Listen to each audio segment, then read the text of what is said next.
How are you doing? Anything catch your eye?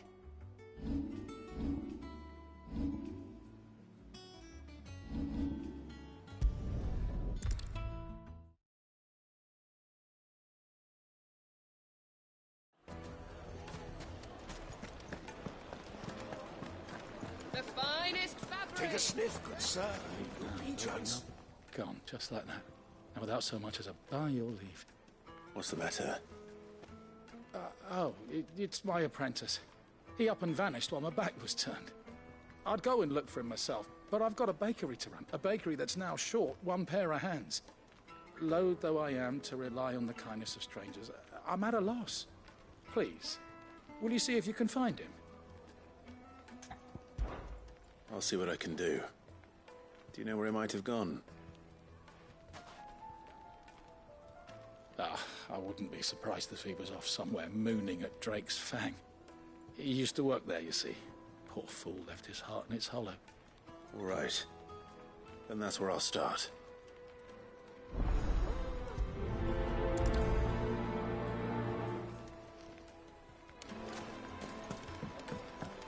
Oh, where did all the men of rock go? Made from the stoutest stoneware.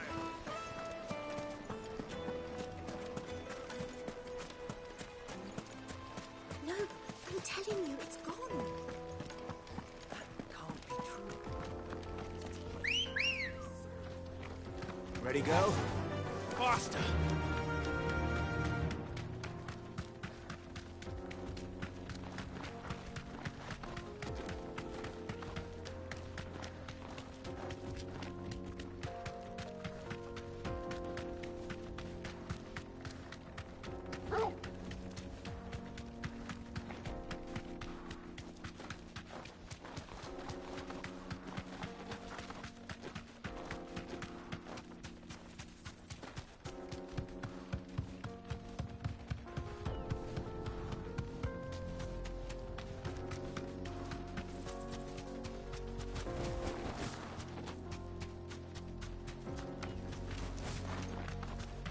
Mother Crystal.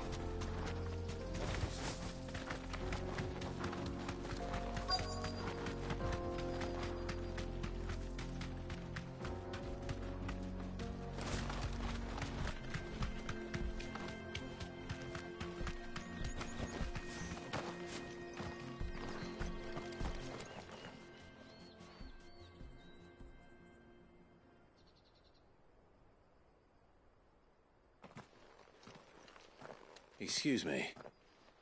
What do you want? The baker sent me to find you. I am a sorry, selfish sod, aren't I? Certainly not a baker. Master must have ruled the day he took me in. Time was the sight of the Fang used to calm my nerves. But now look at her. I take it you missed the Mother Crystal. I hated her, but she was all I knew. Worked her mines for years.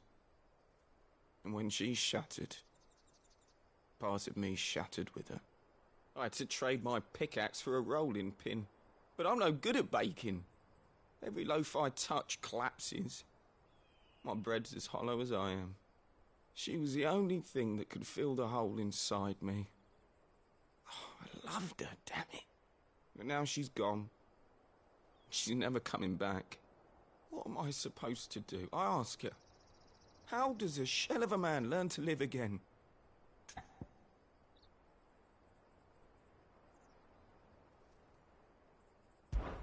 Perhaps you could express yourself in your work.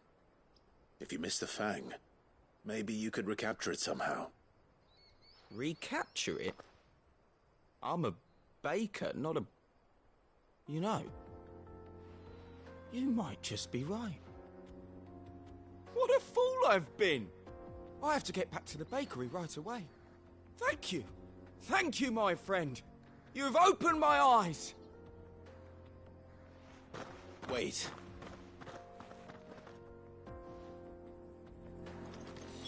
Suppose you won't be needing an escort then.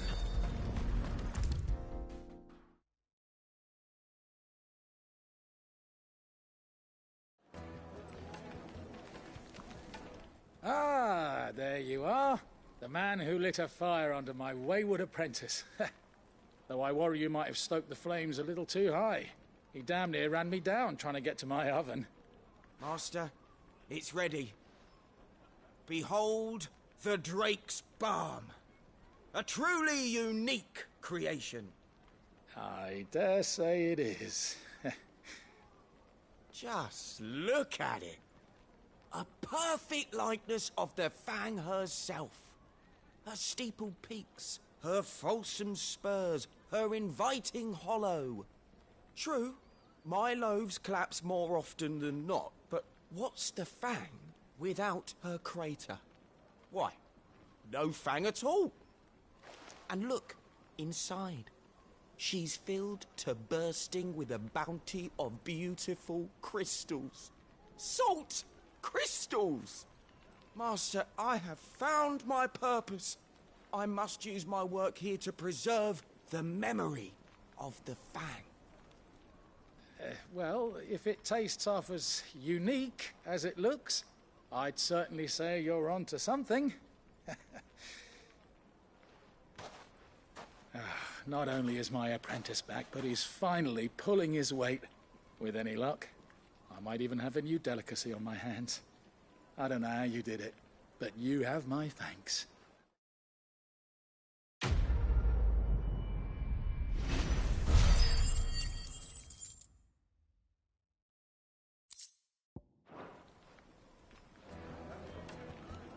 Now, Dusan, I know you're keen, but do you have to use the good salt? Leave some for the rest of us. Sorry, Master. I'll go and get some more later. The most fragrant herbs and spices.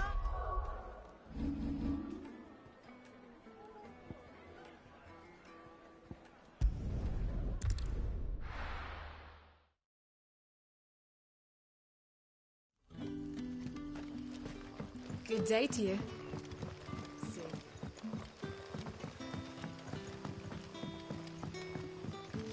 The crystals we get from the tail are all but worthless. We had to dig a new cellar.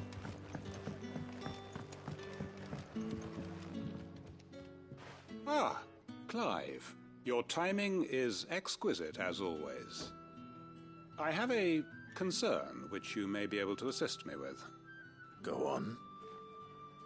There are whisperings afoot of shadowy figures having been sighted outside the village. Rustlings in the undergrowth, suspicious noises. My people fear that they are being watched. It may be no more than a surfeit of nerves, understandable in the current climate, or it may be the prelude to something altogether more dangerous. Given what I hope you'll forgive me calling your nose for trouble, I wondered if you might investigate. Of course. Excellent. You might begin by speaking with the good citizens of Lostwing. Listen to their tales, and make what you will of them. All right. I will.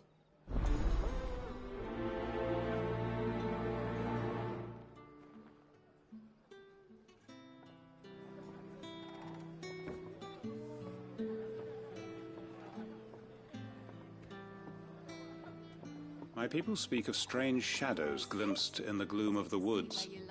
Either these are figments of anxious imaginations, or someone is out there. Someone who does not wish to be seen. Right. Let's see what the people of the village have to say. I'd better find out if this is just nerves, or something we need to take more seriously. The crystals we get from the tail are all but worthless. You all right, Sid? Something on your mind? There is actually. Can I ask you something? Quentin tells me people have mentioned shadowy figures out in the woods. Have you noticed anything unusual? Oh, that. No, sorry, can't help you. I heard the rumours, mind, from the lads working over at the vineyard, but none of them has seen anything either. All right. Thanks anyway.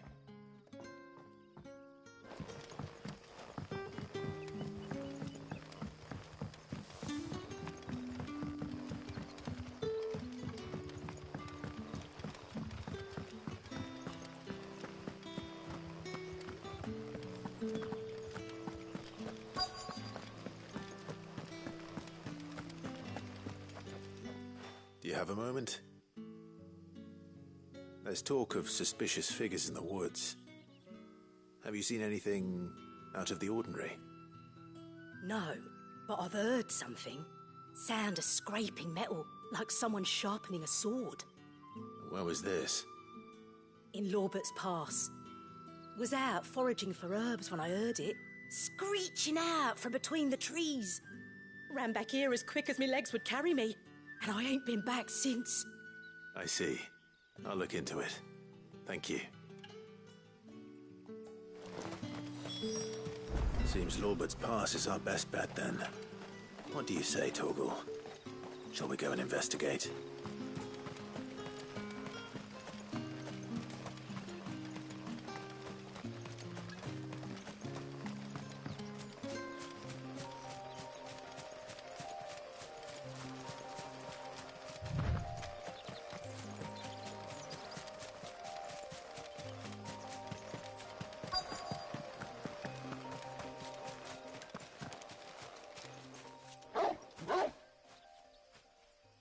You there. Fuck! He's seen us. Get them before they escape! Black Shields. Here. What the hell are you doing here? What is it to you? Not that we give a damn.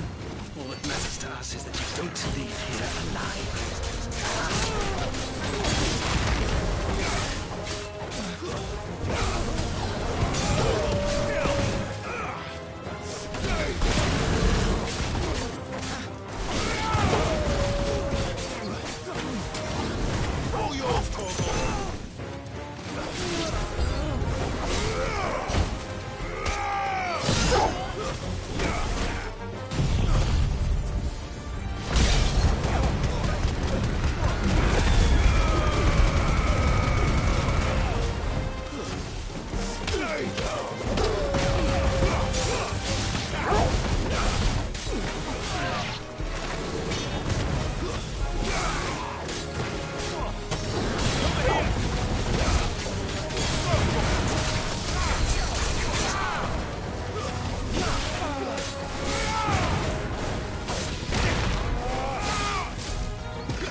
Why were they here?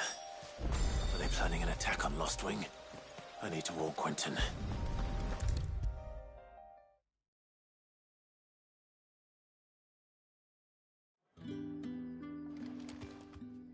Clive, how goes the hunt for our sinister figures? I found some Black Shields hiding near Lorbert's Pass. They're gone now. Black Shields. The Empress's former bloodhounds. Though they serve another master now. One who means to root out and destroy both me and those I care for. And it would appear the pack has finally caught the scent of its prey. Damn it all. I had hoped I would have more time than this. More time to prepare. But if we are cornered, we have no choice but to bite back. And bite back we shall. I'm sorry. You're going to need to explain. Who did the Black Shield serve now? And why would that person want you dead? Because I want him dead. Who? The former Lord Chief Justice of Sanbreque. All that I have built here is for him. I don't understand. Why him? Why Lostwing? I suppose it is better that you know the truth. I was a member of the judiciary once. So sickened was I by the injustice of this world, I swore to fight it. And fight it I did in my own small way. I saw more than a few corrupt officials condemned to the very cells into which they had thrown blameless innocents. Men to whom the law was but a scourge to turn against the powerless. And throughout, it was the Lord Chief Justice who backed me, who was my one true ally in the quest to see justice done. So what changed? I discovered that he hunted bearers for sport. I was a fool to think he shared my hatred of venality and vice. His support for me was no more than a facade, a means of ridding himself of his rivals, a mask to hide the rot beneath. I filed suit against him immediately. His response, however, was rather more visceral. He had my entire family slaughtered, and he faced no punishment whatsoever. I lost everything. My loved ones, my livelihood, my position, the faith I had once held that any modicum of justice might be achieved through the courts. So I set about enacting my own. I tracked down every soul who served him, and slit their throats myself. But the man himself proved an altogether more difficult target. With money and power come protection, and so I saw that I would need an army of my own. I came here to Lostwing and began recruiting like-minded individuals. And everyone here knows this is why you do what you do. Of course. They too have lost loved ones to the bearer hunts. Seen faultless friends sent to the gallows to spare the guilty. All under the watchful eye of the Lord Chief Justice. Our wounds are the same. And our cause is the same. We are comrades. And our revenge is already in motion. We know where he hides, how numerous and well-trained his guard. What we did not know until now, however, was that his plans may already be in motion too. Quentin. Our time is short. He may move against us at any moment, unless we move against him first. My friends and comrades, it begins. Make ready for war.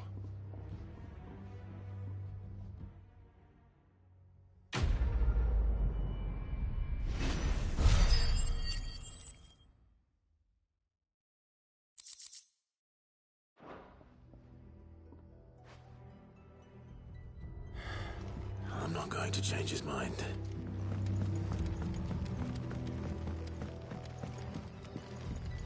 That his lordship's vultures should be found circling the village can mean only one thing. That he means to strike at us before we can strike at him. There is no time to lose. The final stage of our plan must be put into motion.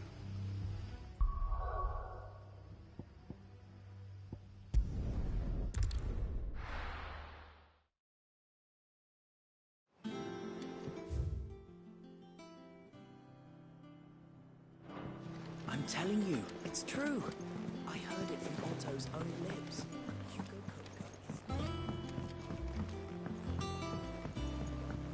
We're seeing troops amassing at every door.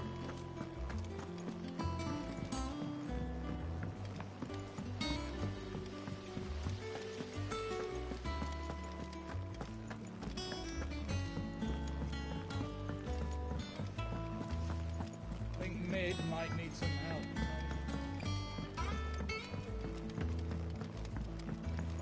If I don't come up with something soon. All right, Clive? What do you want? I'm going to visit Sid, and I thought you might like to come with me. Sorry, I'm too busy for all that right now. I've got to get this thermal displacement stack sorted. Thermal...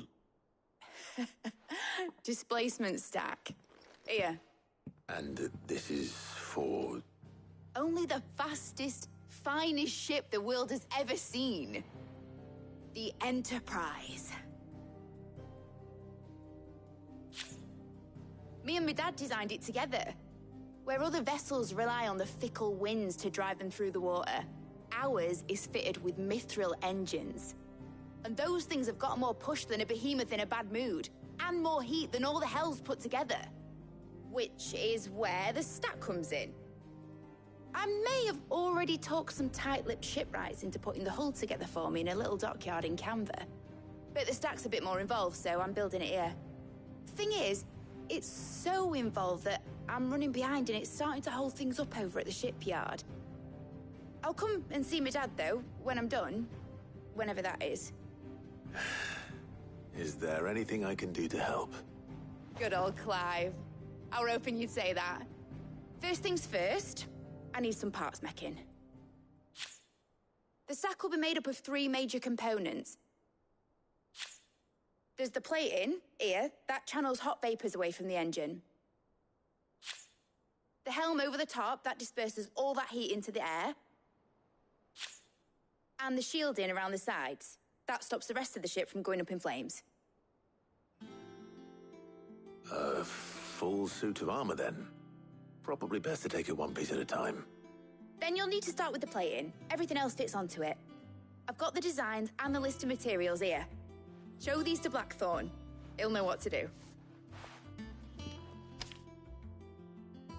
I can't make head nor tail of them. Luckily, you don't need to.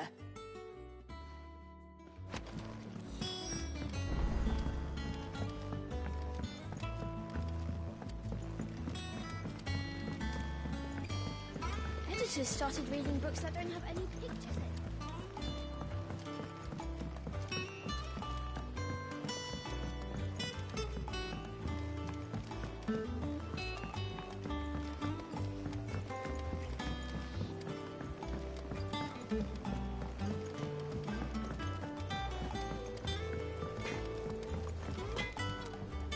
Blackthorn, can I ask a favor?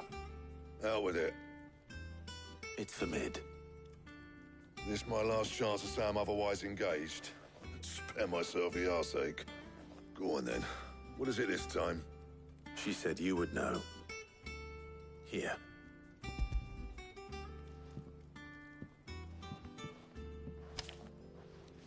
Krieger's Teats. Well, I don't know what the hell you'd want this for, but I can make it. Won't be easy, though. And I'll need help. Get Gavin-Otto in here, will you? All right.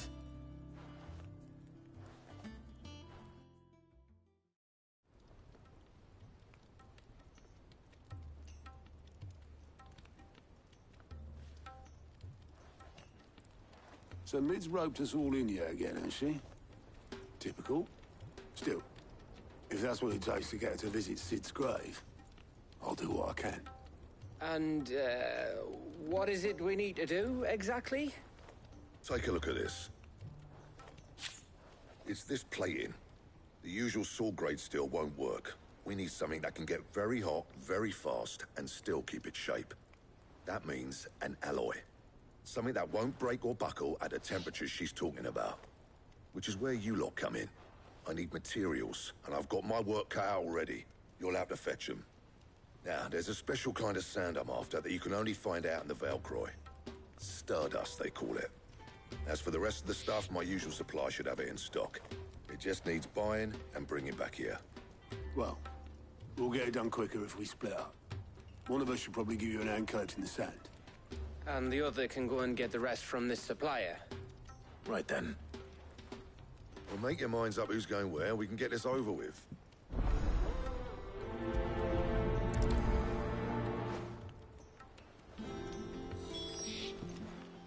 You going after the Stardust then, are you? Which one of these 2 lucky souls is going with you?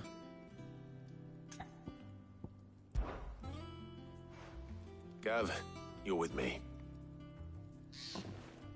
All right, then. So, where do we find this Stardust stuff? There's a river that runs through the southern reaches of the Valcroy. It's the black sand that washes up on its banks that you're after. Southern reaches of the Valcroy, eh? That's down past Dalamil. I'll go and scout the place out. See about hiring us a wagon to bring the stuff back to. All right. I'll meet you by the river. While you're off having a paddle, I'll pick up the rest of the stuff from Blackthorn's supplier. Take care. You two, eh? Don't go letting them fleece you. Fleece me? I'd like to see him try. In your own time.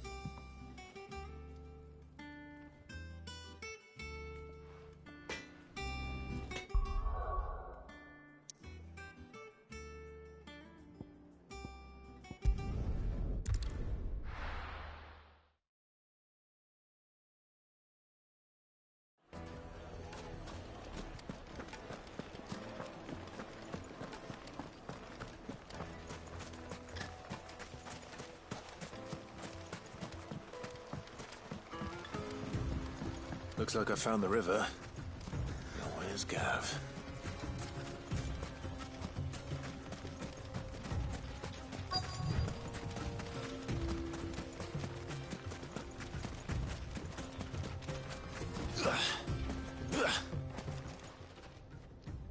Sorry to keep you, Gav.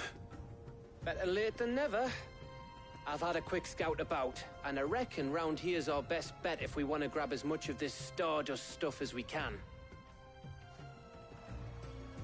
Don't know what Blackthorn's planning to do with it, though. I asked over in Dalamil, and they seem to think it was worthless. But if Stardust is what Blackthorn wants, Stardust is what he'll get. There's plenty of the stuff lying about, just begging to be bagged. Then let's get bagging, shall we? We shall. Race ya.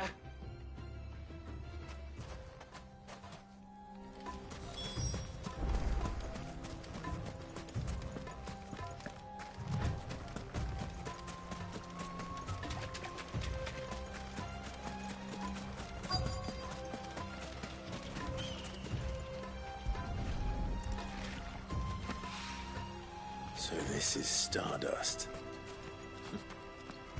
It just looks like black sand to me.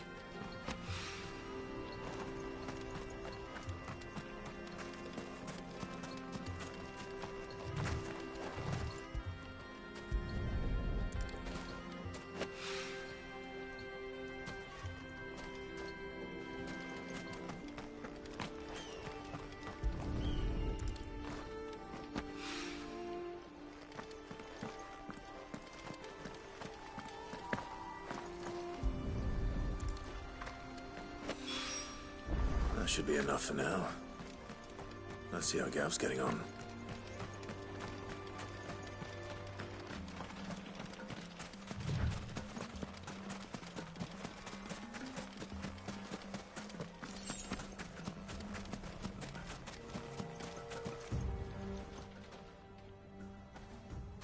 You finished?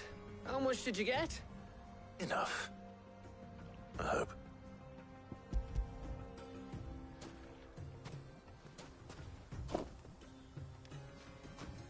Oh, you win.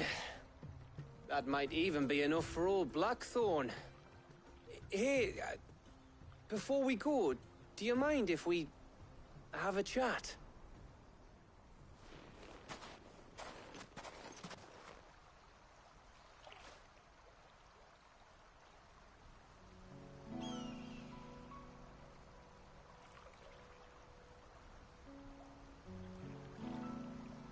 Feels like ages since we had the chance to talk.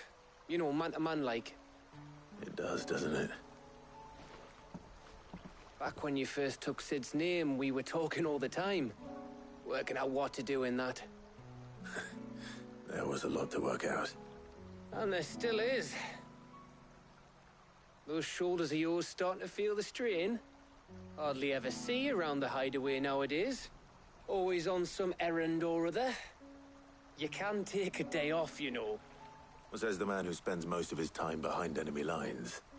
Only 'cause you keep sending me there. I know I can count on you, Gav. Likewise.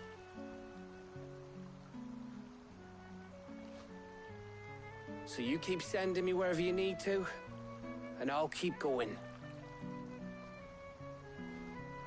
Safe in the knowledge that I have a home to come back to. Thanks to you.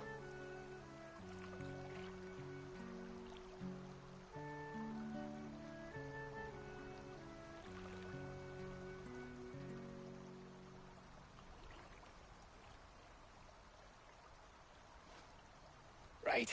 That's enough soppy shite for one day. We'd better get this lot back to Blackthorn before he slings his hammer at someone. You go on ahead. And try to get some rest once you're there. Oh, I plan to.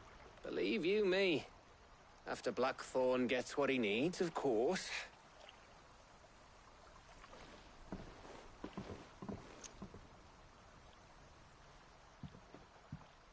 Right. Ready to go home, boy?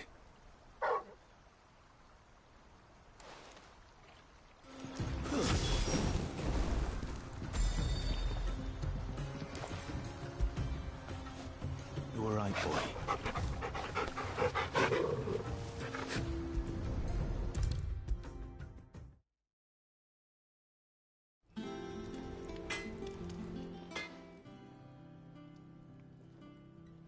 Blackthorn, got everything you need?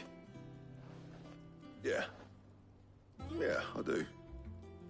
Cheers for the Stardust. Should be enough to be getting on with. We should go out on maneuvers together more often. You'll be sneaking around on your Todd all the time. I'll make a start on putting this thermal plating together then. It will take some time, mind. So if you've got other things to be getting on with, I could do without you breathing down my neck. Thank you, Blackthorn. I'll let Mid know construction's underway.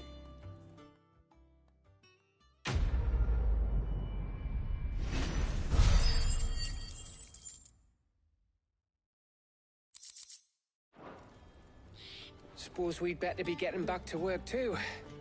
Give us a shout if you need anything.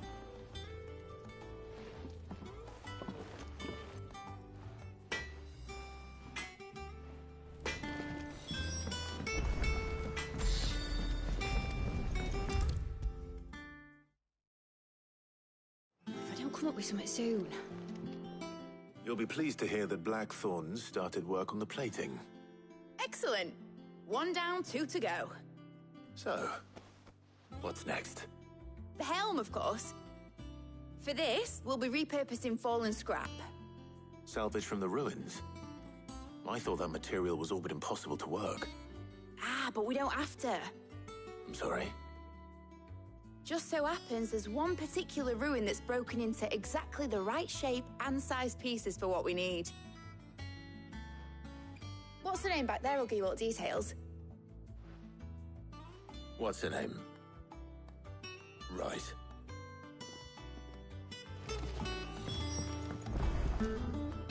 Oh, Sid, is this about the helm? Yes. Mid said I should speak with you. I'll show you the plans then. Here you see the mithril engine, in which mithril is burned to generate heat. That heat is then harnessed to produce motive force.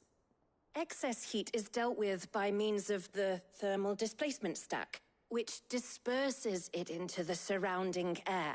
Now, were we to rely on thermal plating alone to achieve this effect, the rate of excess heat buildup would far exceed the displacement coefficient of the plating. In other words, the reactor would overheat and eventually explode. This is where the helm comes in. It connects to the plating, you see, and serves as a sort of thermal sink to absorb all that excess energy. Our experiments have shown that fallen ceramics are remarkably thermophilic. They can withstand and absorb levels of heat far above anything we are able to make today. And not only that, they're also waterproof and immune to rust, making them the perfect material for our protective hood. Why, if sea or rainwater were to enter the reactor proper, it would vaporize instantly. The forces produced would tear the ship from stern to... You can stop there. I understand. Mid said we might be able to use parts of a fallen ruin. Where would I find it? Ah, yes. It's in Lorbert's Pass, near Lostwing. The thing is, well, I probably should have arranged to have the pieces we need brought here sooner. You see, a certain unwanted visitor has taken up residence there. It's no longer a matter of just walking in and taking them. It's, going to be considerably more dangerous than that. I see. Then I suppose I'd better deal with this unwanted visitor for you. Would that help? Oh, very much. Thank you, Sid. I'll gather my team and head there right away. We'll meet you outside the ruins.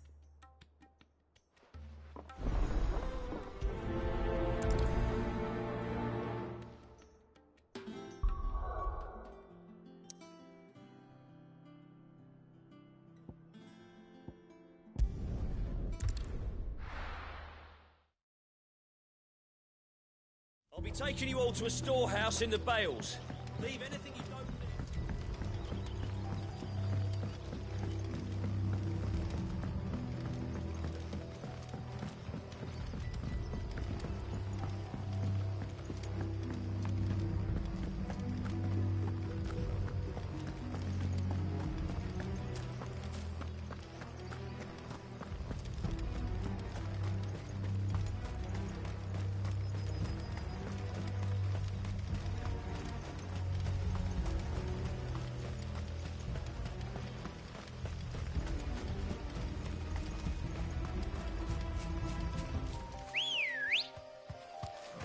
let's go. Yeah!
Oh, there you are, Sid. Thanks so much for coming. The, ruins are just over there, as is the creature I told you about, I'd imagine. Would you mind?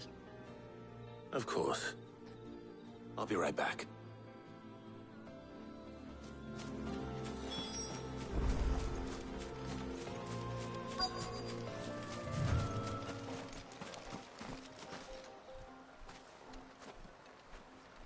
Anybody home?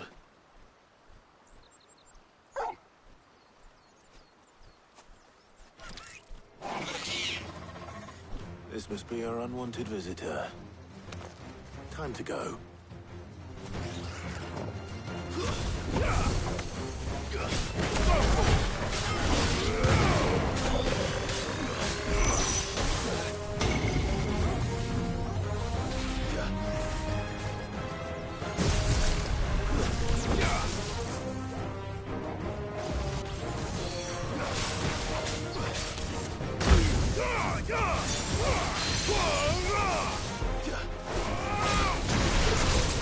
Nice try.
The things I do for you, Mid.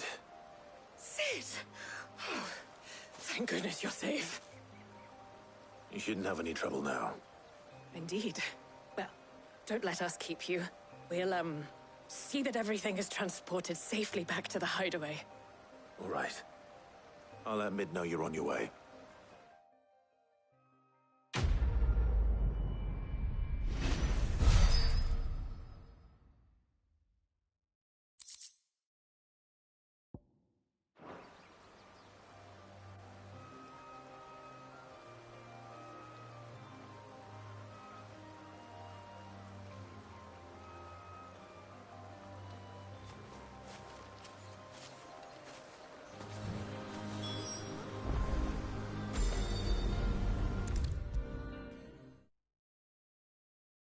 If I don't come up with something soon.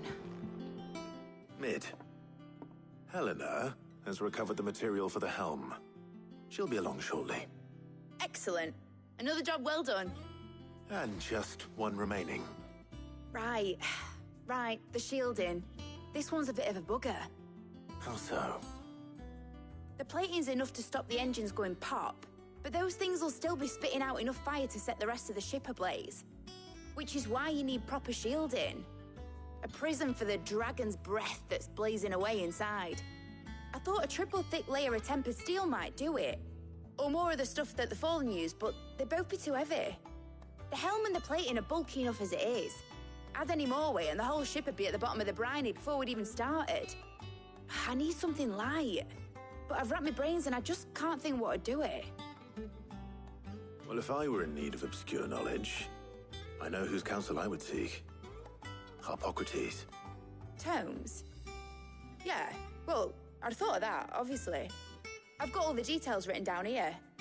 Can you take this to him, see what he makes of it? Right away.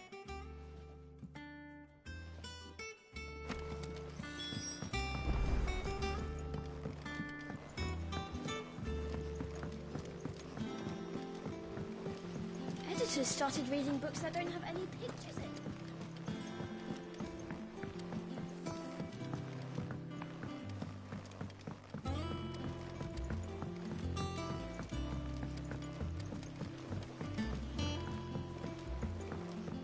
I went up to give some greens to the...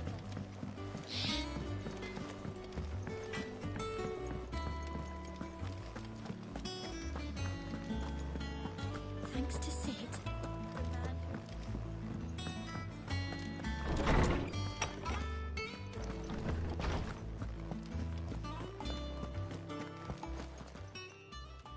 Harpocrates, do you have a moment? For you, Clive? Always. Well, actually, it's for mid this time. Could you take a look at this?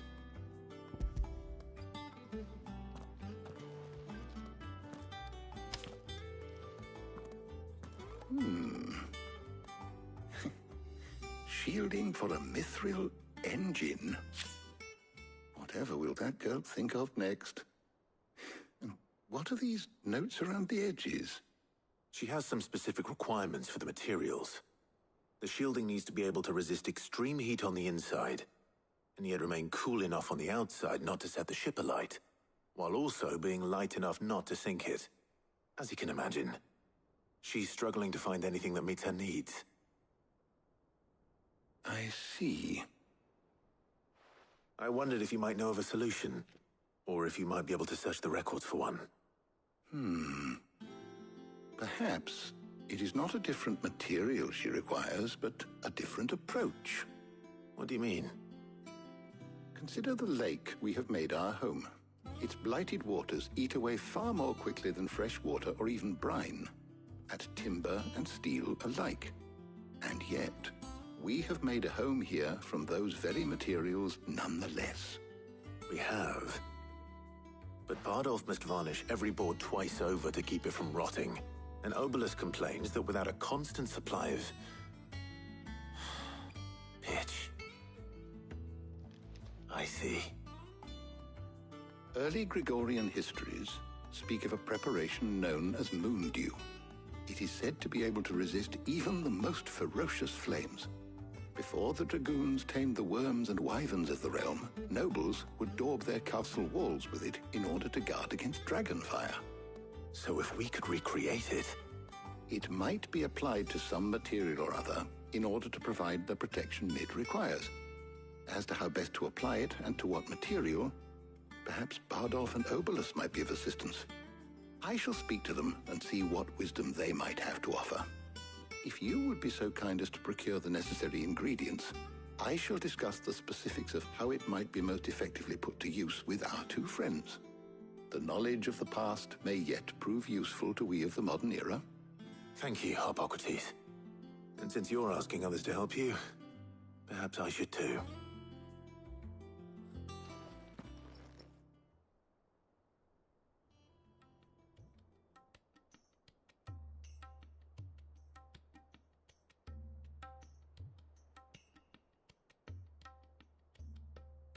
So you need a hand, do you? We do. I'll be heading to market for the ingredients we need. I could do with some help. And some company, too. The other can assist me in researching how best to prepare the shielding itself. Can we count on your aid? Always. Well, if Jill's game. Thank you. I am sure either of these fine young minds would prove indispensable in my research. I leave the decision as to who will go with whom in your capable hands, Clive.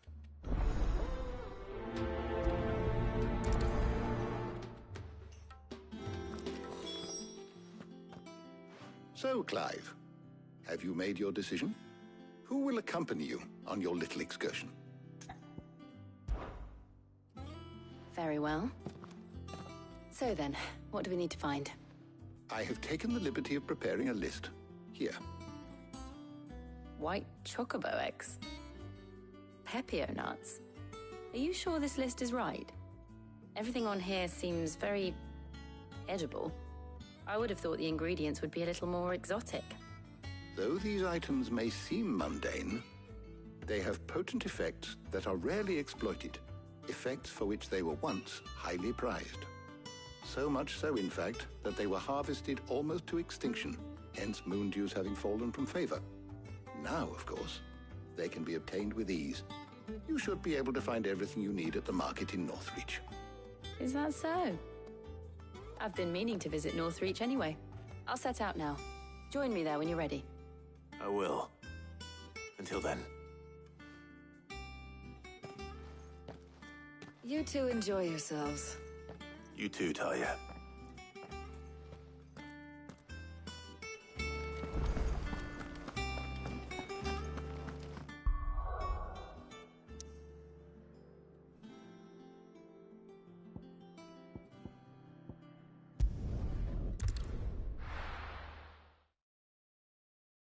Now, where's Jill? Keep them pilgers nice and chilled. Are those Pepio nuts? How goes the hunt for ingredients? I've only just started. I'm sure everything we need is somewhere amongst all these stalls, though. Why don't we split up and see? We'll take a couple of ingredients each. All right. What am I looking for? How about you look for the Pepio nuts and some garlic? I'll find the other things we need. We can meet by the gate when we're finished. Up! You'll not find a bruised pippin in the... Fresh cuts! Come and get them! You haven't much, but you're free to look.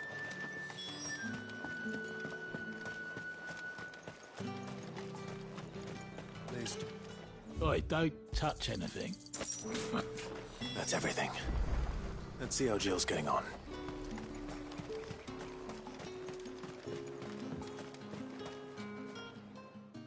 Did you find everything? I did. Here.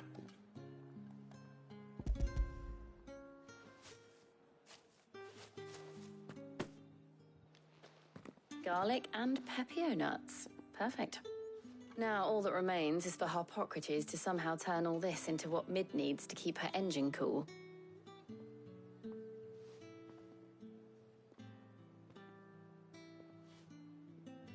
But before we head back, would you walk with me a while?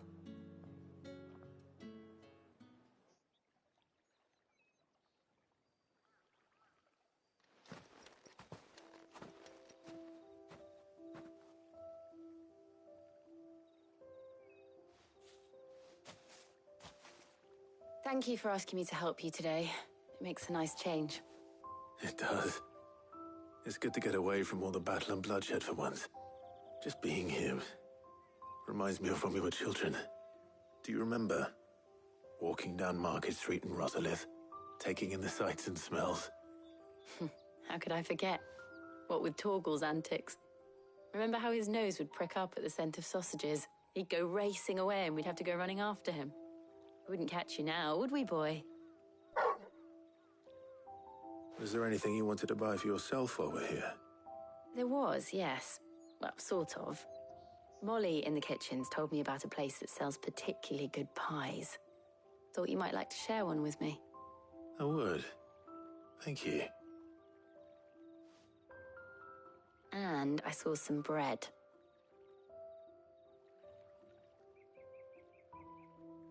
Big white cobs like the baker back in Rosalith used to make. What do you think? I thought we might get some soup to dip it in. But then I tried a slice of the butcher's dry-cured ham, and it was just... oh, You all right? sorry. It's just... you're right. I really do feel like a child again being here with you.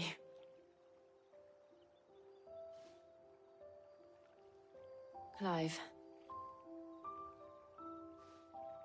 Is it wrong of me to enjoy this? No, Jill. This is how life should be. And it's how our lives will be when our work is finally done. When we can live on our own terms. I hope so. Thank you, Clive.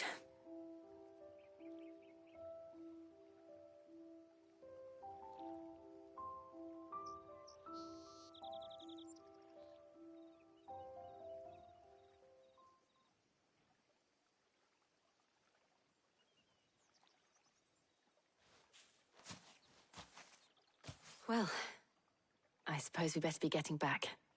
I need to give these ingredients to Harpocrates and Talia. I'll see you at the hideaway. Take care. I will. You too.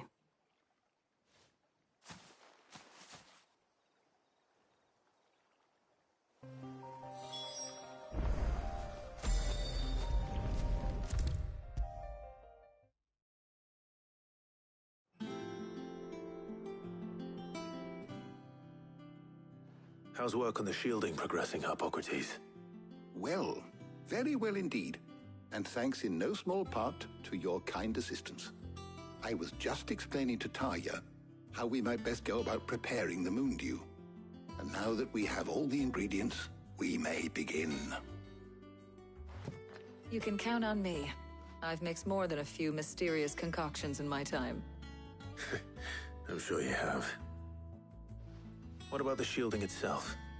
Work is underway, under the watchful eyes of Bardolph and Obolus. Apparently, it'll be ready soon. Thank you. All of you.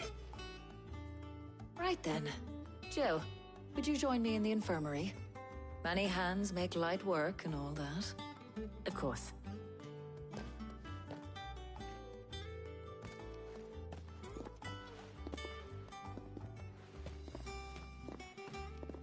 Oh, and Clive, thank you. It was nice just being with you.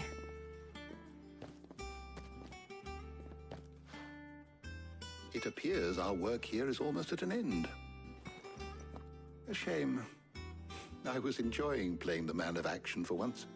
When both the shielding and the moon dew are ready, it will merely be a matter of applying the one to the other. Followed by a rigorous process of testing and retesting, of course. Perhaps someone ought to warn young Mid of that. Leave it to me. Thank you, Harpocrates.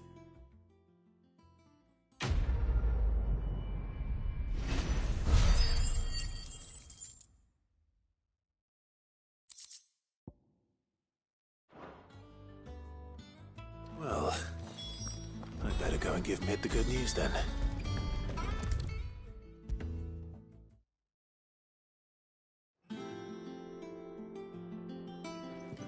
Sorry to keep you waiting, Mid. But you'll be pleased to know that work on the shielding is underway. You found something for it? In a manner of speaking, Harpocrates knew of a substance that's highly resistant to heat. A coating that should provide the protection you need. He's supervising the construction and testing of the shielding as we speak. Brilliant! I knew you wouldn't let me down. Don't thank me. I'm just the errand boy. Right then, better start working out how to bolt all these bits together. To the Black Hammer!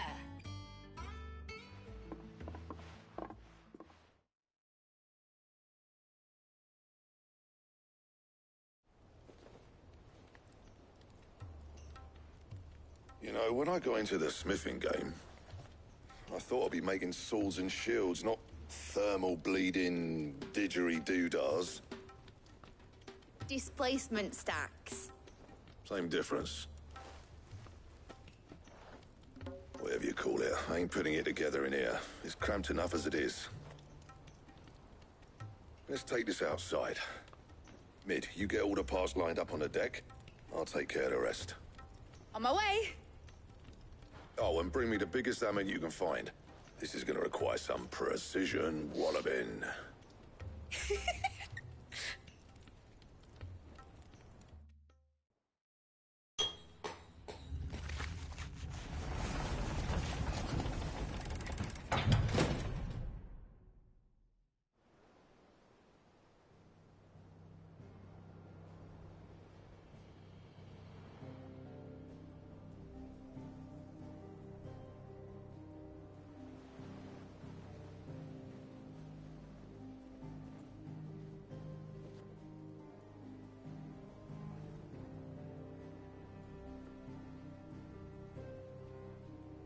It's finished! It's finally finished! Thank fuck for that. I'll be feeling my hammer arm for weeks. Thank you, Clive, Blackthorn, everyone. That's one down and just 3 more to go. I'm sorry? Oh, didn't I tell you? The Enterprise has 4 mithril engines, and we'll be needing a displacement stack for each. You don't mean... Don't worry. Now they've got a finished one to work off, my gang in Canva can build the rest. Good luck to them, I say. Right, I'm off to get a sling for this elbow. Any other work comes in, keep it to yourselves, eh?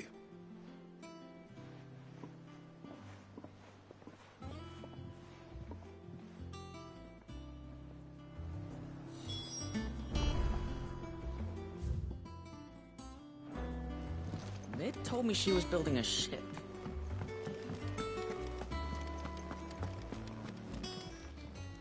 How may I help you today, Clive? Is everything we've received and everything promised? Come again. I may have more for you.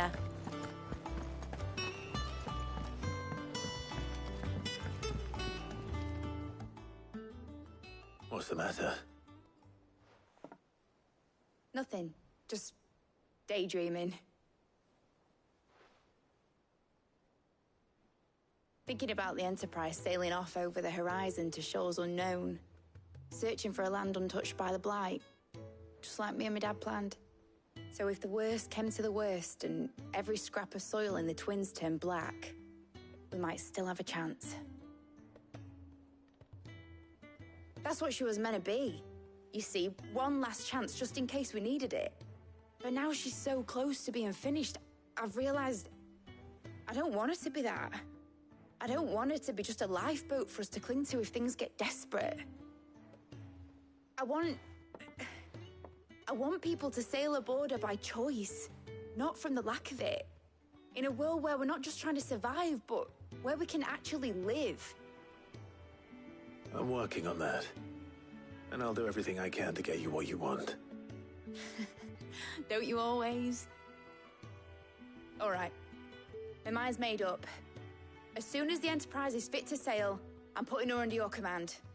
Sod our plans, I'm trusting in yours. Are you sure about this? Something tells me it's what my dad would have wanted. He'd be proud of you. You were gonna visit his grave, weren't you? I was. And you can come too, now that your little project is finished. Right. There's just one thing I need to finish up first.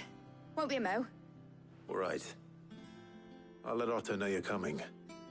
Meet us in the mess when you're ready. Aye, aye, Captain.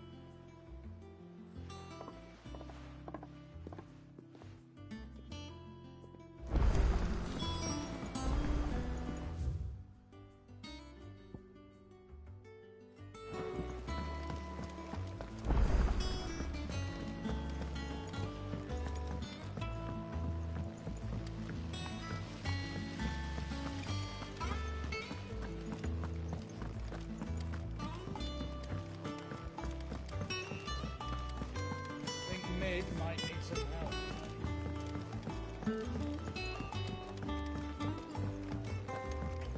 Well, nice. Here, Sid. Reckon you might be just the man to help me out of a bit of bother, if you've a mind to. Let's hear it. Well, it's about this alembic the Chief's got me making. Lovely bit of kit, it is. Bung in a solution you want splitting, and it will separate it out, just like that. Problem is, it won't always get rid of all the impurities. And with some of the stuff we need it for, that ain't good enough. Which is why I've been looking for something to filter the liquid we'll be cooking off. And that's where I was hoping you could help me out. I imagine Tyre could get some use out of this alembic too. Distilling medicines and the like. All right. Why not? Proper job! So what exactly do you need for this filter? Nothing but bomb ash'll do, says the chief. Gave me a sample she'd obtained from the university stores. Couldn't believe my eyes. You pour the blackest blight water through it, and it comes out clear as a mountain stream. So, I did a bit of reading about where I might be able to get hold of some. And do you know what I found out? It's only the blimmin' bones of a bomb king. They leave them behind when they die, see? I take it that's where I come in. If you wouldn't mind. I saw a billet on the hunt board for one just the other day. Would have gone myself, but, well, fighting dirty great balls of flame isn't exactly my forte. You, on the other hand... All right. I'll see what I can do. Thank you kindly. And good hunting, eh?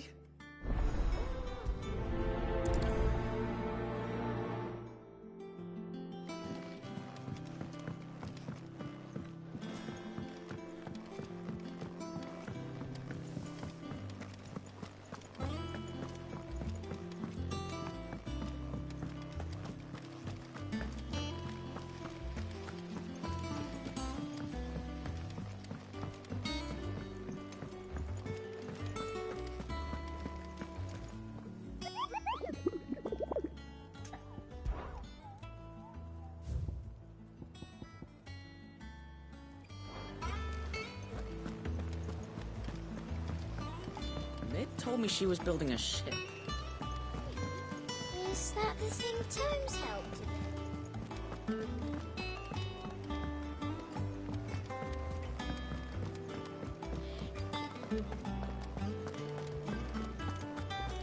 He cracked the crystal too? You're joking.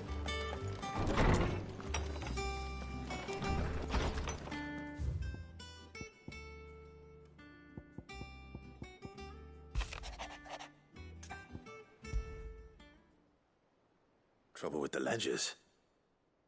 Shouldn't he be asking Otto for help?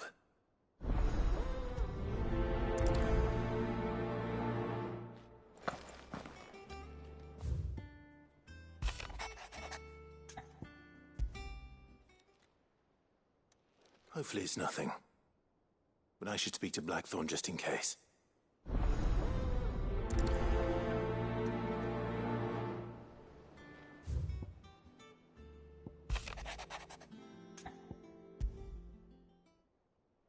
What could be wrong with Torgor? He seemed well enough when I last saw him.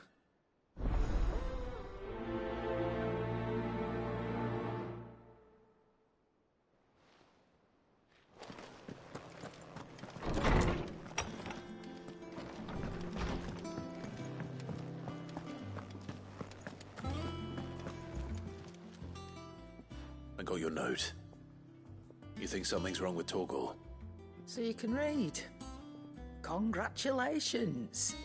But I didn't say I were wrong with him. I said something weren't right. He's not been eating me treats. He used to love cracking the bones from Molly's boiled brown, but now he won't so much as look at them. Didn't like him. Which is why I'm of a mind that his mind's on something else. You've not been working him too hard, have you? No harder than usual. Is that it, boy? Do you need a rest? What was it you said he was? A frost wolf? That's what the lawsman seems to think. Then maybe this all has something to do with whatever it is that's woken inside him. I suppose things have been different since Rosalith. Perhaps Hippocrates knows something. Instead of everything, you mean? Perhaps.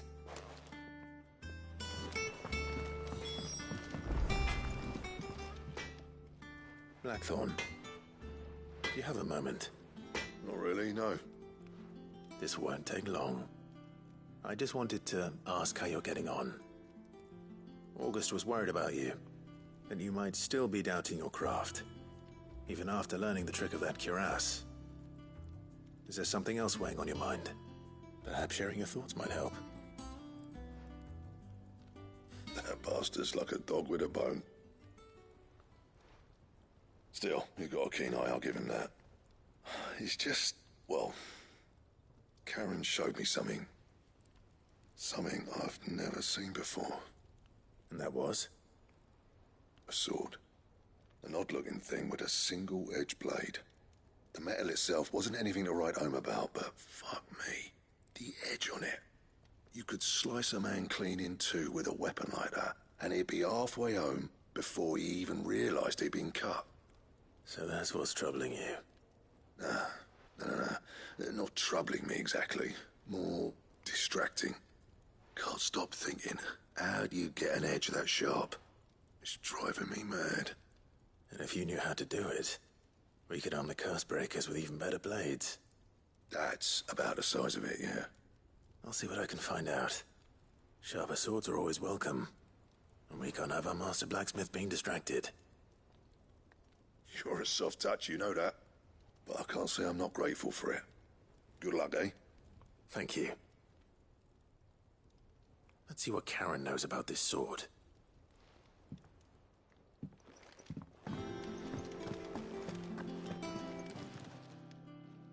You're looking well, Karen. What do you want? Out with it. I want to know about the sword you showed Blackthorn. Single-edged and extremely sharp. Running around after him again, are you? I suppose I am, yes. But I need to help him find out how to work an edge like that. It's driving him to distraction. Little wonder, I suppose. There's not many like that make it as far as the twins, and those that do go straight into private collections. Which made it nice and easy finding a buyer. Can you tell me who bought it? Where is it now? You think I tell people who my clients are? Suppose you're not likely to go nicking him off me, are you now? Fine. If you stop mooning at me like that. Lord Ignac's the man you want. Dalmekian bloke. Collects weapons and the like. And he's got more money than sense, which is why he's one of my favourite clients. Reckon he'll still be at the inn in Dalamil, where I left him. Thank you, Karen. Oh, and he's a touch eccentric, if you take my meaning. I appreciate the warning.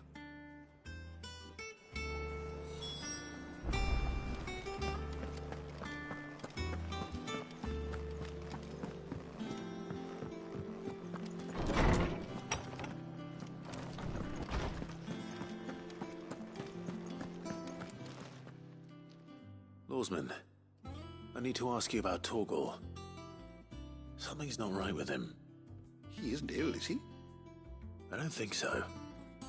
But according to Lady Karen, he seems to have lost his appetite, which is certainly a new development. She says he's hardly been touching his bones of late, and she believes it may have something to do with what happened at Rosalith Castle. I rather think she might be right, though not about his appetite. All canids are instinctively inclined to crack open bones for the rich marrow that resides within, and I see no reason why a frostwolf should be any different. Accordingly, I suspect it is not a lack of appetite that afflicts Torgal, but a surfeit of it. If we assume that his newfound magics require additional nourishment to sustain, it may well be that the bones Lady Karen is accustomed to providing are no longer sufficient. Frostwolves, after all, habitually prey upon far larger animals, whose bones may yield altogether different nutrients. As to where one might find a suitable substitute, some antelopes that graze the meadows of eastern Rosaria have been known to grow to a size more than double that of their lesser cousins. I don't recall ever seeing any that large. And little wonder. The oldest and largest such creatures rarely leave the safety of the highlands for fear of predators. The last elder antelope sighting I recall hearing about took place near Cressida, and that was long before the village was abandoned. Even so, It seems like a good place to start. Good hunting, Clive.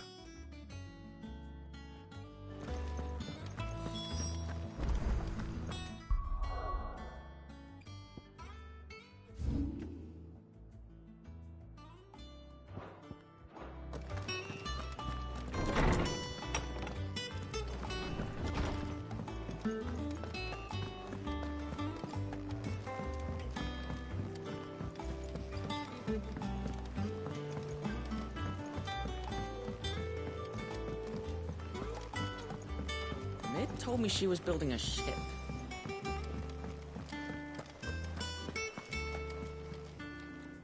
Clive, did you get my letter? That's why I'm here. Shh. Otto might be listening. Is this better? A little. Listen, I've some bad news. It turns out the Hideaway may be slightly behind in its payment to certain lenders, and it may be my fault. But I swear to the goddess, I thought I had the numbers square. Sadly, that square turned out to be more of a circle. 0, you might say. I can straighten it out, I swear, but it's going to take some time, and I'm going to need help keeping it from Otto. Bit late for that, I'd say. There you are! What a surprise! So let me get this straight. You forget to pay our lenders what they're due, and instead of coming straight to me, you get Clive to come to you. You know, he'll dig you out of the hole you've dug for yourself. Clive, the man in charge of the place you've been cheerfully trying to bankrupt. And you thought this was a cunning plan. Why? Well, who needs paying? Oh, just Martha. And the Dame. And, well, Lady Karen. But only 500 talents. We owe 3 of our most trusted friends 5 million gil. Each. 5 million each. They lent us the bulk of the money we used to rebuild the Hideaway, you see, and, well, I must have made some sort of oversight. Those ledgers were my responsibility, and it was my decision to entrust them to you.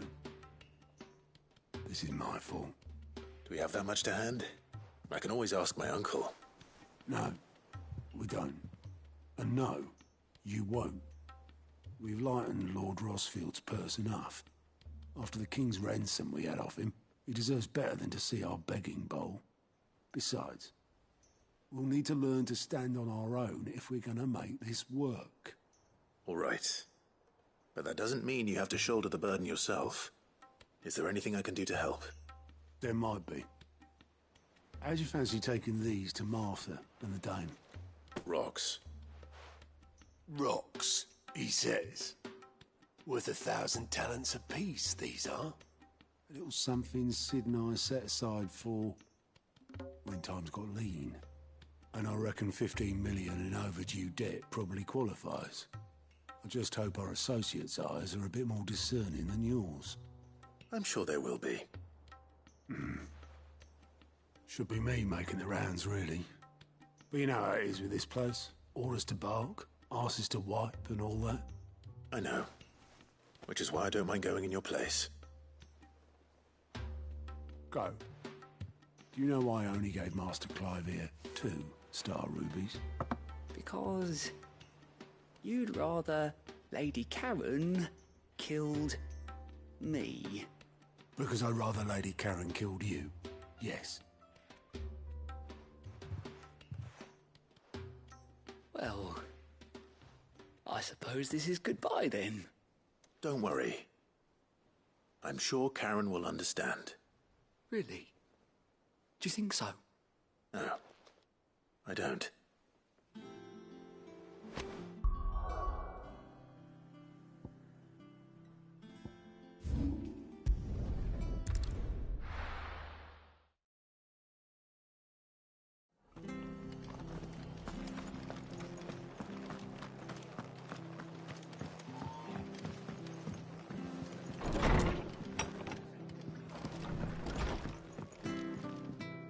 Clive, we weren't expecting you. I wasn't expecting to be here, but it seems we still owe you a considerable amount of coin for your help with our rebuilding efforts. And though I doubt it's what you were expecting, we were hoping you'd take this as payment.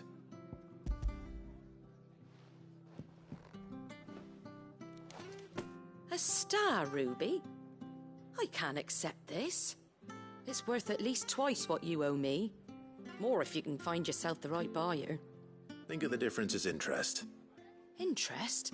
If word got out I charged that much, no one would ever borrow from me again. Anyway, why are you the one here asking me about this? I'd have expected Otto. Bit much sending the Lord Marquis out to settle your debts, isn't it? The old goat working himself to death again? Something like that. Most days I think he's the only reason the hideaway's still standing. Same as always, eh? Back when the place was nothing but a twinkle in the eye of a recently retired Lord Commander, word is he was the first one Sid reached out to. Probably knew that without his strong arm and level head, the idea would never get off the ground. Sid may have been the face of the hideaway, but Otto's always been the backbone. And when Sid passed away, we were all worried that would be the end of it. That Otto would just give up. His death was hard on everyone.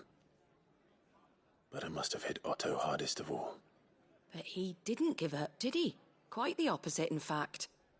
If I recall, he was the one who nominated you as Sid's replacement, and rallied the rest around you. I reckon what he saw in Sid, he saw in you too. And don't we all? Doesn't hurt that you're half as stubborn and twice as handsome, neither. That, and you keep good company. I suppose I do.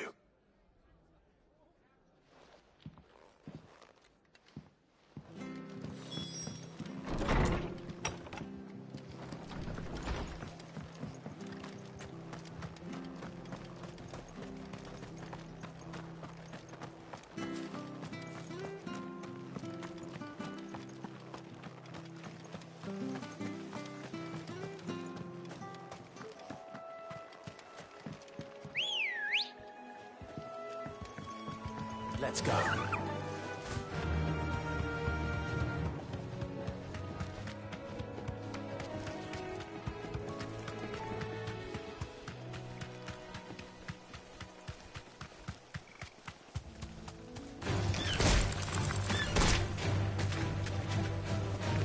Thanks, Gal.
Certainly quiet.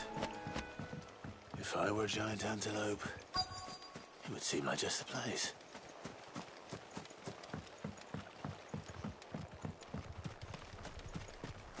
I doubt we'll find one bigger than that. You hungry, Torgal?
Now...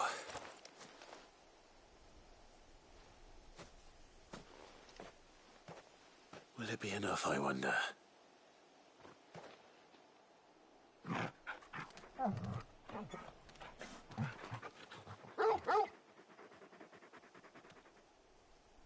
I say that answers my question. Which means we owe the lawsmen our thanks.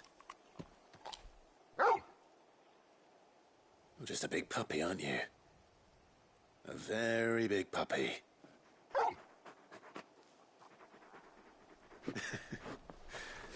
You do know you can take that with you, Torgal. Lady Karen will be relieved to hear you've got your appetite back. Come on, boy.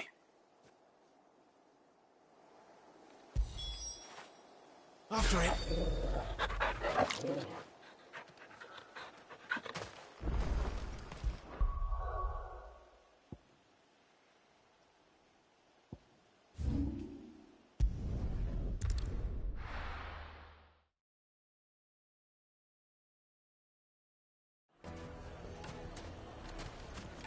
People take notice of wealthy men. Shouldn't be too hard to track down Karen's collector. The whole mother crystal.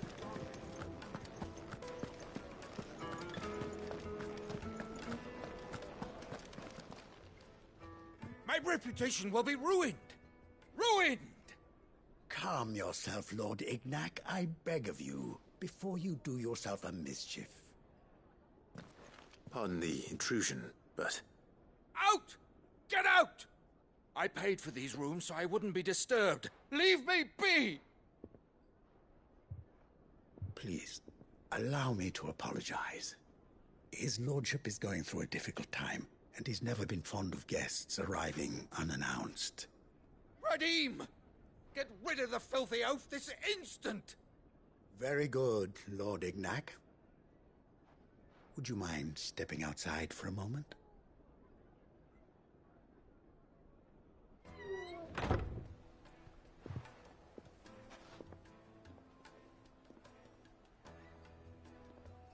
I'm sorry if I've caused you any trouble.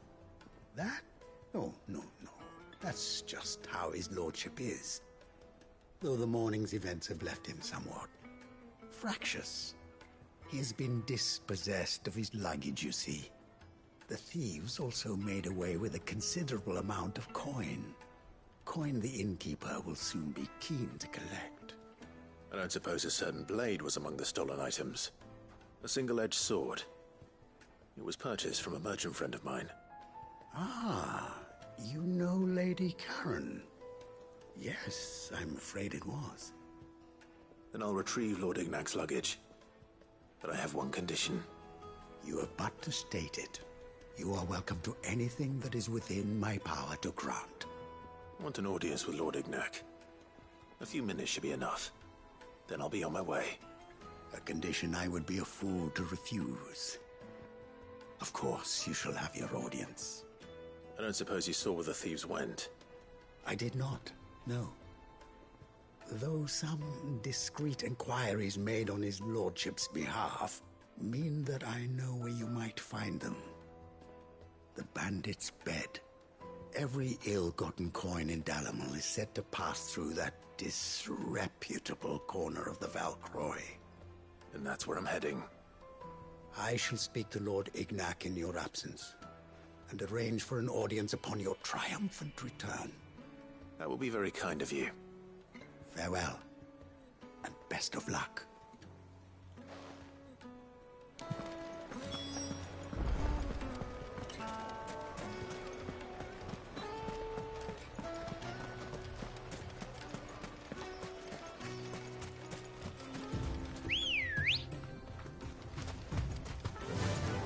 Fly, Ambrosia.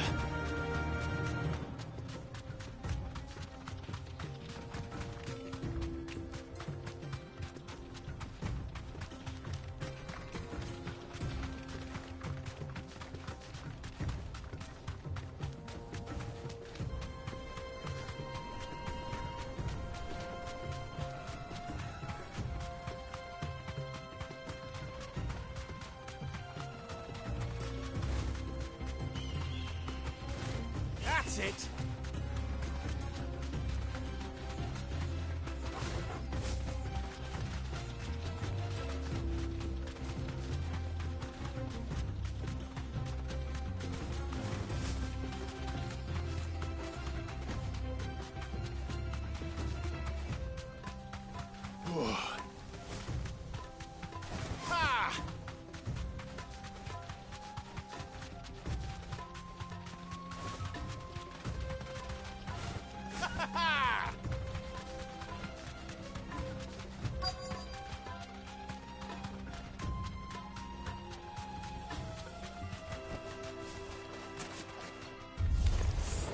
We've got company!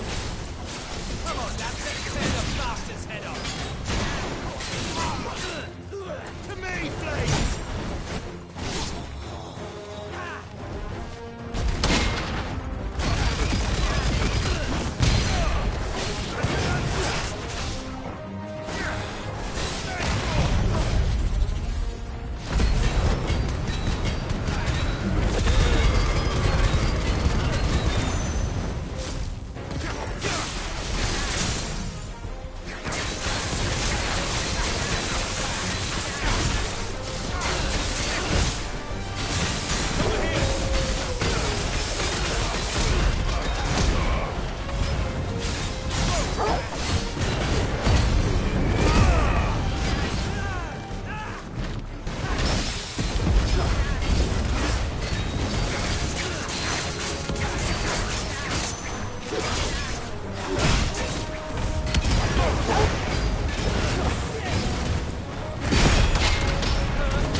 This must be Ignac's luggage. Nothing seems to be damaged. All right. Let's get it back to Dalamil.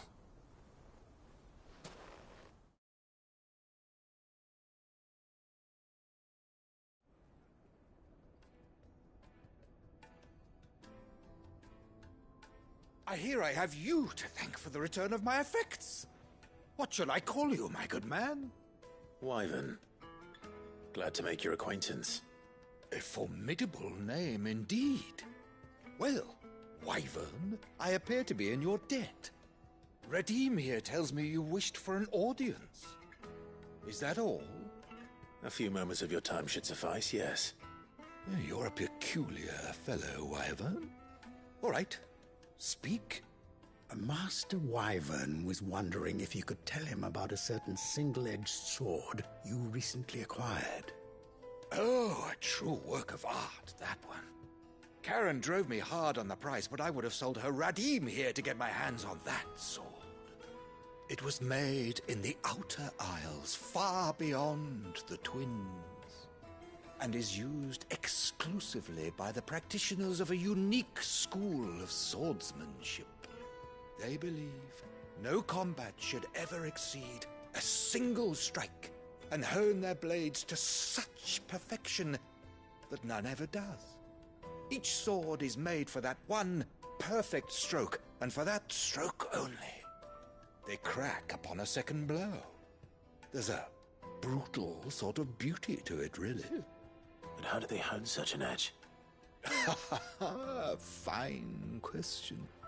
Why, they use a whetstone, of course. Whetstones, rather. A whole array of them, ranging from the coarse to the fine. 10,000 licks with the sharpening stone, then 10,000 more. But it is the final stone which lends the blade its legendary sharpness. A mineral quite foreign to this great realm of ours. And that is the key. The secret ingredient. Wyvern, it occurs to me that my little lecture is hardly equal to services rendered. Take this, together with my regards. The very stone of which I spoke, far rarer among collectors than even the blade itself, and a far more fitting payment. Thank you. Pardon the intrusion, my lordship. However, it is long past time we prepared ourselves to depart. So it is. I am locked in bitter competition with a rival collector of curiosities. I am one step ahead of the unscrupulous scoundrel, but he is hard at my heels. Are there many other collectors out there? Too many to count, but only one do I consider my nemesis. Lord Byron Rosfield. And is a perennial thorn in my side. I can imagine. Farewell, Wyvern. May our paths cross again. Radim, we mustn't dawdle.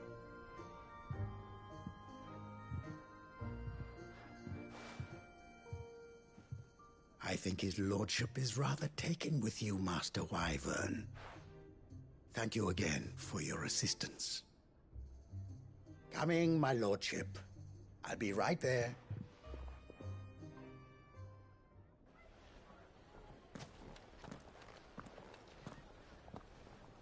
Trust Uncle Byron to find such an interesting rival.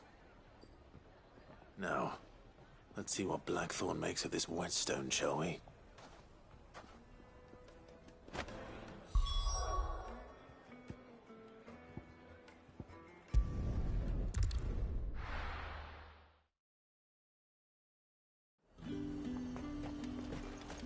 There's talk.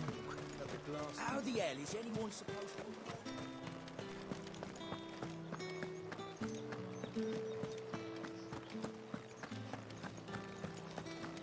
Did you hear? The gates to heaven. I want to see. It's all right. What am I going to do without Sweetwater and oil of talc? Milady, I come bearing gifts. Gifts? Whatever is the occasion.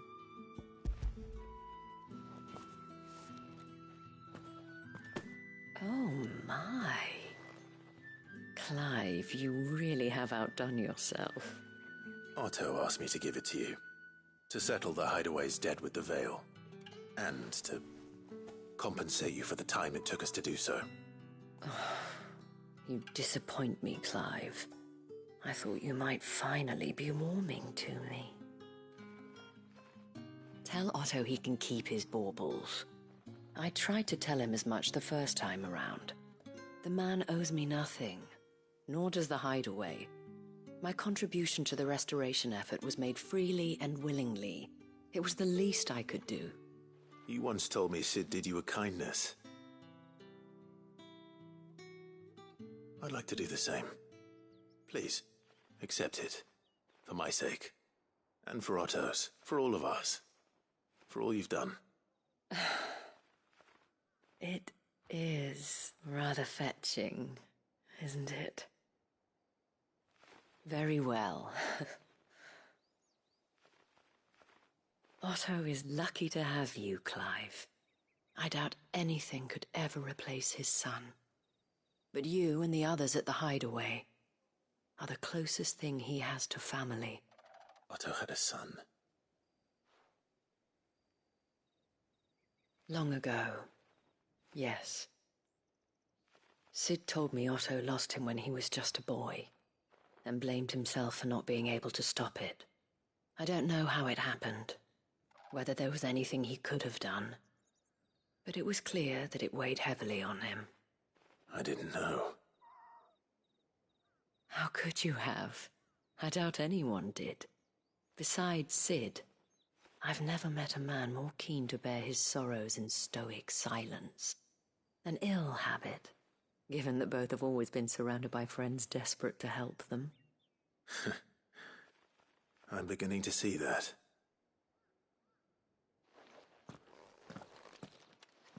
Go will want to know the stones were delivered.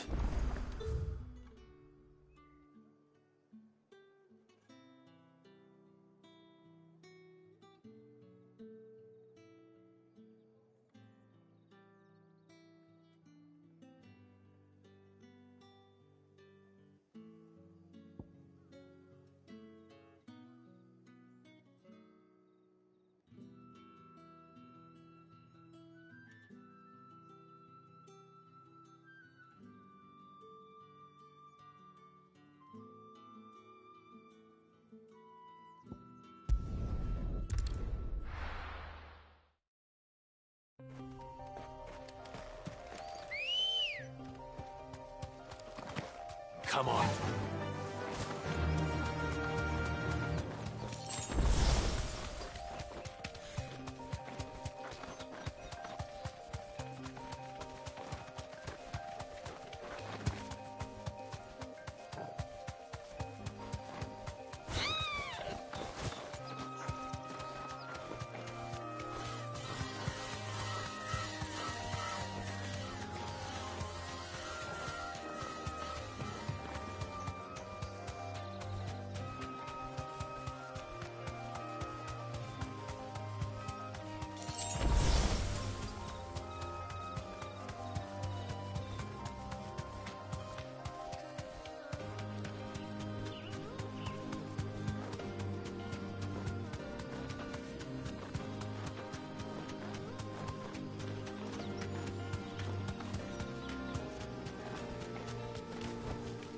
Back to the stables, girl.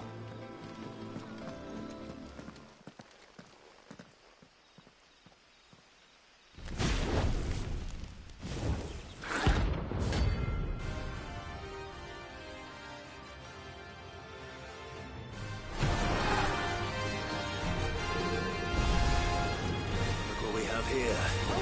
Greetings, Your Majesty.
Your reign is over.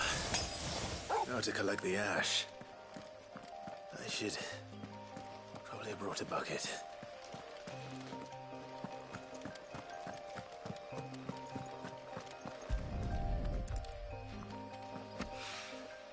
This looks like the stuff. Let's see if there's any more.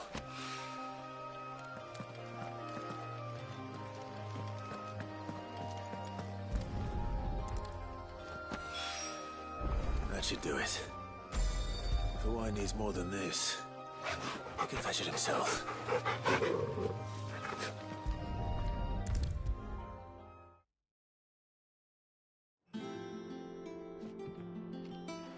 right there, Sid?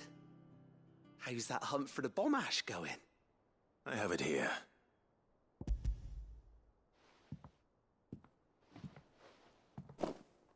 That's the stuff. And plenty of it, too. Enough to keep the alembic bubbling away for a good old while. You're a gent, Sid. Let nothing say otherwise. Right then, let's get this contraption up and running.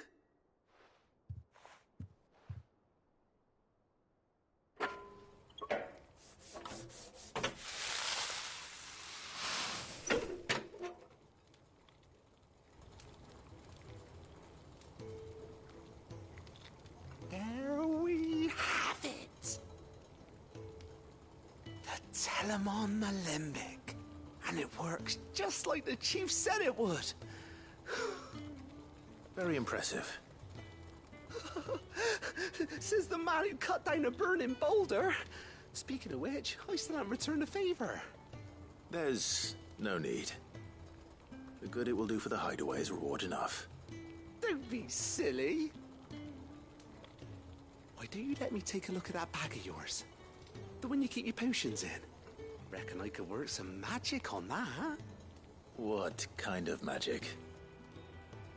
Well, we happen to have isolated a substance in our test run of the alembic that I reckon will make even the toughest lever supple as anything. Thought we might use it to breathe new life into old boots and the like. Save the hideaway a few gil. But I reckon if we slap a bit on your bag, it'll loosen it up enough for you to squeeze in a bottle or two more. Well, it can't hurt to try, I suppose. That's the spirit. Leave it with me. I'll only be a mo.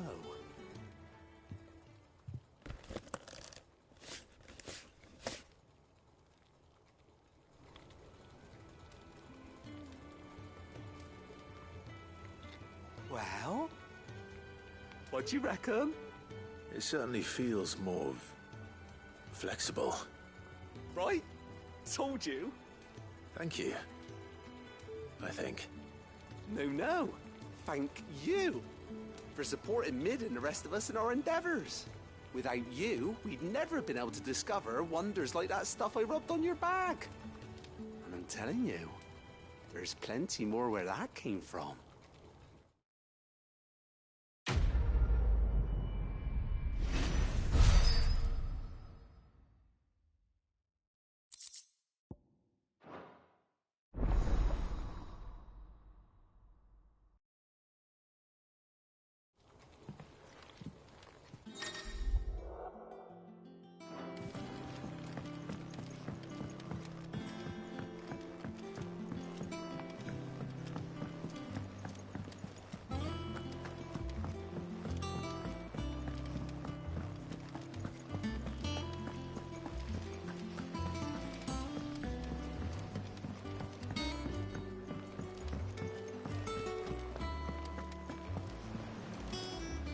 Goat. Still alive, I see. So Lady Karen accepted the ruby. About that. I tried my best, but she was just too stubborn to take it. She threw it right back in my face, in fact, and told me I could stick my stupid stone where the sun don't shine. Karen refused payment. I hope it wasn't something I said. I'm sure you were as tactful as ever. Let me see what I can do. Oh, wonderful. I hope you have better luck than I did.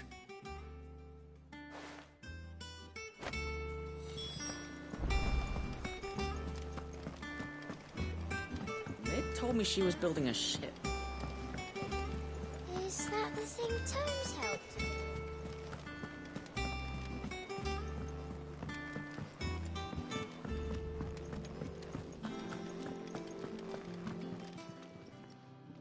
Lady Karen, Goat tells me you weren't happy with our offer. Would you prefer the debt was repaid in coin? What debt? I don't recall lending any of you lot me hard-earned gil. I may have tossed a talent or two in the hideaway's coffers, but those were donations, and you can hardly call it charity if you go asking for it back. Of course not. But one good turn deserves another. And our circumstances have changed. Surely you wouldn't shun the gratitude of a pauper who happened to have become a prince. Oh, so you're a prince now, are you? Fine. But I'm selling it and taking what I'm owed, then you're getting the rest whether you like it or not.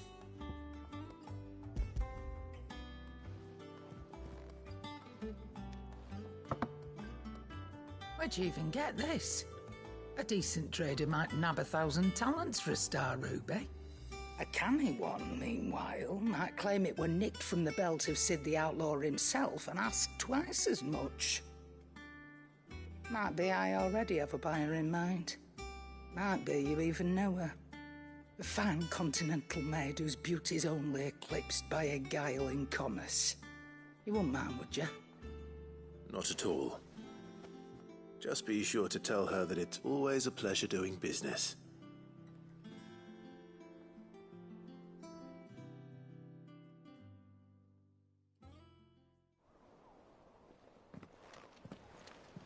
I hear you ended up delivering all 3 stones. Thanks to this lump. I sometimes wonder what I'd pay you for. Speaking of which, I still haven't been paid last month's wages. Oh, so you remember what's owed to you then? Get your ass behind that disc of yours and don't get up before those ledgers are square. Right away.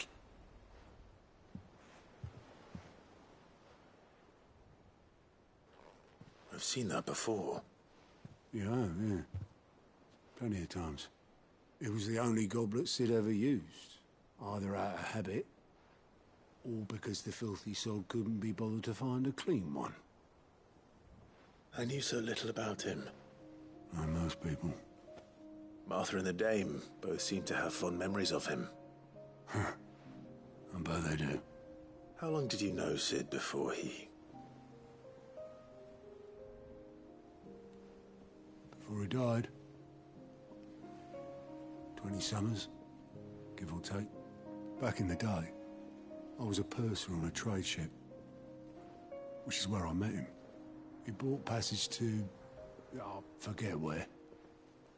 But having nothing better to do on the long nights, we set up drinking island rum till the morning bell dragged me back to my duties. Quit my post not long after that. On account of making a fine maiden's belly fat. But me and Sid stayed close, promising we'd one day sail the seas again. That was before fate stepped in and said she was having none of it.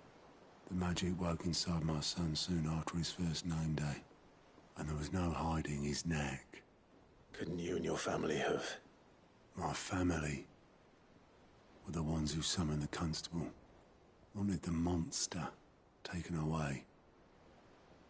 I couldn't turn my back on him, forget what I felt, and I couldn't for the life of me understand how they could.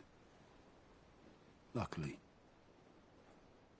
Sid was of the same mind as me. It was him who stood beside me when all I wanted was to tear the whole world down. Him who cried for me when I had no tears left of my own. Him who swore he'd do everything he could to stop it from happening again. And he was true to his word, too. Left the Royal Army once and for all. His ranks, his ribbons, gone. Just like that. Threw away everything he had. All to right a wrong that no one else had the courage to face. I knew then I'd follow that man to the ends of the earth.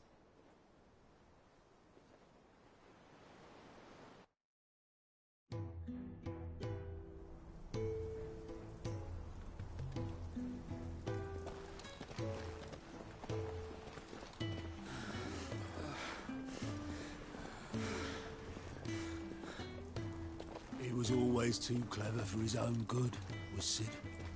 Saw the world for what it really was, while the rest of us were content to go along with the lie we were shown. And it can't have been easy, bearing that burden alone.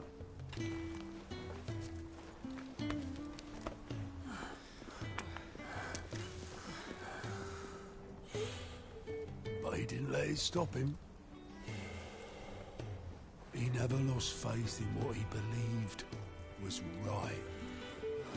And that gave us faith in him. Faith he'd steer us true.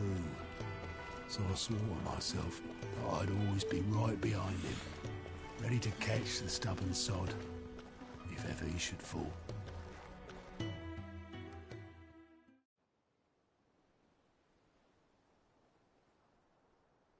But I couldn't even do that.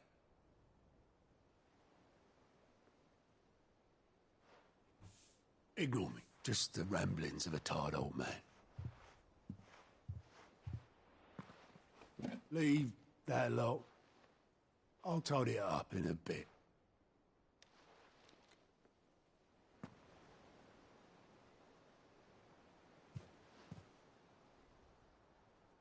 This is Sid's handwriting.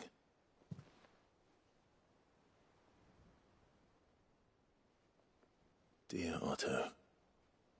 I may be drunk, but I wanted you to know this place would be fucked without you. Love you, you grumpy old sod.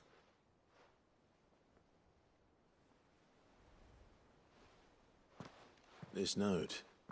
Hmm? What about it? Sid was right. Without you, we'd all be lost.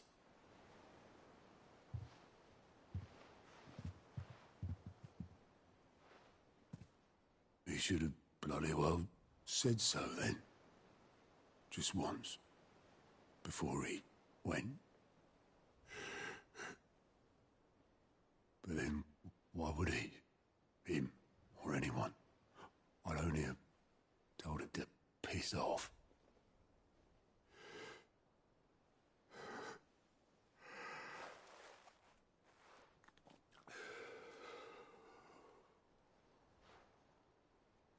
You're wrong, though. Both of you. It was never just me keeping the hideaway afloat. It was all of us. I just shoved people in the right direction. I barely seem to be able to do that anymore.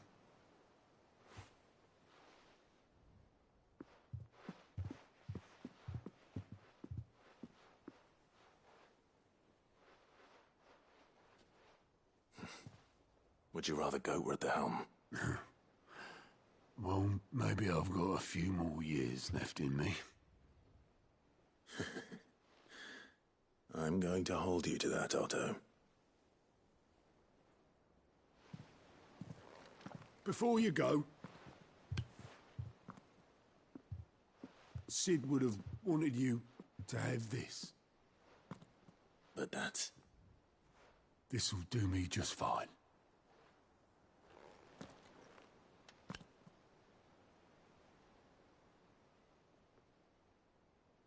Thanks for the ray of sunshine. I'll see if I can't pay you back. Already have.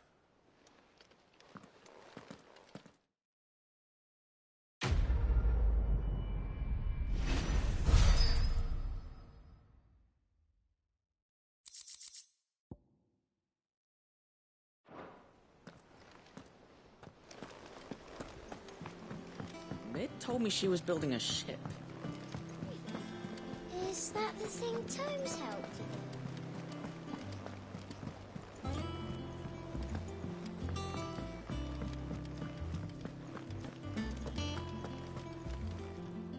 I noticed you and Torgal had gone off somewhere. Take him for a walk, did you? You could say that.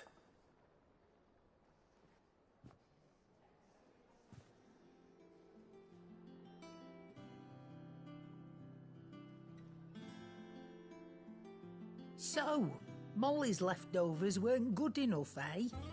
That'll teach me for treating you like you're still a pup. All right, no need to shout. Now we know what you're after, I can see about getting some in. Speaking of which, I brought one for later. Can I leave it with you?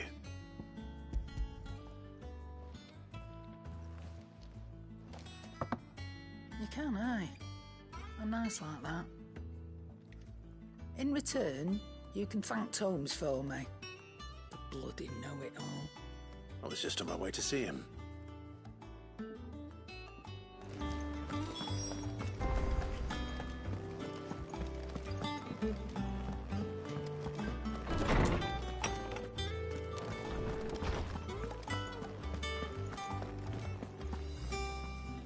Ah, Clive.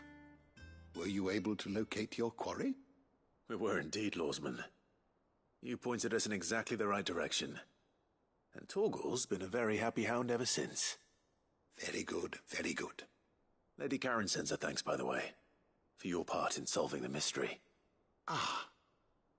But that reminds me. After your last visit, I found myself pondering Torgal's talents. Do you recall our conversation concerning Lady Jill's role in Torgal's transformation? About how she somehow woke the power within him. Precisely that. A reasonable conclusion, I thought. But one which raised certain questions in my mind.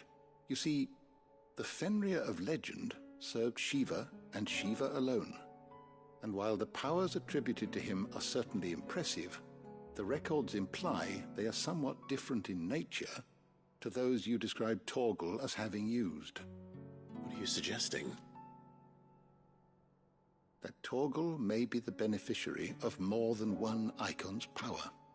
Consider that in addition to Lady Jill, he has served as a loyal companion to you, your brother, and even the late Cid.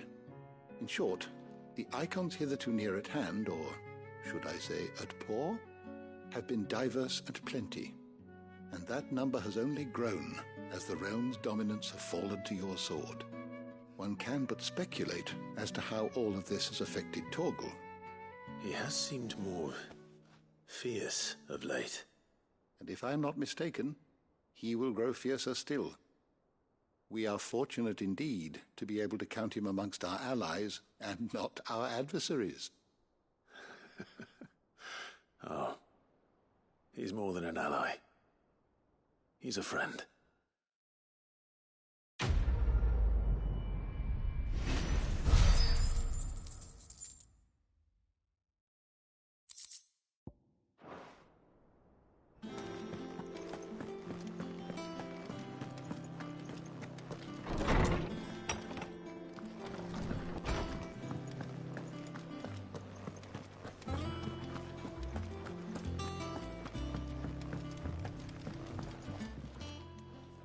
Sorry for the wait, but hopefully you'll agree it was worth it.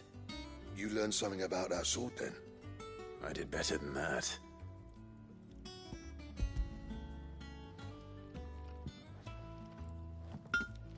A whetstone? Yes. But not one you'll find anywhere in Valisthea.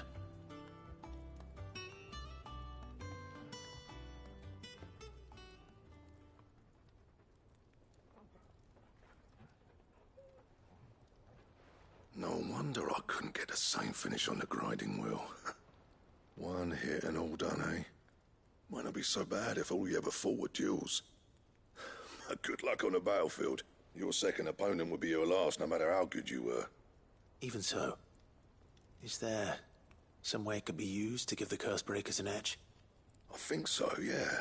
With this whetstone and the right kind of steel, I could probably even make a twin of the blade that rattled me. But there'd be no replacing this little rock once I worn it down to a sliver. I reckon we get a dozen swords from it, if that. Swords that the curse breakers wouldn't know how to wield properly, and that would see them through a single fire piece. Nah, no point trying to copy that thing. Be about as much use as a wax anvil. But finishing our blades with a whetstone this fine, now that's something to consider. And what's finer than fallen masonry, eh? Or more hard-wearing, for that matter. Just imagine it. Good Valisthean steel with an edge as sharp as any found in the Outer Isles. I won't make a copy, nah. I'll make something much better. I'm sure the curse breakers will be delighted. Just don't push yourself too hard. Don't you worry about me, sunshine. I've been working day and night since I was half your age, and I'll still be here when you're long gone. Hey, thanks, Clive. I mean it. I owe you one. August too. It's good to know someone's looking out for me. He'll be happy to hear you said that. And I'll see that my debt to you's paid. First new blade I make's got your name on it. You come and find me when you've got the materials. All right. I will.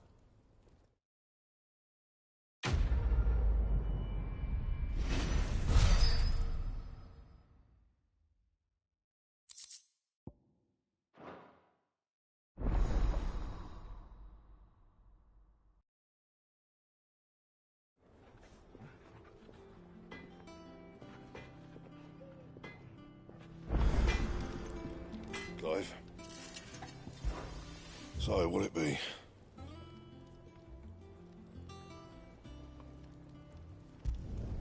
Should last you a good while.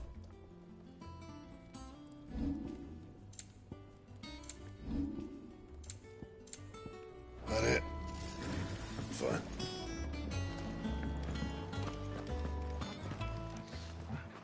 And what can I do for you?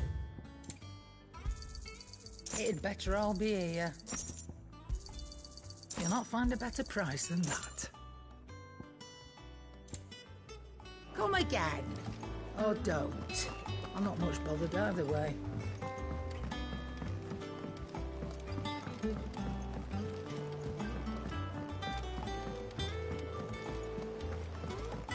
Mid told me she was building a ship.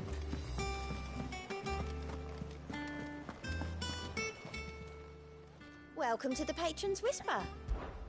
Is everything we've received and everything promised. Best of luck out there, Sid. All right, Clive. Asterix. Mid finished sending half the hideaway traipsing across the twins, has she? I swear, that girl'd do anything to put off visiting her old dad's grave.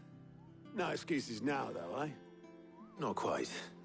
She said there was one final thing she had to take care of. I'm sure she'll be finished soon enough. She said that? In those words? She did, yes. Clive? Were you born yesterday or something? There is no thing. She'll probably be halfway to Canva by now. Mid. I might still be able to catch her.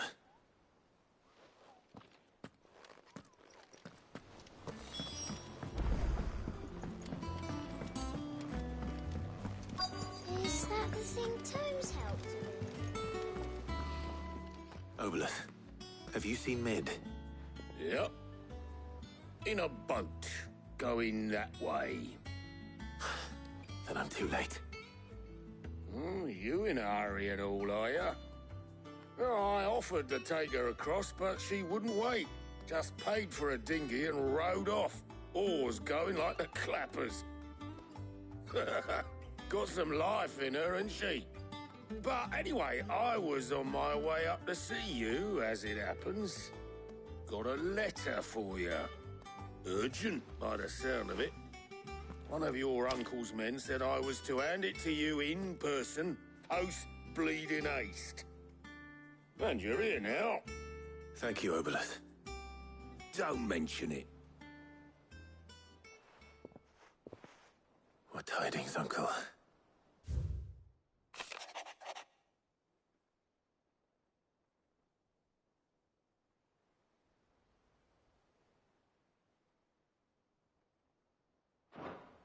Trouble in Canva.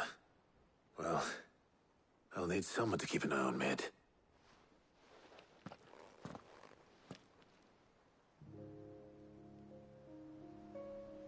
So what? Mid got us to do all the dirty work and then just sailed off into the sunset? It, seems that way. Well, nothing we can do about it now. But next time you plan on visiting Sid, you might want to tie her to something before you suggest it. Ah, don't be so hard on her. Got to admit, the dirty work was kind of fun. Everyone pitching in, all that bollocks. Just like when we built this place. You're right. Anyway, we all set to head to the old hideaway. I could do with getting to Canva pretty sharpish. Wouldn't do to keep Lord Rosfield of the Seven High Houses waiting now, would it? Not after he asked for me personally. Gav will be leaving with me. Will you mind the place while we're gone? You can count on me. Just be sure to give Sid and the others my regards. All right. Oh, by the way, Jill will be joining us too. She's got some things to take care of, but she'll meet us there. I hope she's telling the truth at least.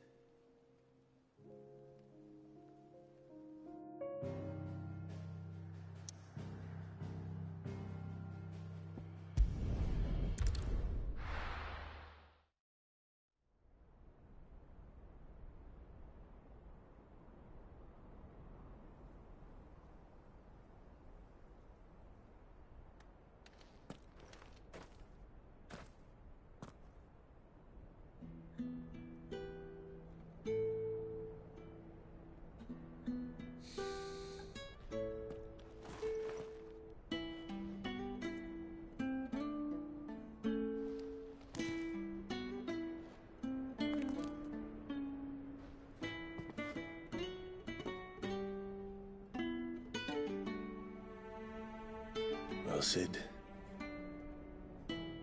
I remember what you told me. But if no one is listening to what you have to say, you may as well not say it.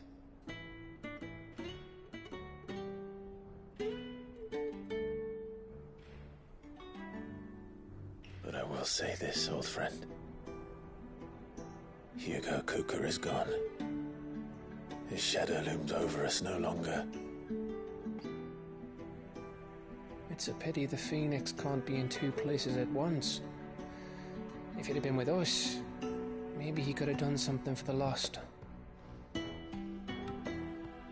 Not even the Phoenix can bring people back from the dead. Life has a beginning and an end. So we must live while we have the chance. And not as slaves to the crystals, but as free men. May we join you?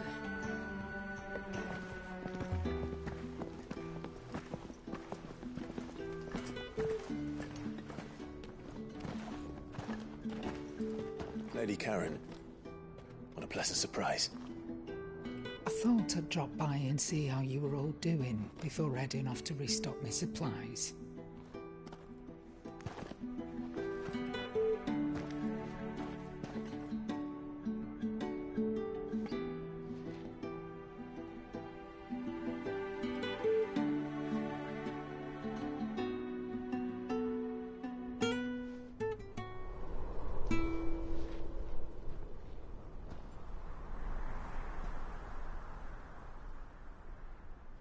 It wasn't the most scenic view back then, but it were never as bad as this.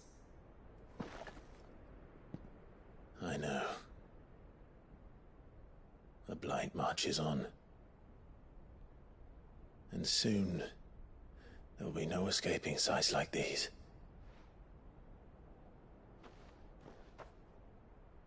So our mission remains unchanged. We cannot stop until every Mother Crystal is gone, and their thirst for ether with them. The only one that remains in Storm is Drake's tail in the Crystalline Dominion. Our next target. We're going to Twinside. It's the capital of the Empire these days. I wouldn't like to think how tightly guarded they've got the place. Not that that'll stop you. But we do well to scout it out before you go charging in. We would indeed. If you're off to the Dominion, you can take this great lump with you. Goods. Oh, I am sorry. Have you forgotten you're the most wanted man in the Twins? I thought you might like to disguise yourselves as the attendants of a travelling trader, assuming you've no better ideas. You wanted to buy yourself some tools, didn't you? Well, now's your chance. You're letting me go with them? Oh, thanks, Nan. Stop that! You'll break me bones, you great galoot.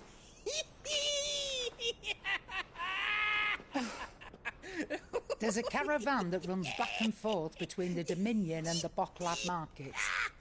It's managed by the Merchants Guild. Just show them Goots' traders pass and you'll be on your way. It'll be a damn sight less risky than footing it the length of the Crystal Road. That's for sure. Thank you, Karen.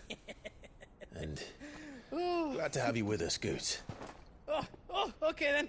I'll get me things and I'll meet yous there. See yous down in Bocklad. Get off! Me poor fingers! Jill, you're with me. Understood. And Gav? Already on my way, Captain. Be careful. Aren't I always?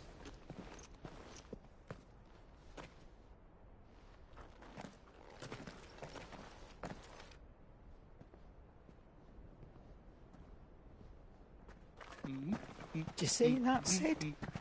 Your protege's making a proper little outlaw of himself.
How are you feeling? Better. Thanks to Talia. I'm glad to hear it. And Torgal helped too. Didn't you, boy?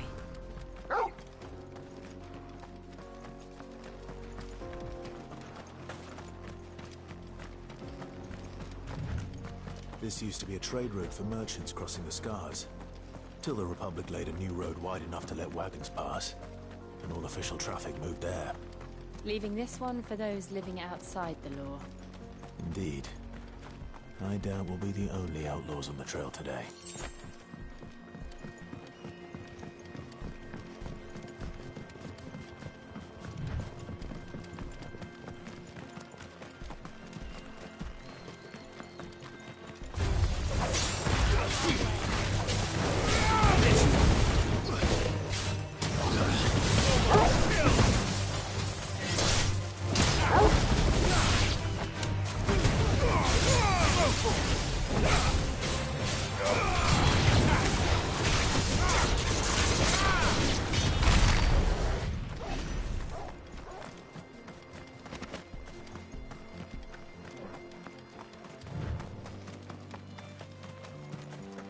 So what do you think?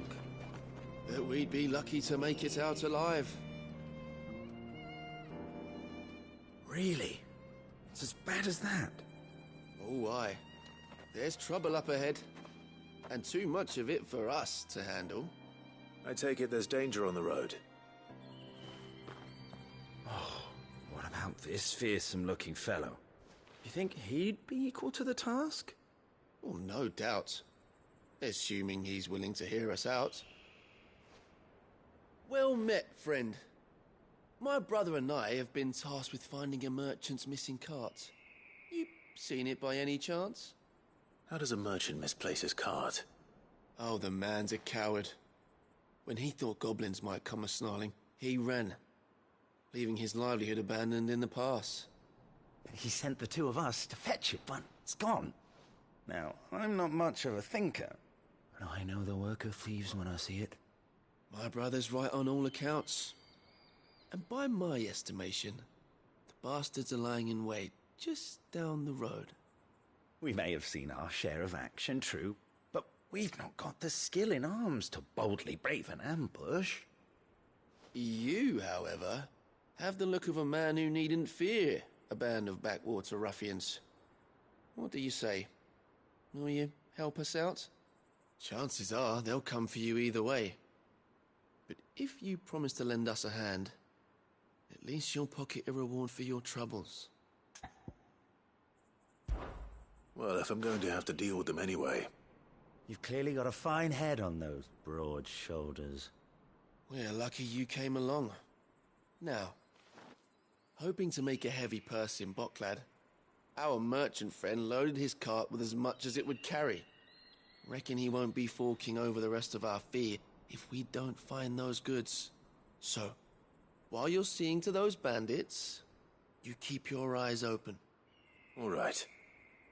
Just don't expect me to drag the cart out of there myself. No. You can leave the cart to us.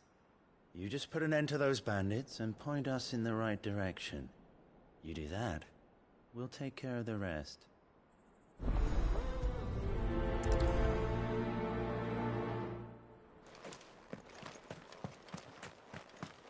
I'm not sure I trust those two. But if there are bandits lying in wait, I should probably take it. Look lively, you lot. We've got guests. These must be our bandits.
That's them dealt with.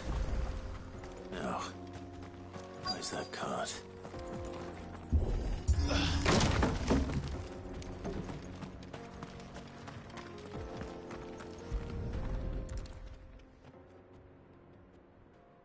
Getting all of this out of here will be a nightmare. Seems we found ourselves the right man for the job, wouldn't you say?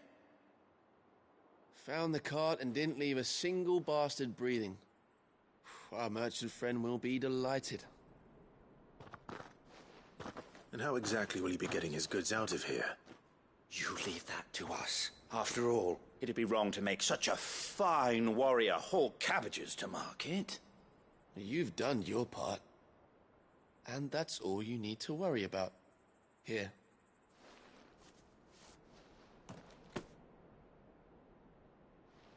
It's been a pleasure. Now piss off. There's no need to be so rude, brother.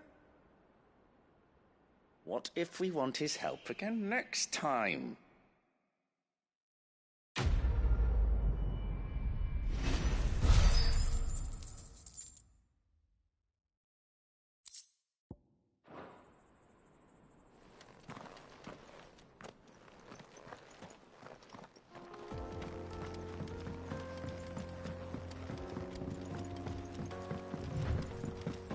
I see the Dalmex lag behind Rosaria when it comes to bridge building.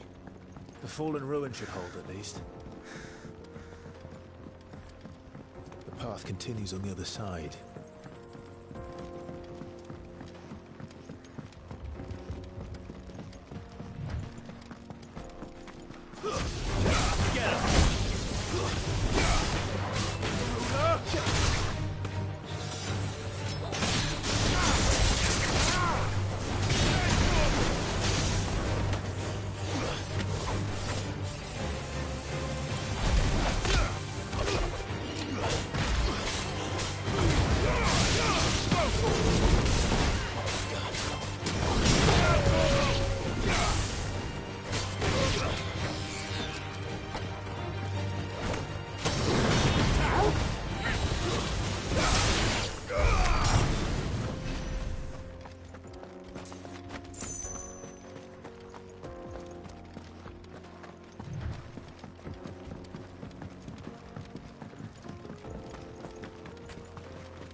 So this is Zemeckis.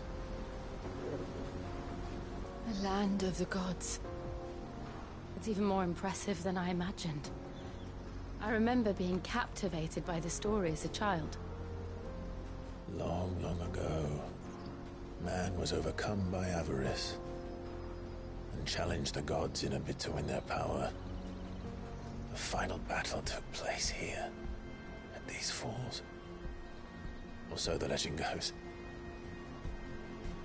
If anyone ever manages to plumb those depths, perhaps we'll learn if there's any truth to the tale. That the gods emerged victorious and punished man for his defiance by visiting upon him 2 curses. Dominance in bearers. To tell the truth, I always thought it strange that the dominants and their icons were deemed a curse.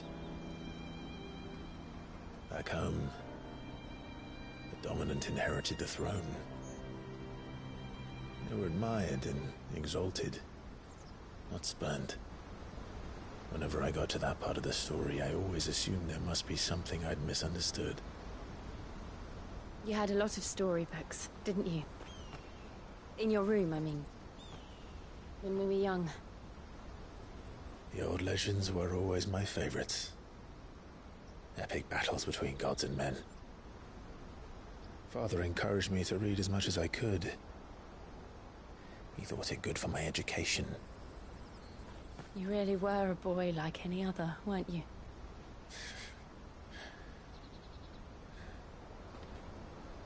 Just look at this place. It's enough to make you believe the legends are true. I know.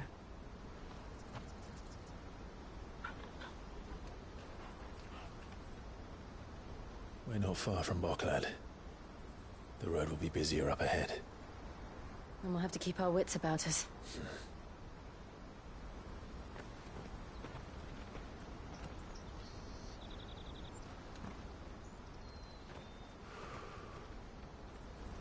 Clive? Something wrong? Nothing. It's nothing.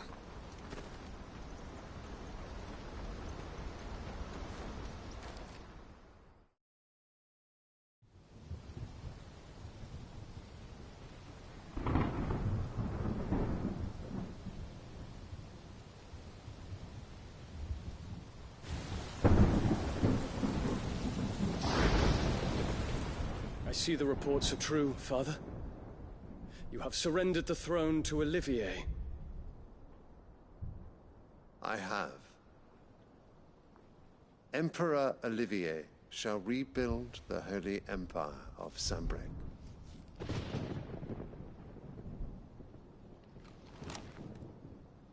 How is he to rule an empire? He is but a boy. I shall advise him until he comes of age. Father, please. Or for as long as I am able.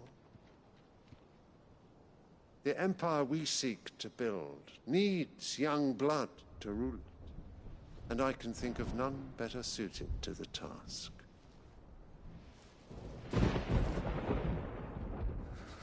There is other news, Dion. Hugo Kupka is dead, and Drake's Fang destroyed. The pillars of the Republic have fallen. Ere long, the Imperial banner shall fly over every city in Storm. And then, Valisthea.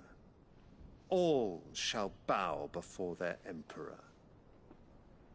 Father, these are the words of a tyrant. They are the words of a god. The Emperor whom I gladly serve. Great Greager, made flesh.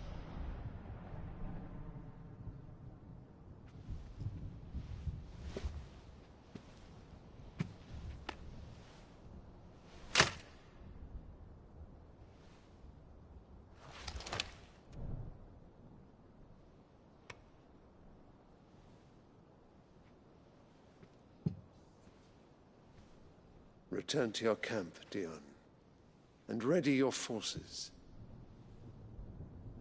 It is time to show the world the true power of Sanbreque.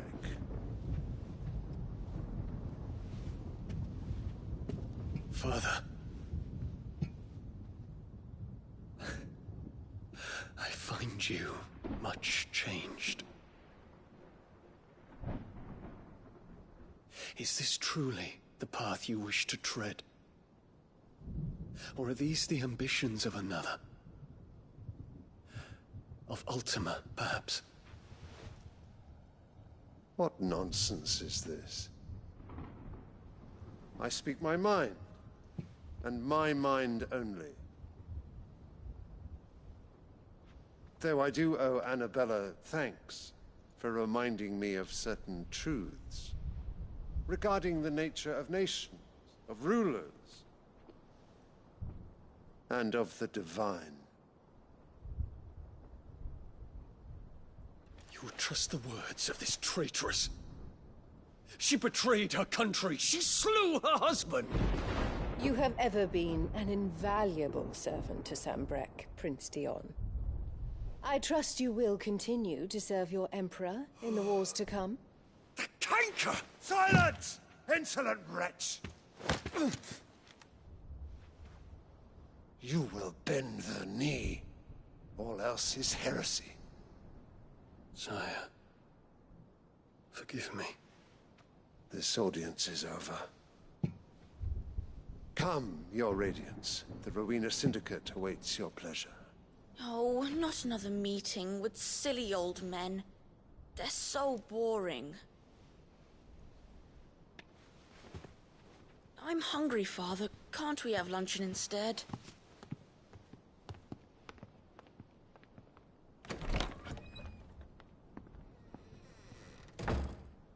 Does it pain you that you will not inherit your father's throne? I have suffered worse.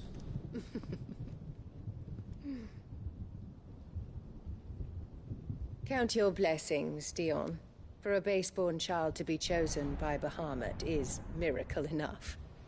You have risen high on his wings, but you shall rise no higher, lest your impure blood stain the throne. What do you know of my blood?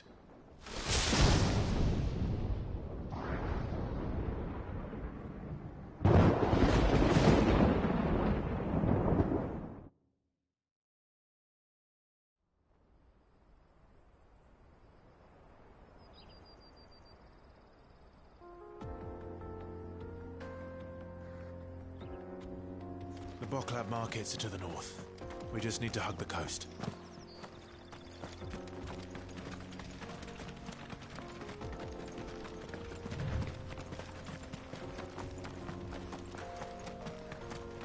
Infiltrating the Dominion won't be easy with the Imperials on high alert.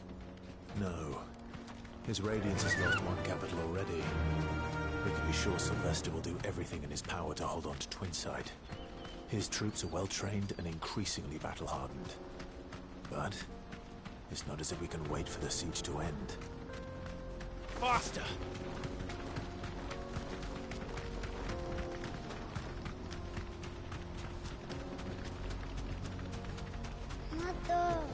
More refugees. And they're all making for the Crystalline Dominion. Because they don't know how to live without the Crystal's blessing.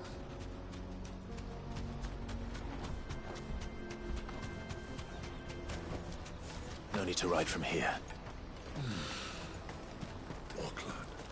There are no crystals here. This is where we're supposed to meet Goots, isn't it? That's right. He said he'd wait for us here after replenishing his supplies. I dare say he'll have finished by now.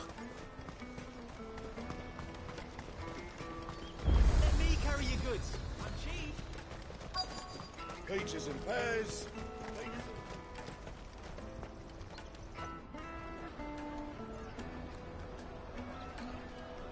Wonders from across the water. Come one, come all. Feast your eyes. Good sir, can I interest you in...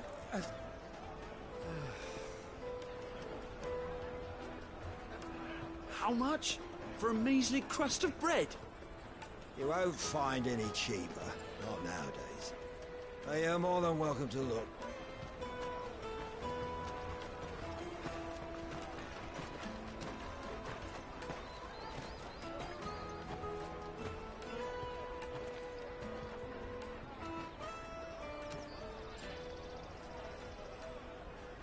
The Empire's unlawful and illegitimate occupation of the Crystalline Dominion is still in effect. Only those whose business in Twinside has been officially approved by the Republican Army will be permitted to cross the border. All who seek entry are to form a line and ready their documents for inspection. It looks like we aren't the only ones who are eager to leave. And they're checking everyone. Can't you make an Not for the likes of you. We won't get through without that pass. Let's go in and find Good, shall we?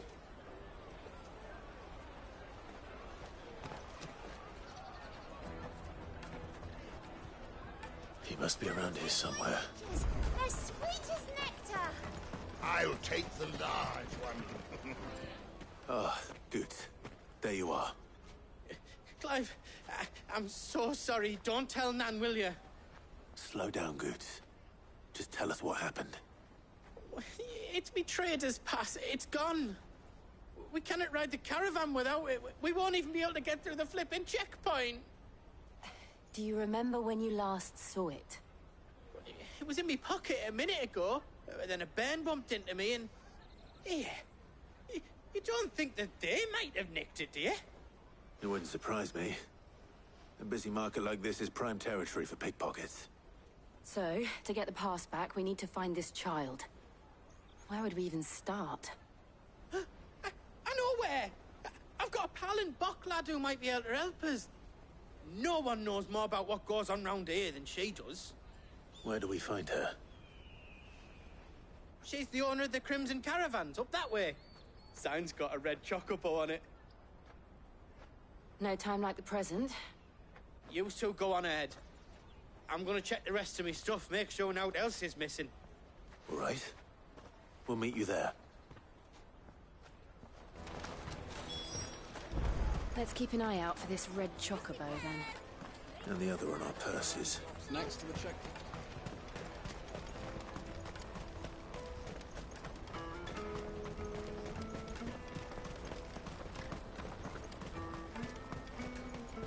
Out of my sight, wretch.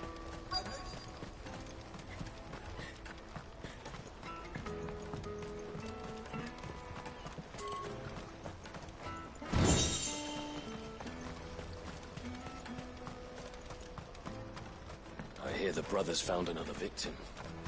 Can you believe it? I believe it, all right. What's that? The third this month?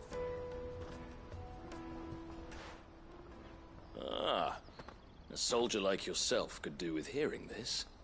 If ever you see a couple of brothers up in Lateney's Cleft, you just pass them right on by. And why is that? Because they're duplicitous bastards who make cutthroats and footpads look like upstanding citizens by comparison. What they do is befriend a passing merchant, someone new to the area, and steer them straight into the arms of bandits. The merchant dead and his murderers busy bickering over the poor bastard's wares. The brothers set to sweet-talking some other unsuspecting fool, a warrior. Now, the brave soul charges into the footpad's den thinking he's doing the realm a favour, and when he's done, the brothers sweep in and loot the bandits and dead merchant both. Yeah, there's a lazy sort of cunning to it, I suppose. You'd think they'd run out of bandits eventually. So close to Bocklad? Not bloody likely. I suppose you're right. Anyway, if you run into them, you steer clear. Or better yet, give them a damn good hiding. I only wish I had. Thanks for the warning.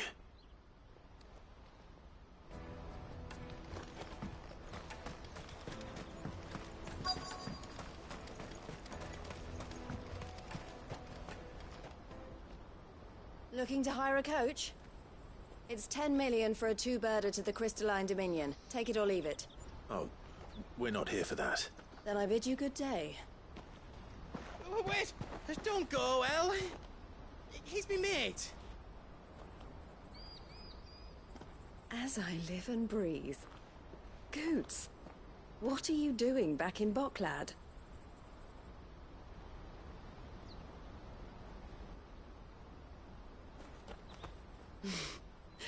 I gather Lady Karen didn't send you.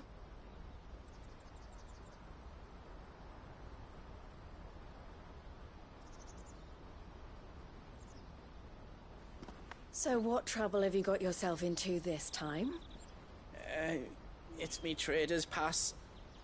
It got stolen. By a little bairn. Of all the...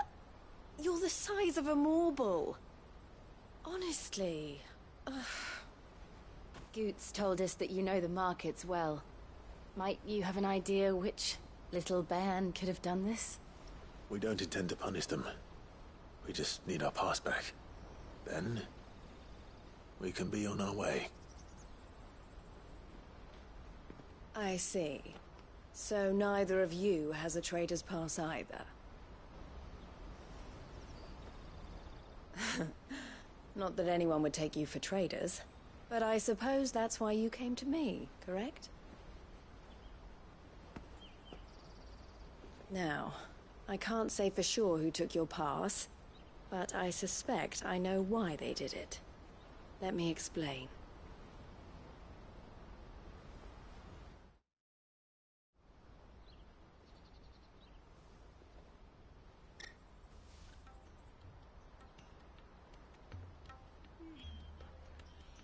Ever since the Fist marched on the Dominion, the Republic has been clamping down on any commerce that might aid the Empire more than it does us. Which means traders' passes have gone from being merely a way of easing one's progress to being essential if one wishes to cross the border at all.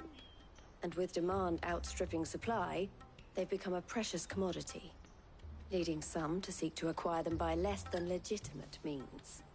So the children are stealing passes to sell on the black market? Yes, and no.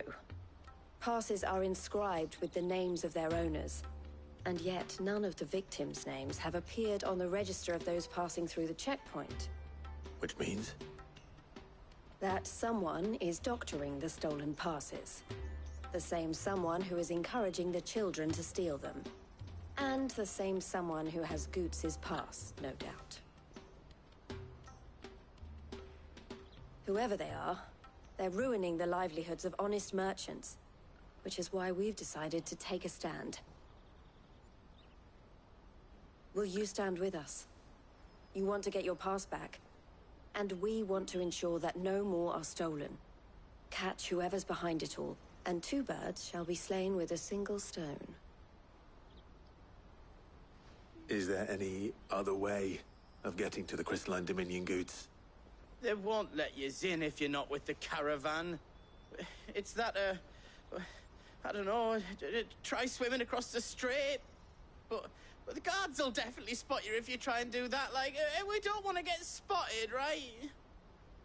So either we find the people who took the pass, or give up all hope of entering the Dominion. All right. We'll help. Thank you kindly. But I don't know your name. Eloise at your service. Clive. A pleasure doing business with you, Clive.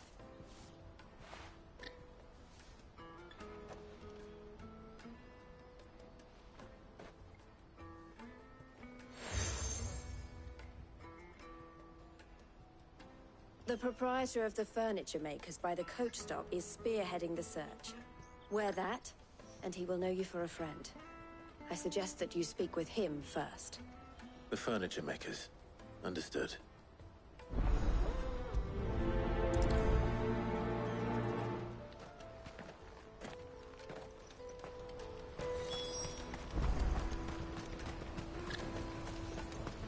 Out of my sight, wretch!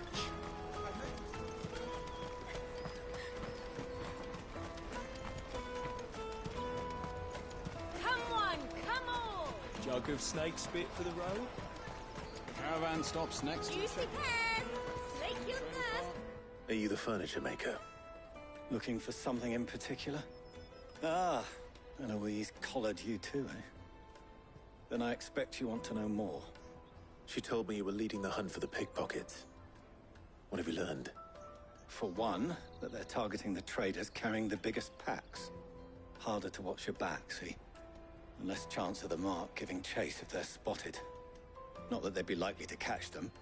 Those imps know every inch of this warren like the backs of their hands. Their eyes must have lit up when they saw Goots. The fishmonger round by the gate's been trying to track down the children involved. You should go and have a word with her. Thank you. We will.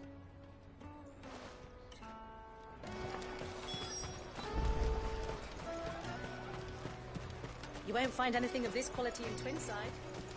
You should come with me to the Dominion. Fish for sale! Fresh sorted and smoked! Can I interest you? Ah, sorry. Message from Eloise, is it? She's asked me to help her. To help you find the pickpockets. Is that so? Suppose I better tell you what I know, then. For one, this isn't a family operation. All the traders say the children who stole their passes were dirty, dressed in rags. Street urchins, by the sound of it. We get a lot around here. Orphans from the wars. A few, perhaps. You saw the refugees gathered by the entranceway? They're all looking for a new start in the Dominion and beyond.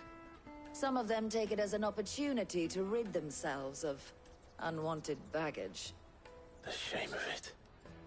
Whoever's behind this would have to have made themselves known to the children at some point.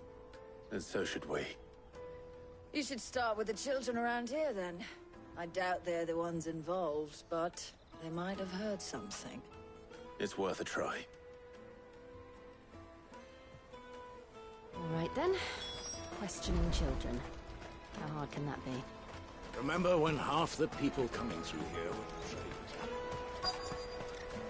Come, taste my peaches! They're sweet as nectar! The finest earthenware from the Free City! All but unbreakable! Jug of snake spit for the rub? Excuse me? What do you want? I don't have any money. It's all right. We're not going to hurt you. We just want to talk. What about? We've heard that some very bad people are making children like you steal from travelers. We need to know who's behind it so we can stop them. I don't know much about it, really. But my friend, Honza, he said he got a job doing something dangerous. Sounds promising. We need to find him and ask. Do you know where your friend might be? He's usually by the tents outside town. Thank you. You've been very helpful.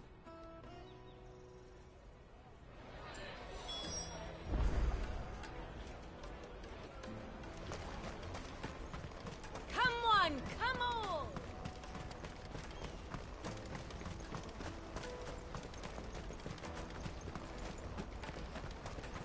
Let me carry your goods. I'm cheap.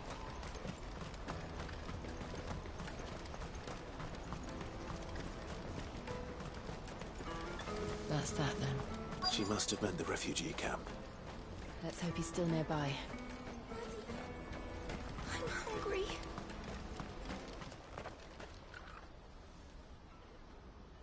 That big fat donkey was easy pickings. He wouldn't have noticed if we'd robbed his boots off him. Yeah. Wish we hadn't handed over the pass, though. Could use one of those things to get out of this dump.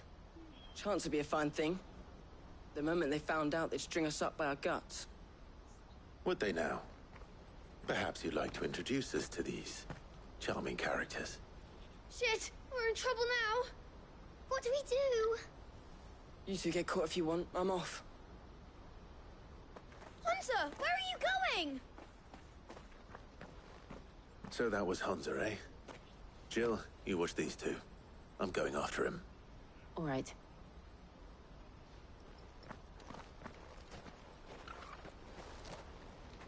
He can't have gone far.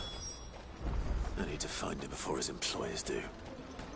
Daddy, I'm hungry.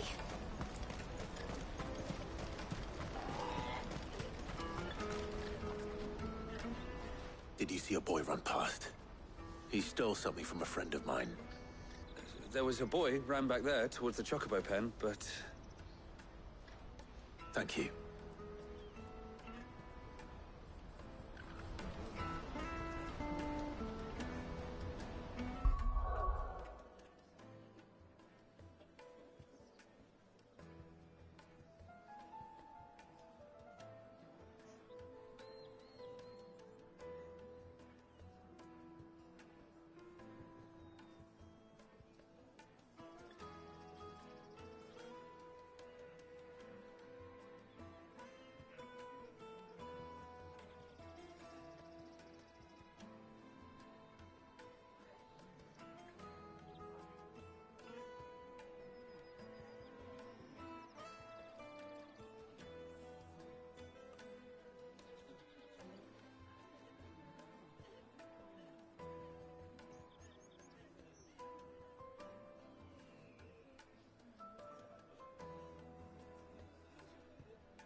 Shit.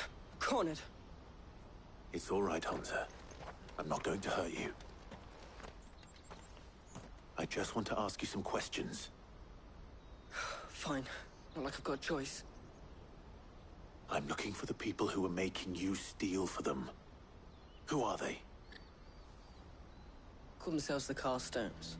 They said they'd give me good gill if I did what they told me. I knew they were bad, but bread doesn't come for free. Didn't come at all half the time, before I started buzzing for them. You know, if I didn't do it, they'd just pick on someone else. Someone they could push around easier. Hansa. You found him then? Jill. Where are the other two? Eloise is watching over them. She sent Goots and I to look for you. You're... him! I haven't got your pass anymore, if that's what you're after. I gave it to the Carstones. Whatever you do to me, I can't get it back. Not that I go against them anyway. If it weren't for their gill, me and my mates would have starved.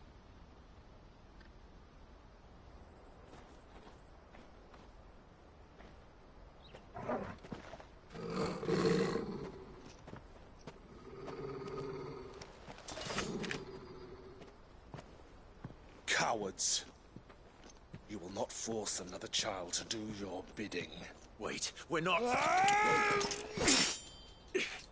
Don't hurt him.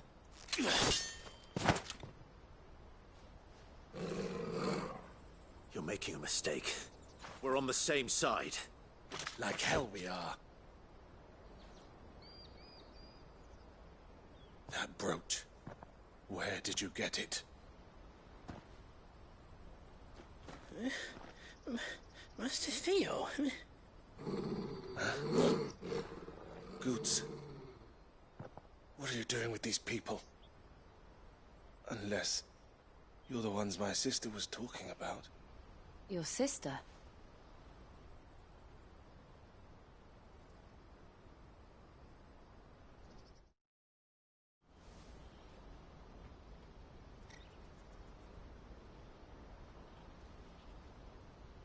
Eloise didn't tell us she had a brother. And why would she? I'm just a back and a blade. Theodore, at your service. Sorry about before. Theodore, what do you know of the Cast Stones? Vultures who have made Boklad their hunting ground. They prey on the desperate, stealing from those with gil and bullying those without it into joining their flock. I'd been looking into their activities in hope of sparing the refugees any further hardship. But it seems they've already stooped even lower than I'd feared. Hansa's a good lad. Don't blame him for what they've made him do. If he and his friends hadn't agreed to work for the Stones, some other poor souls would have. On pain of death, most likely. Clive, was it? And my sisters asked you to help put an end to the pickpocketing. Then we all want the same thing.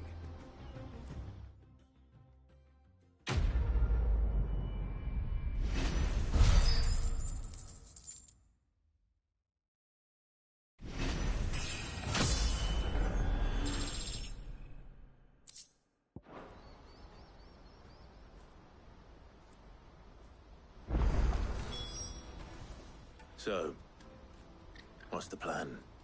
What else? We find the Carstones, and we crush them. You get your trader's pass back, and I make Boklad a safe place again. All right then. All right then. Hansa, where are they camped? Don't worry. They'll never know you told us. Couldn't if I wanted to. They always come to town to collect the passes. Meet us outside the gate. I tried following them once, but they spotted me halfway down the trail. Said they'd string me up. We'll try it this time. Which way were they going? Back down the road towards Leitney's Cleft. To Leitney's Cleft, then.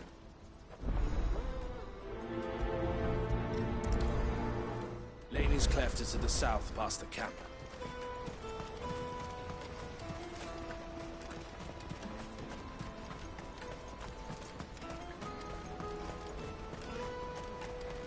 That's that, then.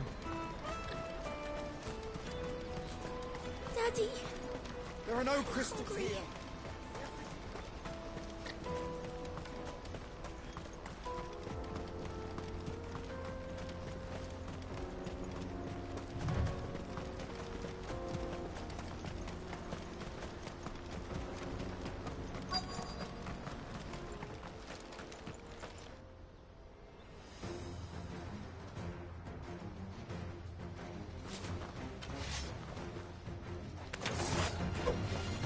one who's been sticking his nose in our business.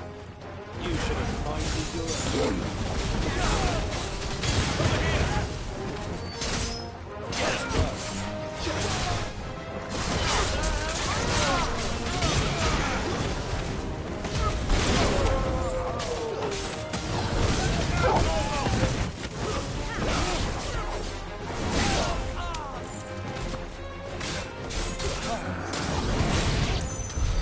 I doubt these were the ringleaders.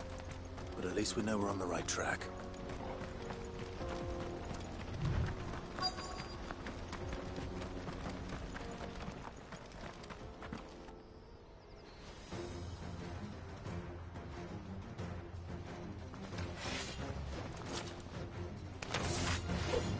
We got company!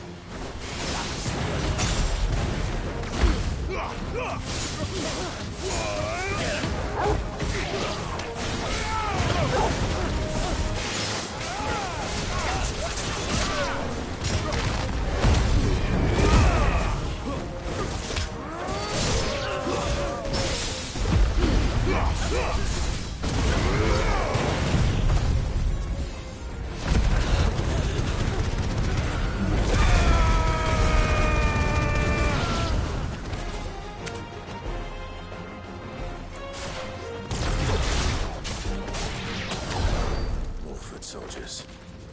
Fewer now.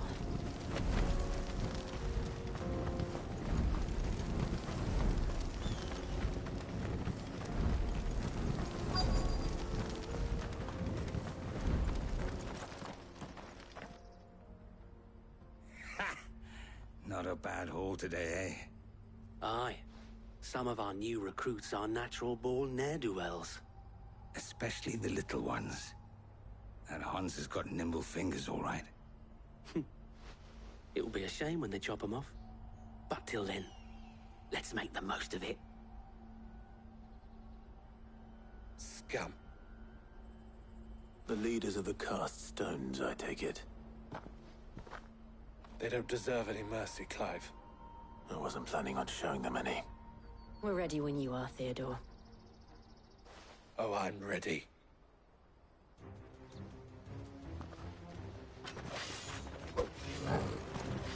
Fuck. It's that guard from Bossman. Kill him. Kill them all.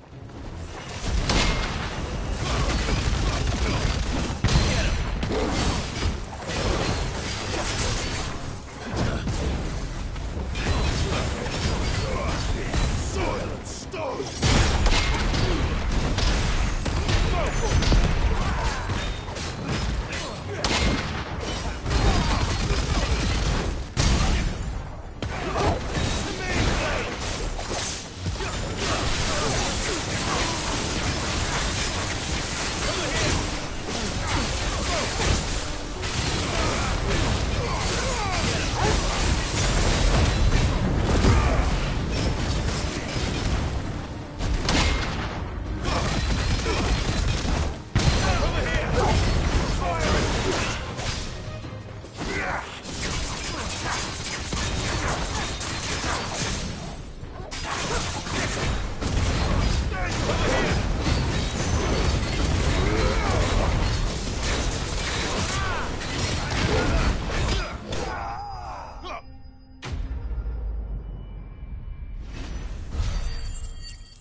And they say crime doesn't pay.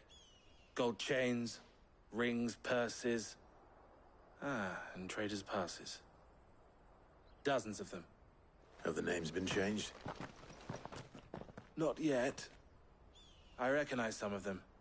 No doubt Goots's is somewhere among them. Now I just need to sort through it all and return everything to the people it was taken from. We should go and give Eloise the good news. Can we leave things here in your hands, Theodore? Of course. Oh, and, be sure to tell her of the part I played, won't you? We'll be glad to.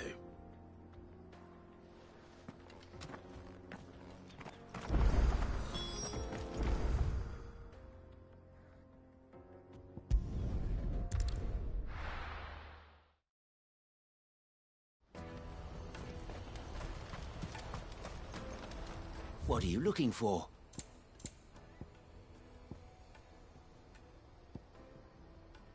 Farewell.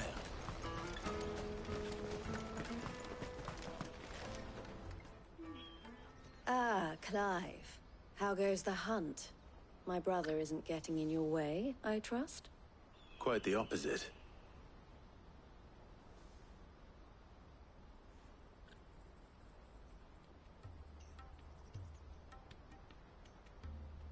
So it was the cast stones who were behind it all. Theo told me he'd been on their trail.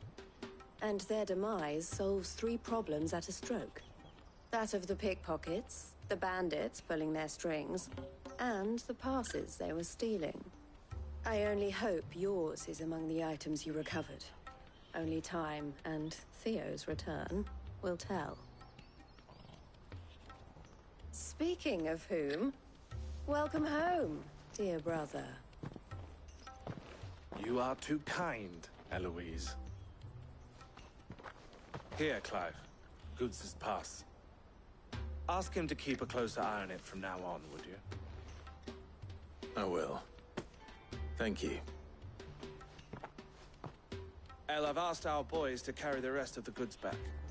Can I count on your help in sorting through it all? Of course. I'll make some space in the storeroom. I expect you'll soon be on your way then. But it wouldn't do to leave without introducing yourself properly. Would it now? Sid. Don't look so shocked. We're on the same side. I don't understand. As you now know all too well, we at the Crimson Caravans are always happy to help those in need. For a small fee, we will move anything that needs moving. Be that goods to market, or bearers away from it. I was the first my sister helped escape. If it wasn't for her, I'd have been branded as a boy. I had no idea. It just so happens that we are seeking to expand our operation. And who better to join forces with than the leader in the field? Wouldn't you agree, Theo? I would. It seems our purpose is the same in more ways than one. So what would you say to working together again? It would be our pleasure. And our honor. The honor is ours. Here, Clive. This is for you.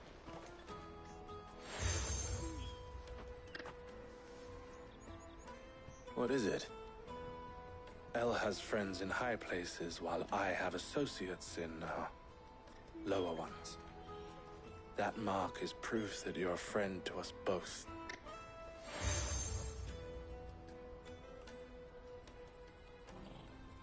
I shall bear it with pride. Well, all that remains is to wish you a safe onward journey. Goots' pass should secure you a place on the caravan, but if you encounter any difficulties, we would be delighted to provide you with a coach of our own. For a discounted price, of course. Say, 9 million? We'll try the caravan.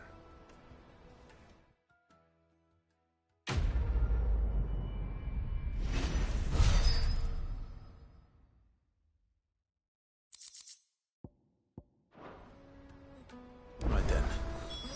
Let's get this back to Goots. And then it's on to the Dominion.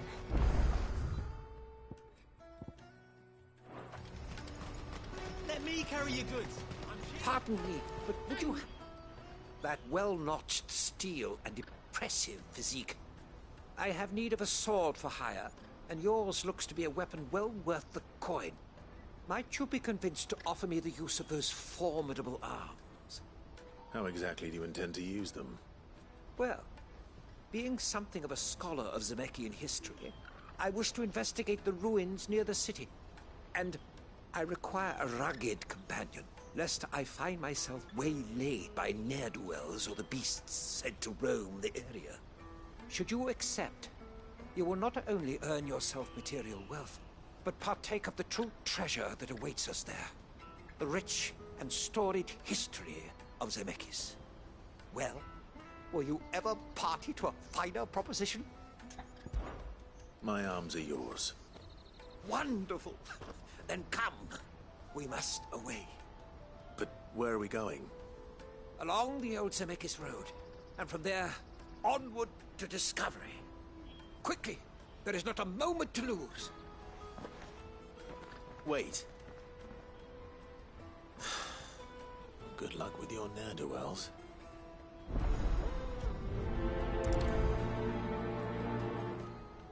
I'd better make sure he doesn't get himself killed.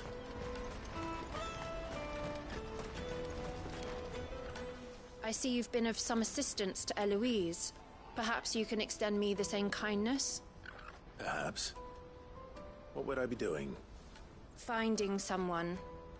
You see, I've been having trouble with thieves, and despite the many pains I've taken, I can't stop them from rummaging through my packs.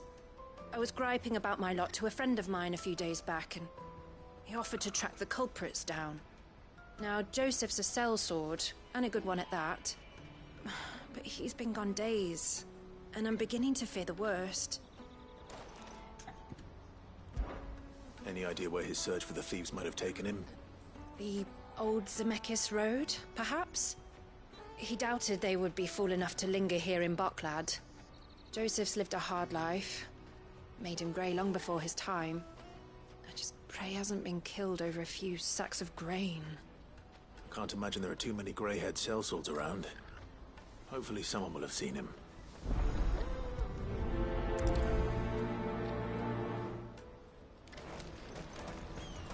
That's that then.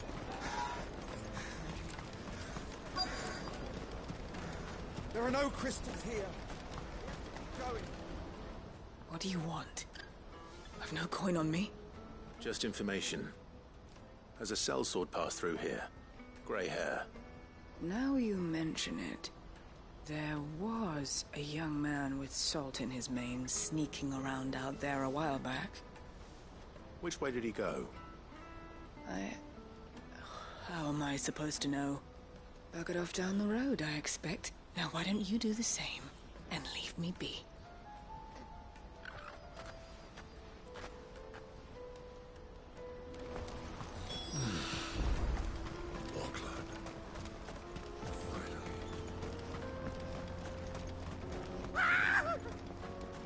Why am I not surprised?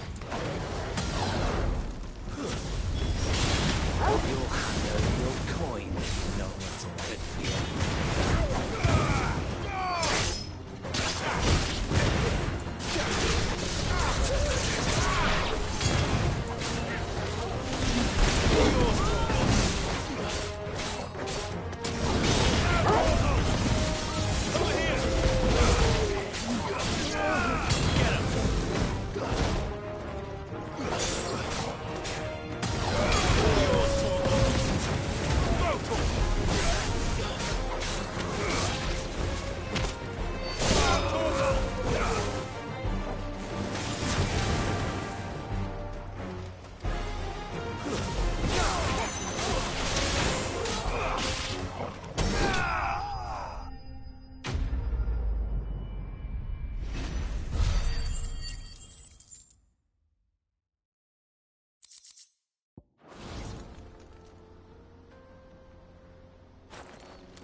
Are you hurt?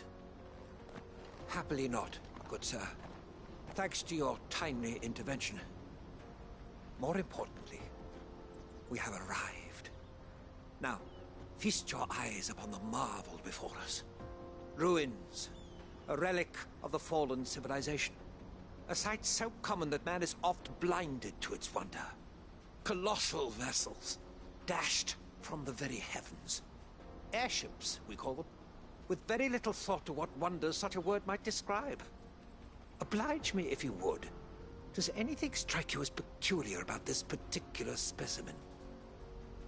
Though we ourselves find fallen ruins to be nigh indestructible, whatever gouged the final sin from the rock cleaved clean through the structure you see before you. A tantalizing mystery, no doubt, but merely one of countless enigmas in which Zemeckis history is steeped. Come, good sir. Our expedition continues, and we still have much to learn.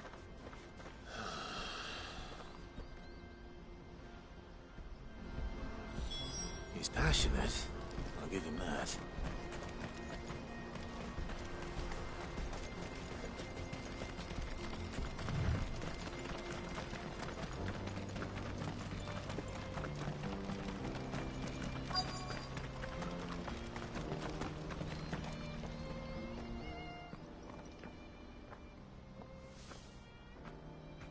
We don't want any trouble.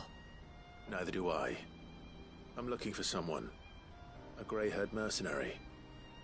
Well, we haven't seen him. Yes, we have. We saw him climbing up the rocks. Those ones, over there. Maybe he found his thieves. Mum won't let me near them. She said there's goblins up there, and that they eat little boys for dinner. Shush now. You've said quite enough already. I only told him what you said. I'd listen to your mother if I were you.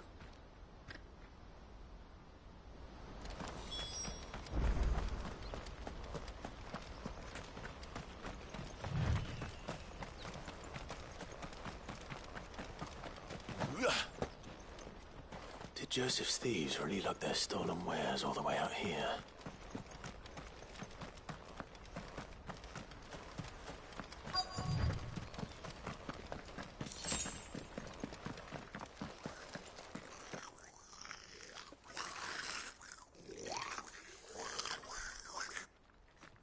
I think we found our thieves. They don't look happy to see me.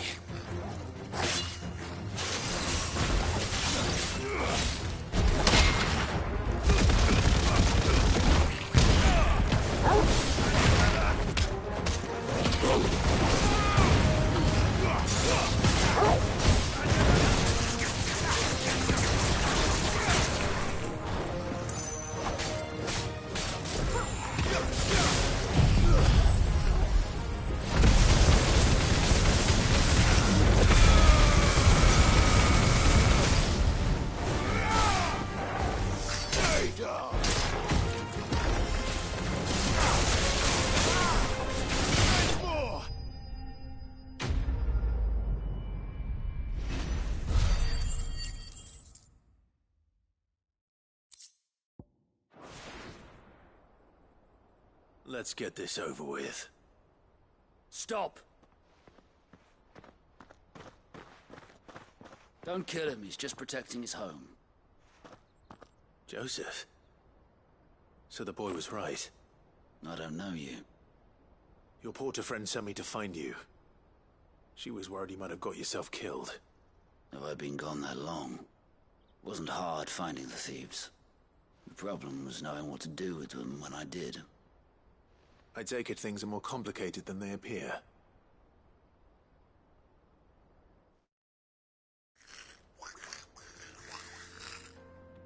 I'd all but ruled out bandits before I even left the market.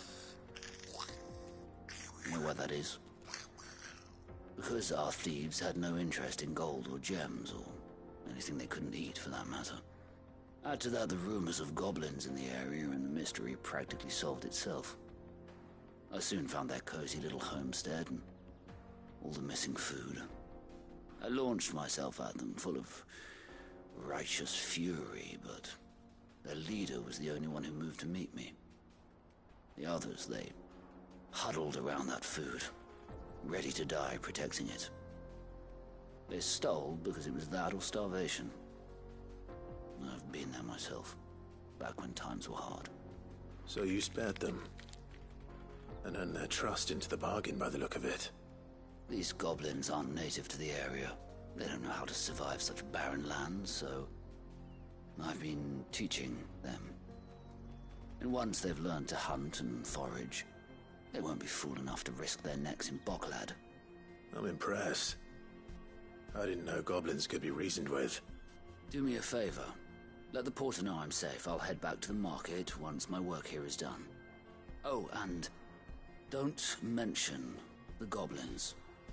I don't want people coming here brandishing pitchforks. Not now this lot have sworn off thieving. Your secret's safe with me. I appreciate it. Thank you.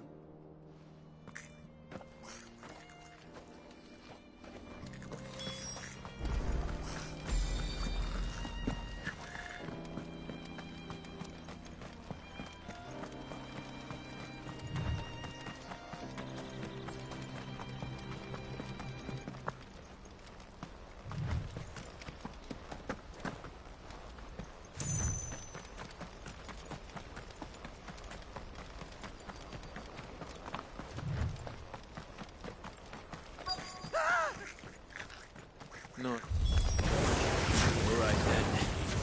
Who's first?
You're going to get yourself killed. Oh, that would not do. That would not do at all. Not when such majesty stretches out before us. Behold, the final sin in all its glory. As Moss tells us, a battle was fought here in ancient times. A battle of such ferocity that it tore a great crater in the very land upon which it was waged. In reaching for their holy sanctum, did man enrage the gods, and great was the vengeance that was rained down upon him. Alas, the full truth of the matter is lost to time, though I live in hope that I might see it discovered. But we must not dwell upon such things. There is more yet to see. Onward!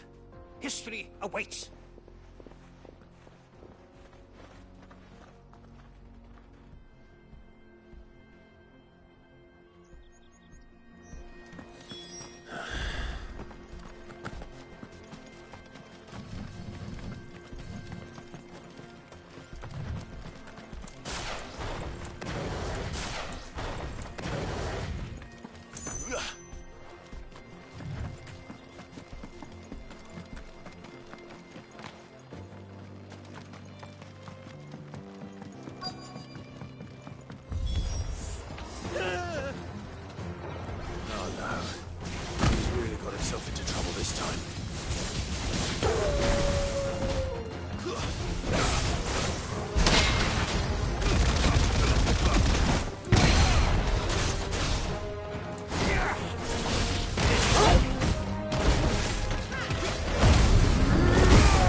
Still in one piece? It would seem so. Once more I am in your debt. And once more you impress me with your prowess. These were no ordinary foes, but ones we in the field call echoes. Though Moss the Chronicler concurs with the legends in attributing the fall of Zemeckis to a wrath wrought upon mankind by the gods, he offers little in the way of explanation. Could the ruins we see before us here, in all their elaborate beauty, perhaps suggest an answer? Could the construction of such miraculous edifices have been considered an encroachment upon the province of the divine? Alas, all is mere speculation. But one day, perhaps, I will learn the truth. Not if you keep running headfirst into trouble. You are right, of course. And not only have you plucked me repeatedly from the jaws of death, you have proven yourself a willing audience to my ramblings. Glad to help, but didn't you say you came here to investigate something? I fear I may have rather overstated the case on that front. In truth, a captive ear was all I really desired. You see, even my fellow scholars have grown somewhat weary of my musings of late. And so I came upon the idea of purchasing a companion. A captive audience, if you will. That's what this was all about. I am afraid so. And now, my good man, it is high time we returned whence we came. Fine. Just don't go running off this time.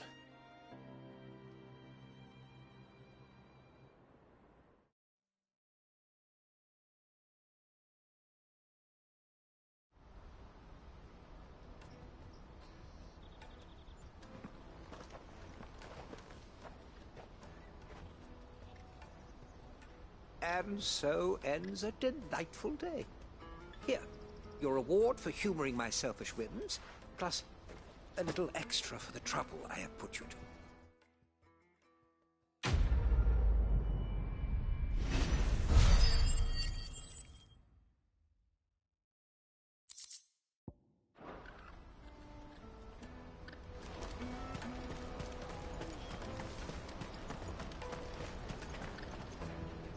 Joseph's fine.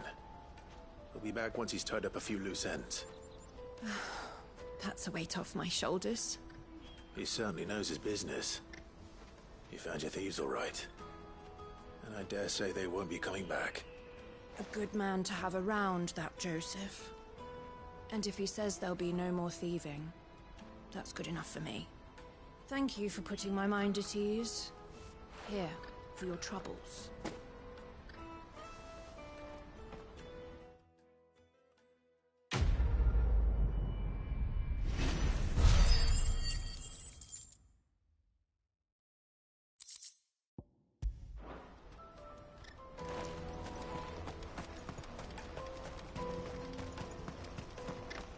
Hurry, man.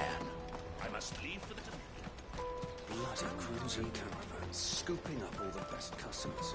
Leave some for the rest of us. If I knew where Now I just need to see about giving them I want to know right away. Bad news. Good, actually. Something worth celebrating for a change. Only trouble is, the serving girl's still new to the job, so I can't leave her while I go and invite those I'd like to celebrate with. What exactly are you celebrating, if you don't mind me asking? I've come by a particularly fine bottle of red. A Gotan 66, no less. Gotan Rouge is the only good thing to have ever come out of the Empire. And most wouldn't part with a 66 if you held a knife to their throats. So I've heard. Oh, so you know of it then? Clearly you're a gentleman of taste. A gentleman who might sympathize with my predicament, perhaps? Would you pass the good news to a few friends of mine? I'll give you a little something for your time, of course. Sounds simple enough. So you'll do it? Marvelous. Thank you. You won't need to go far. All three of them should be right here in the market. There's Aldrich the porter, Milan the butcher, and Bolek, a guard over at the north gate. Three of the finest fellows in Boklad, if you ask me. Tell them to come to the tavern when they've finished for the day. Stop by again when you let them know, and I'll give you your little something. I'll be right back.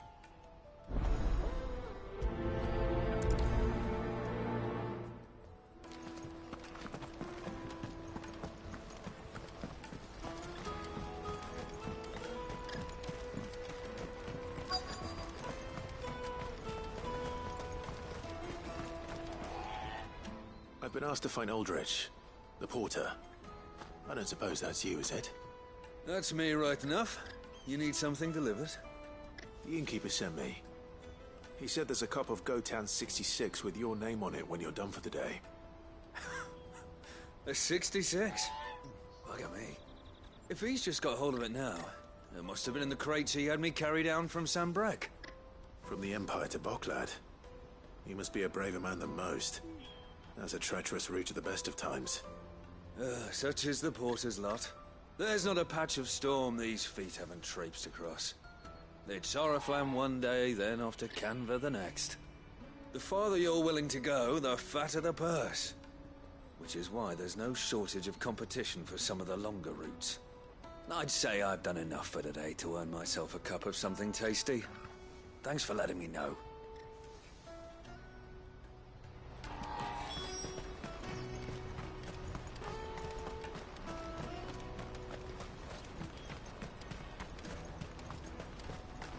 Let me carry your goods. I'm cheap. Peaches and pears. Beets and Come on, come on! The caravan stops next to the tractor. Are you Milan, the butcher? That's me. What can I do for you? The innkeeper's just had a special delivery. He thought you might like to join him for a cup of wine after you pack up for the day. He knows me only too well. And I've got a ham here that will go handsomely with a nice drop. Wine and ham to spare. Bocklad clearly isn't suffering then. Comes with being the place everyone has to pass through to get to everywhere else. Those who travel the Crystal Road bring all manner of goods with them. We get meat from San Brec, herbs from Rosaria. Why, sometimes we even see curiosities from across the Narrow. My old man knew what he was about when he set up shop here all those years ago. Anyway, thanks for the good news. Oh, you know what? Maybe I'll shut up shop early. Wouldn't want to keep our friend waiting.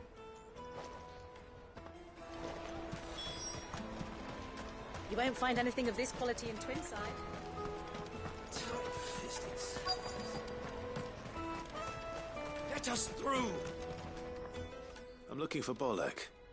I was told he'd be guarding the gate. Well, you found him. You're not here to enlist, I take it? The innkeeper sent me. He's just taken delivery of a rare vintage, a Gotan 66. He thought you might like a cup. I've never said no to a goat hand. I'm not about to start now. Thanks for letting me know. You must be a busy man.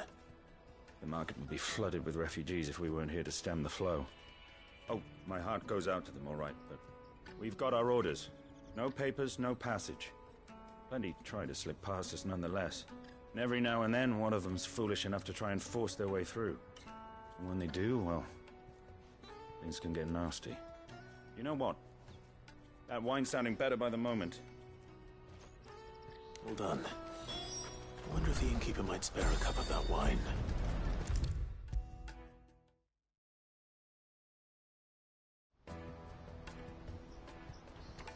I spoke to your friends. They'll be along soon. That's fantastic news. Thank you kindly. It's been a while since we all sat down together. And the way I see it, that wine is as much theirs as it is my own. How so? Well, I wouldn't be serving anything but slops without Aldrich to go and fetch the good stuff for me. And then there's Milan, who always sends customers my way. And Bolek, an even-handed keeper of the peace, if ever there was one. Those three are the backbone of Bocklad. Lose any one of them, and the market would soon fall apart. And without the market, I wouldn't have a single customer. I'd say that's worth a bottle of 66, wouldn't you? And more besides. Everyone needs a shoulder to lean on. Be they world-weary innkeepers or brooding swordsmen. Right, I'd better prepare for my guest's arrival. I hear you had me carrying a bottle of Gotan 66. If I'd have known, I would have sold the thing and lived like a lord. I'll settle for a cup, though, if you're in a sharing mood. A Gotan 66. Just as well I had something special of my own set aside. A bottle between the four of us might not be enough to drown our sorrows, but it can't hurt. Here they are, the three pillars of Bocklad. Sit yourselves down, gentlemen. The woes of the world may be monstrous in many, but there's nothing like a few good friends to keep the misery at bay. Never a truer word spoken.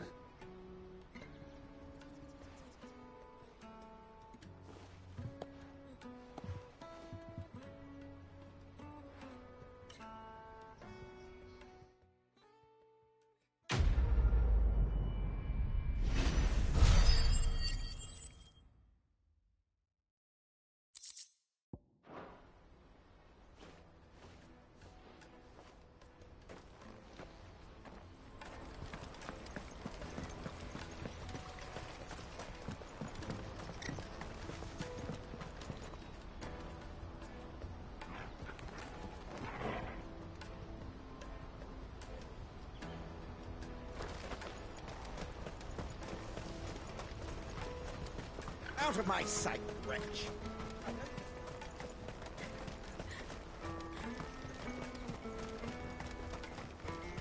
Come on, come on!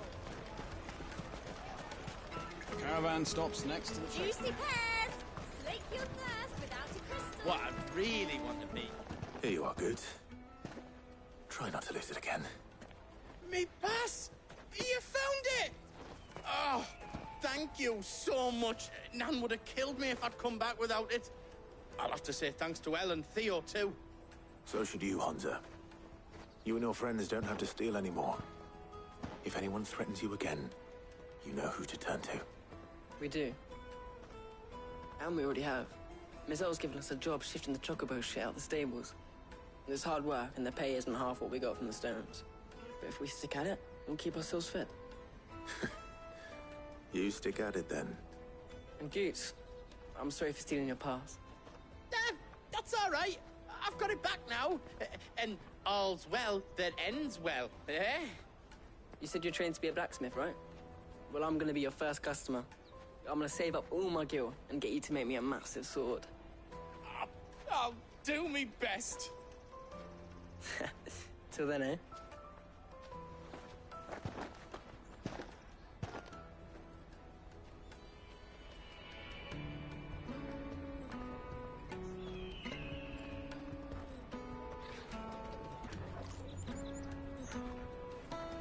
All right.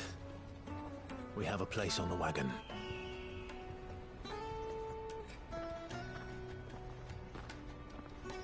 Remember, Goots, we're mercenaries. You hide us to protect you. Mercenaries. And you remember the plan? You're to ride all the way to Twinside. Jill and I will go with you as far as the outskirts, then find our own way in. I'll buy that stuff I need. Right. And we'll scout out the Imperial's defenses. There's a square with a big bell tower right in the middle of town. If you get lost, or out goes wrong, we can meet up there. All right. Let's go.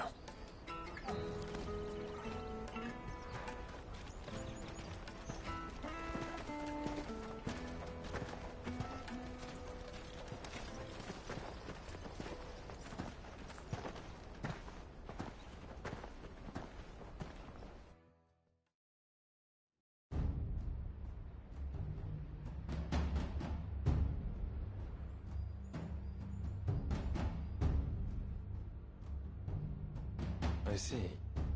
And you're quite certain your father has no knowledge of Ultima? I am. I have no difficulty believing a sinister force has come to exert an influence on Sanbreque. But be that as it may, it is yet to claim my father.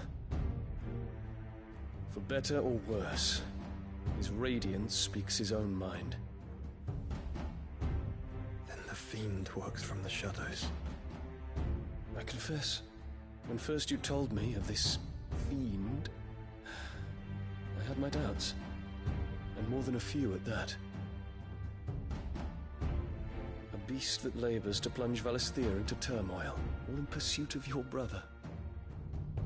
But that wound is proof enough that evil is afoot. Then I have your answer, Your Highness. You will join me in my fight. I cannot. Not yet. Your Highness, please. As you are aware, the Dhalmekian army is at our gates. They have lost their mother crystal, and with it all hope of a negotiated withdrawal. It is but a matter of time before they invade. If Bahamut is not here to meet them, my people will be slaughtered. Though not by Hugo Kupka, thanks to Ultima's machinations. I know the fate of your people weighs heavy on your conscience, but if we do not put an end to Ultima's plans, they shall face a far darker fate. The chaos he would wreak would sweep all of Valisthea into the abyss. The lives of every man, woman, and child in the Twins are at stake. I I believe what you say, Phoenix.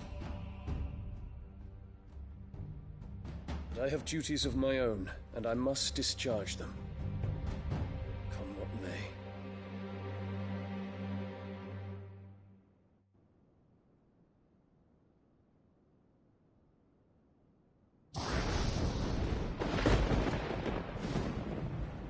What do you know of my blood?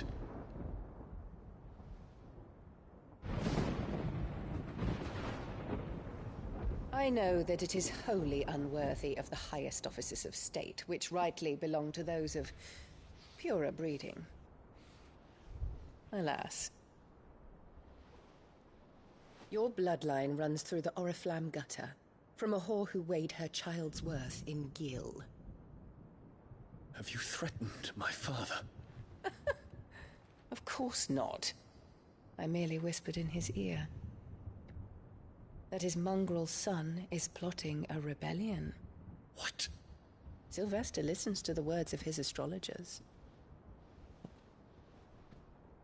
And they have ears too. You have been feeding them your lies! Should you remain loyal to Emperor Olivier, his radiance may yet crown your head with laurel, and not with tar. Fork-tongued witch!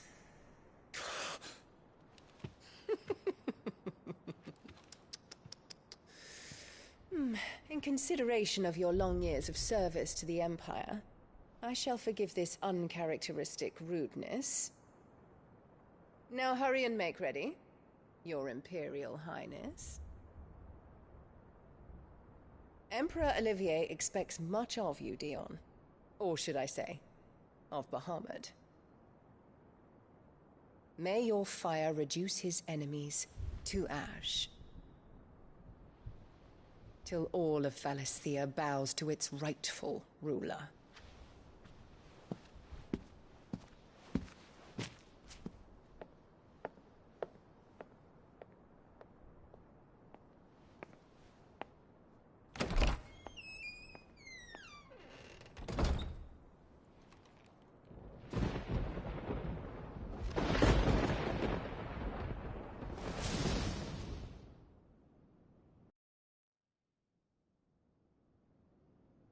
There is another darkness that has taken hold of Sanbreque. And until its grip is released, the flames of war shall spread ever wider, just as Ultima wishes. Forgive me. My family has caused you much grief. You are not her keeper, Phoenix. This is a matter for the Imperial household now, and as a member of that household, it falls to me to resolve it. At such time as that is done, what strength I have shall be yours.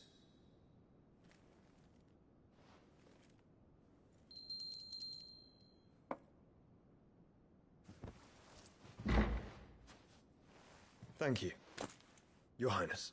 Let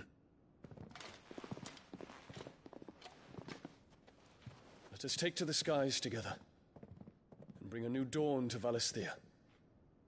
I should like nothing more.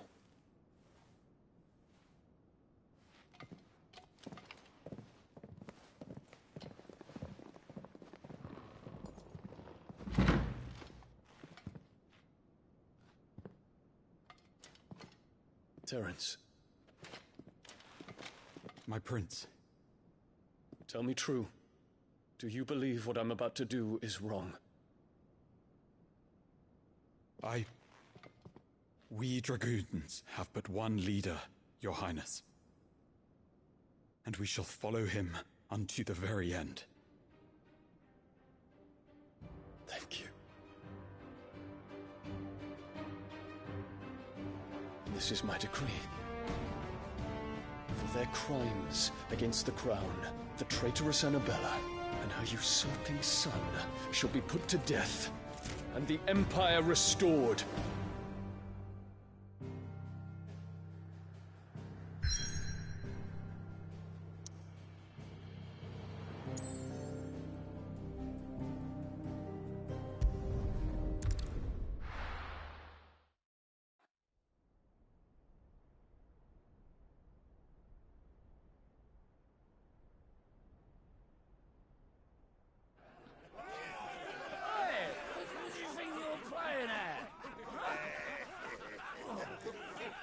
So stop you getting eaten by a fucking wolf. That's what. Come on. One would never guess that these people stood on the brink of war. When they're afraid, they turn to drink to forget their fears. Anything you want to forget?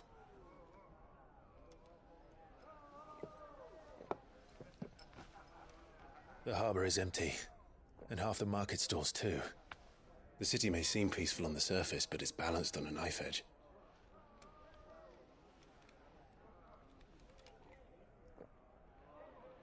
Were we to give it a nudge, it might be just the distraction we need to reach the Mother Crystal. I thought you might say that. We should send for Gav. We'll need someone to keep the fires we start from going out. And we can busy ourselves scheming until he gets here. I'll send a Stolas then.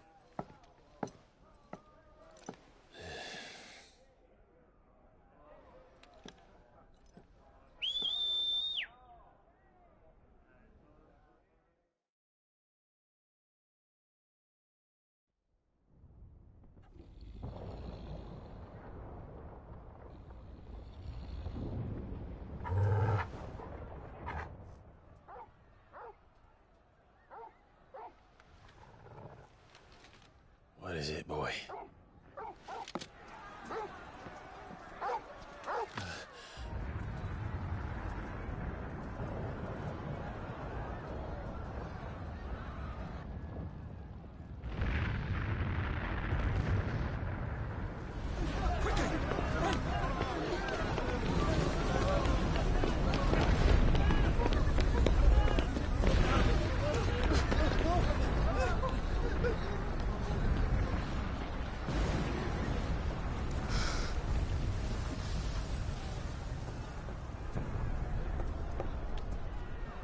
What's happening? I don't know. Torgal!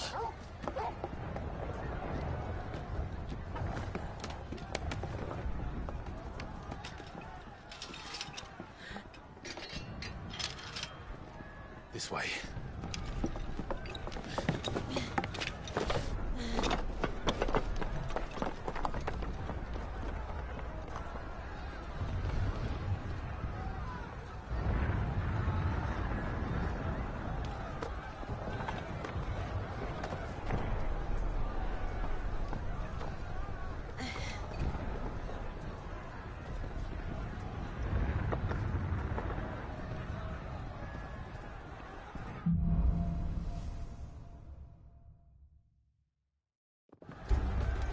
The city's on fire. I'm sure Gooch is fine. He'll be making for the square. The one with the bell tower. In the middle of town, right?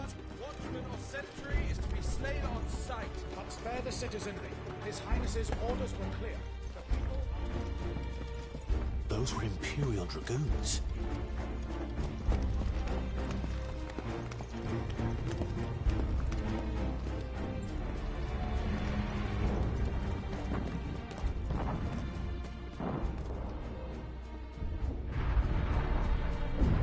What in the hell is going on? Let's go and see. Right.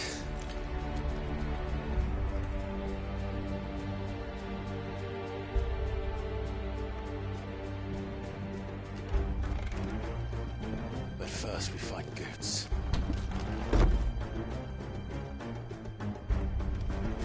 I just hope he's all right. You there! Identify yourself! We have to.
A civil war?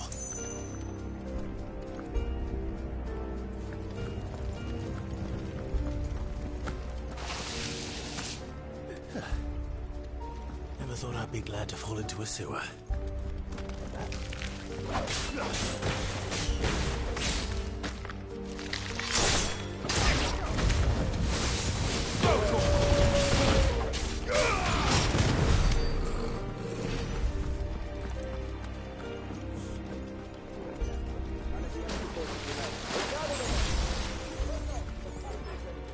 What of the men and women in the market district? The evacuation.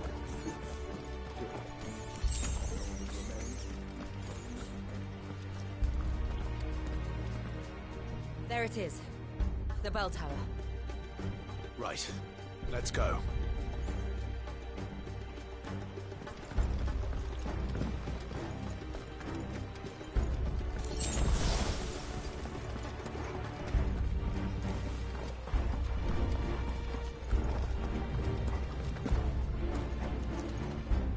Ah, a goods lift.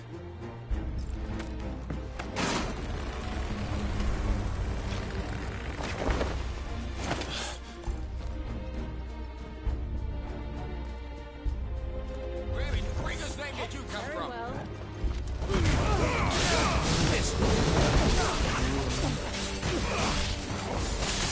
Someone heal me, damn it!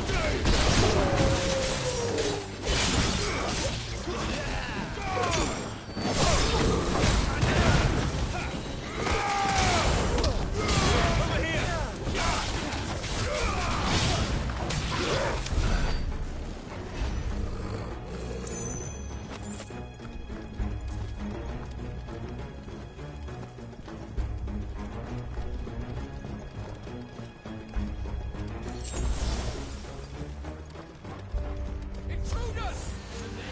Defend the gate!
In the name of His Highness!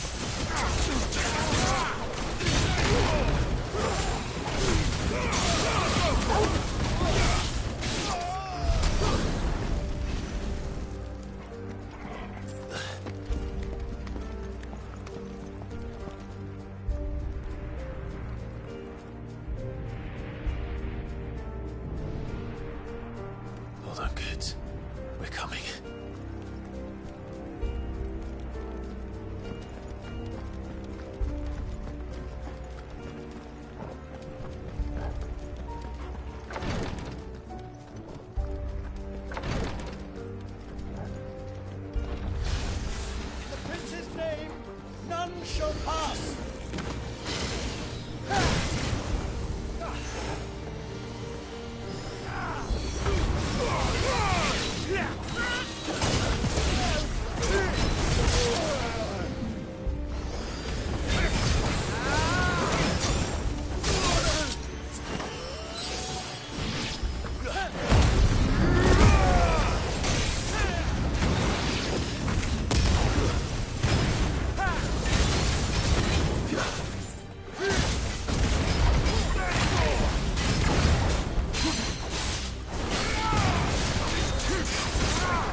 Can you see him anywhere?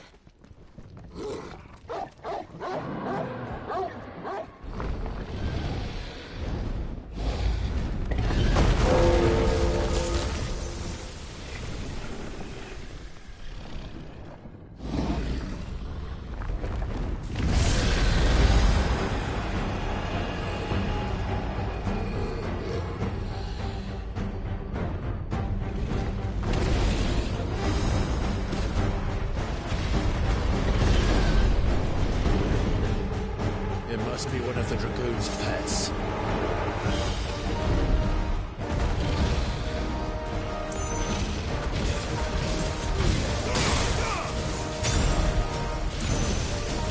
Nice try.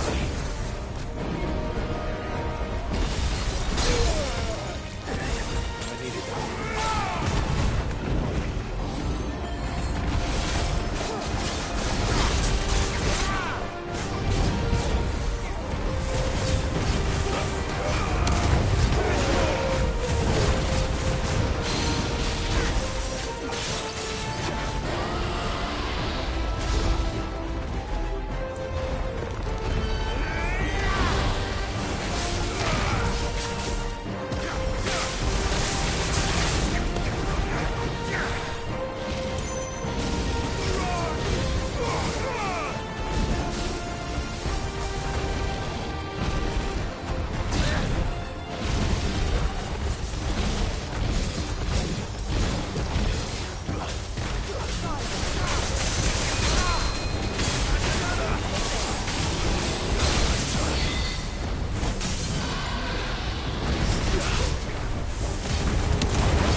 Over here, Clive! Are you alright? Goods, there you are. I didn't know there'd be a dragon. All right, let's get out of here. Oh! What now? Is that Mother Crystal's heart? What the hell is it doing up there?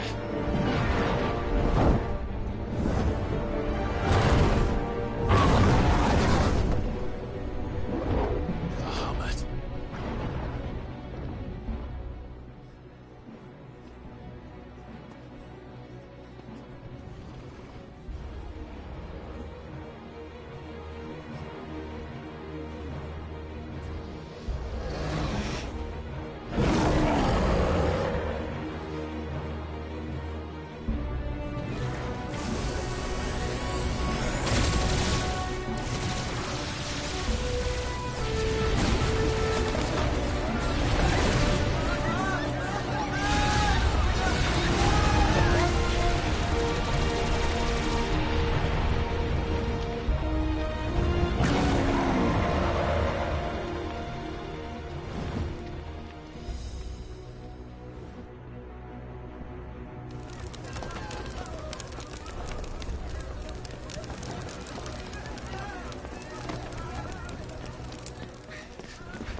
Your Highness, don't do this.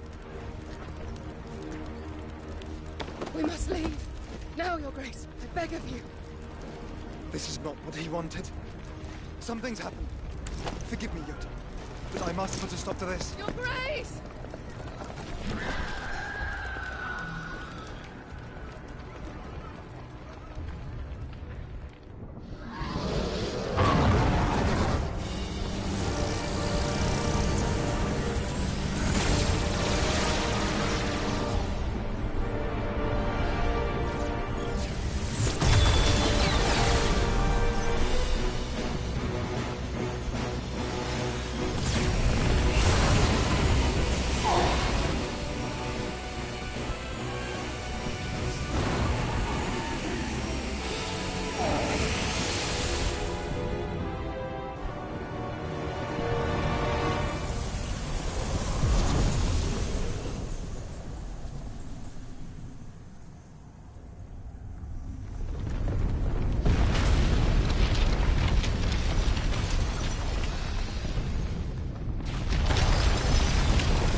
So, what do we do now, then? We destroy the heart. We might come back! As soon as the flames die down, the Imperials and the Dalmex will move in. This may be our only chance. And Bahamut has gone for now. You should get as far away as you can, Goots.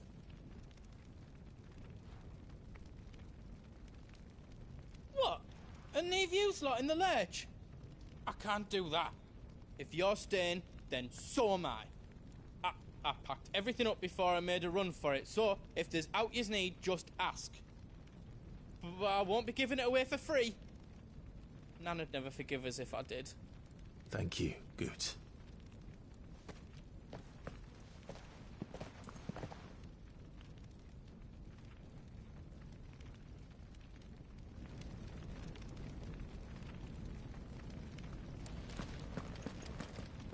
What can I do for yous? I've got some good stuff for yous.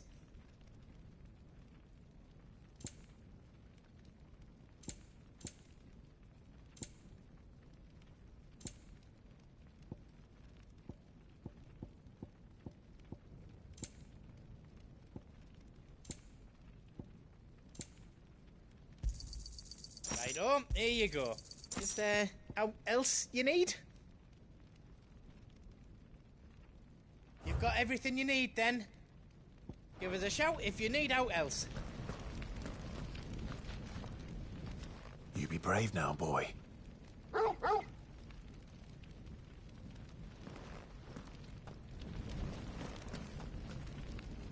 Drake's tail is right there, Clive. It's time to free Storm from the crystal's curse.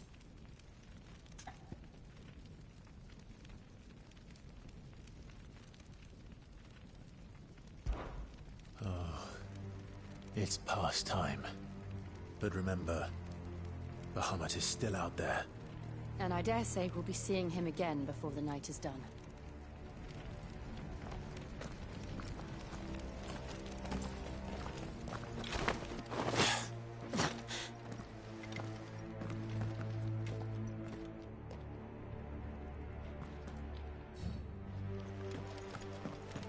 No more roads.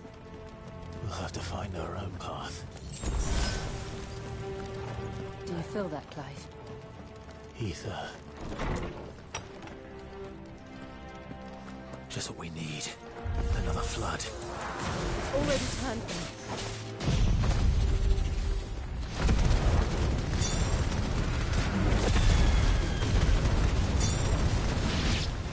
Then there's no reason to hold back.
Climb up.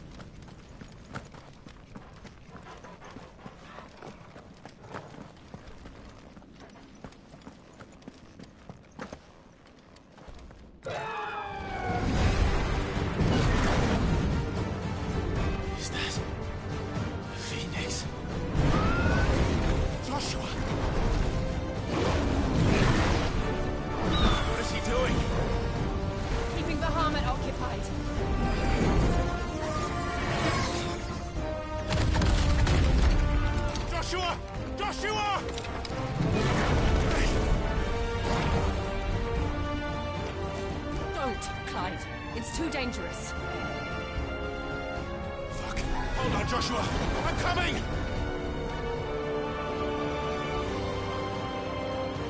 We have to save him. And we will. We just need to keep moving.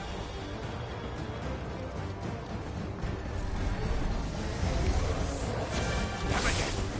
Not now.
heart.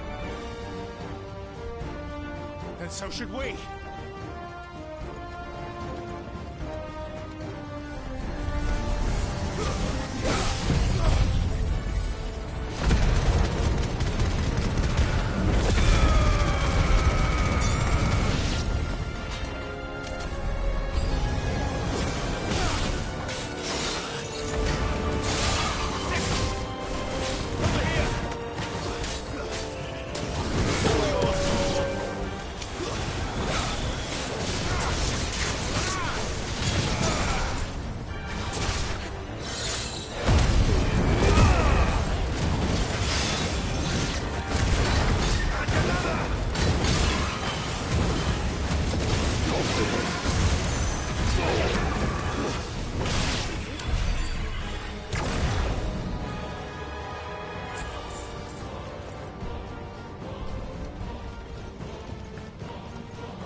Those the council chambers.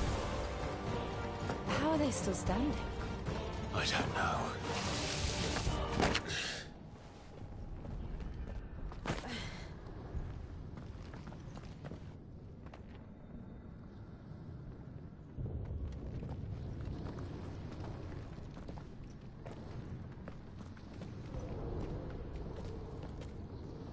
He'll be all right, Clive. He's a survivor. We're getting close.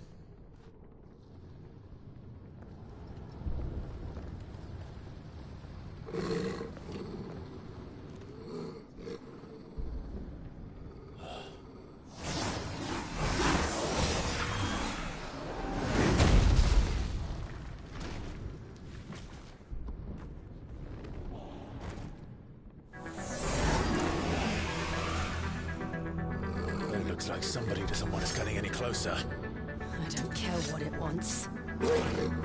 Neither do I. Too slow.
this right now.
These beasts, they're getting stronger. We can think about them later. Right now, there's only one thing we need to focus on. The heart.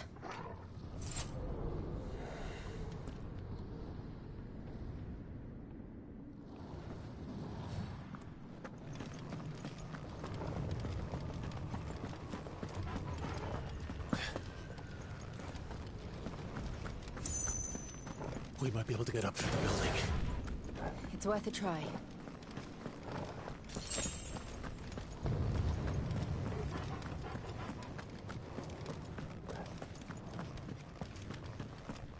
Quiet. There's someone up there. Is someone there? Mother. It's you. What happened here? He tried to take him from me. Oh, my boy. My darling boy. Is this the child you made with the Emperor? Why, Mother? Why did you betray us all? You have no right!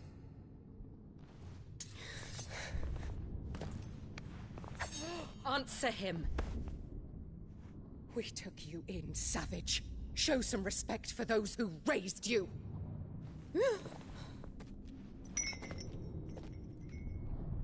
Honorable Elwyn, always thinking of his precious homeland. But what worth is a homeland in a world beset by the Blight? Father did not seek to protect his country. He sought to protect his people. A leader's duty is not to protect his people. It is to protect the source of his sovereignty. The noble blood that runs in his family's veins. So long as this bloodline remains unbroken, what does it matter if a nation falls? One can always found another. Unlike him, I did my duty. I preserved my line. I bore a son of the noblest blood, to whom the whole world might kneel. That is why I gave Rosaria to Sambrek, that I might join my line with the Lesages and birth a savior of this benighted land, blessed by both Bahamut and the Phoenix! You sold your country for a child. Why did he need another? You had Joshua. I had nothing. You were always your father's son, so very strong and bold and daring, and yet you failed to awaken. Would that Joshua had been granted 1/10 of your strength? Oh! How the nobles laughed that Elwyn's firstborn was surely the son of a concubine, and my own, not long for this world. The shame of it! The shame of being slandered by one's inferiors! How could you ever know how that feels? It should have been you! Why didn't the Phoenix choose you? Joshua's every waking moment was spent trying to shoulder the burden that you and the Phoenix and the Duchy foisted on him. That's why I became his shield. To help bear the weight. But what did you do? You betrayed your own blood and surrendered your son to his fate! Joshua. My darling boy. I never meant to hurt him. The soldiers' orders were clear. He was to be spared. Why did you survive when the only one I truly cared for died? What? Have you not looked out of the window? Joshua is here! The Phoenix lives on! He's battling Bahamut as we speak!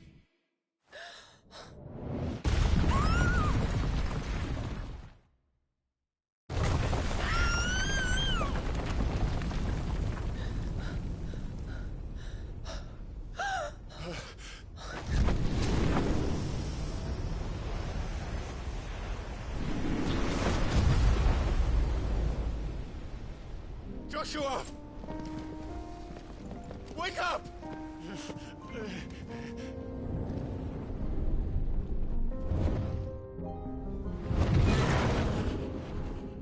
I am a shield of Rosaria.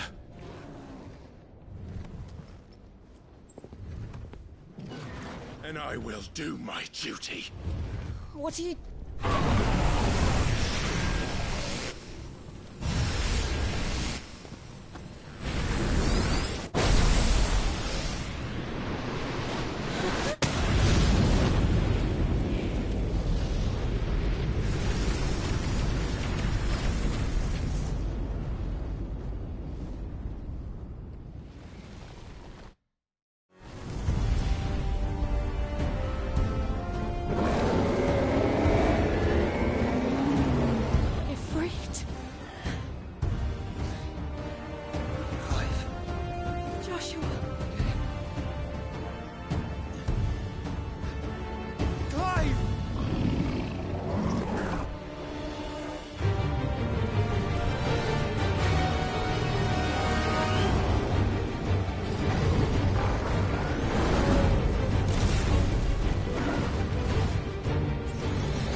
Those things are growing in more ether than I've ever seen.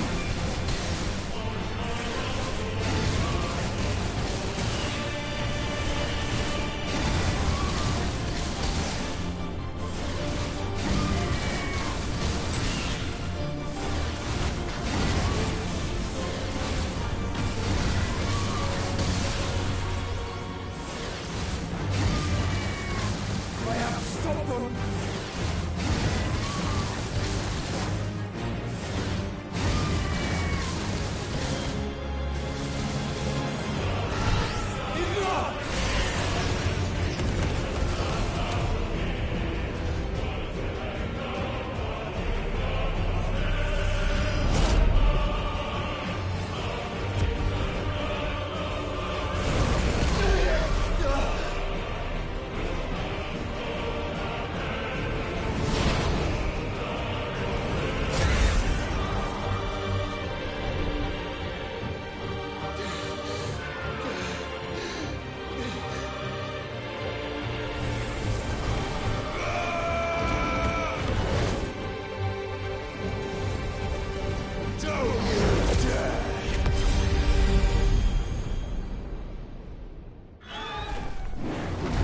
Clive!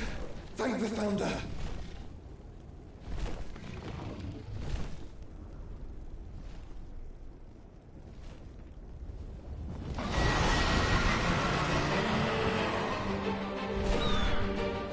It's now or never, Joshua.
You're sure?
This is drinking the ether.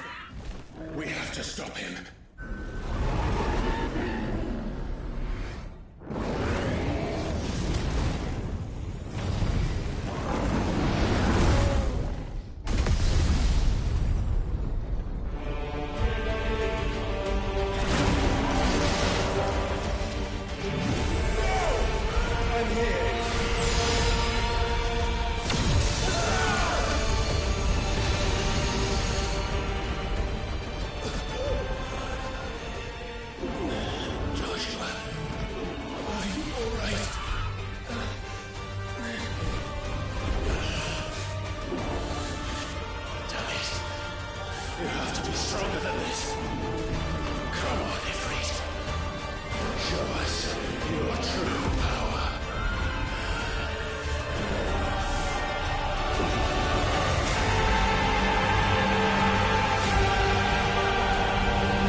To match such power by trusting in our own.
Joshua!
Dion!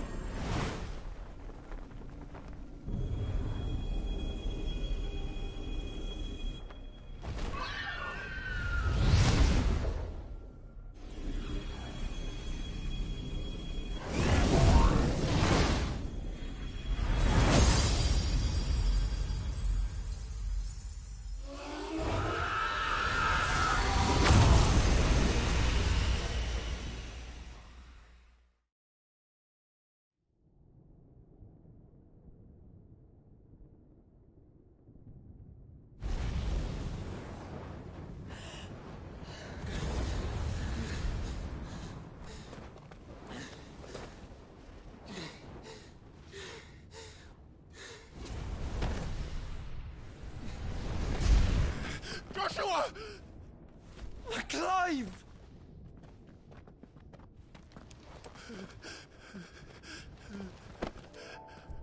My brother. I'm sorry. I'm so sorry. You're alive. We both are. Nothing else matters.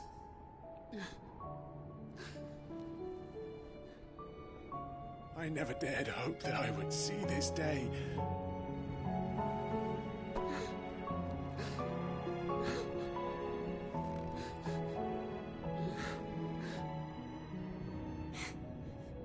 Reunited at last. Jill.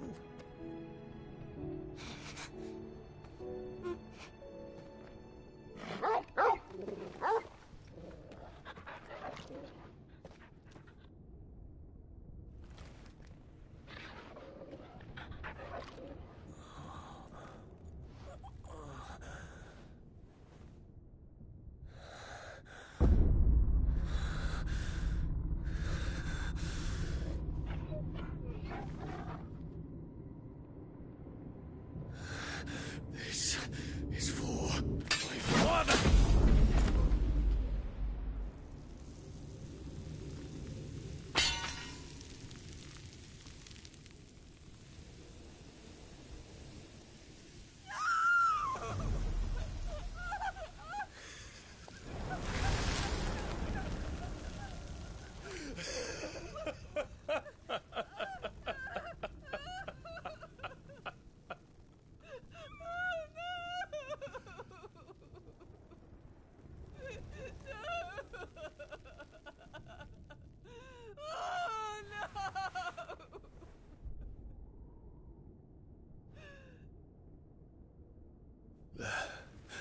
It is done.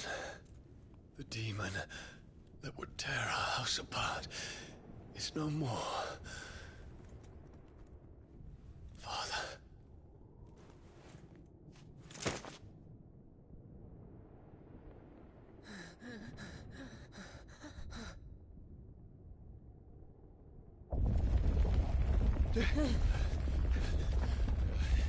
The Mother Crystal. It's collapsing. Right. We need to leave. No. Wait.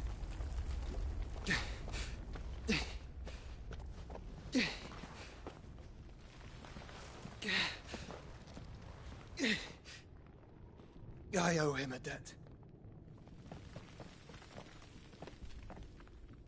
Fine.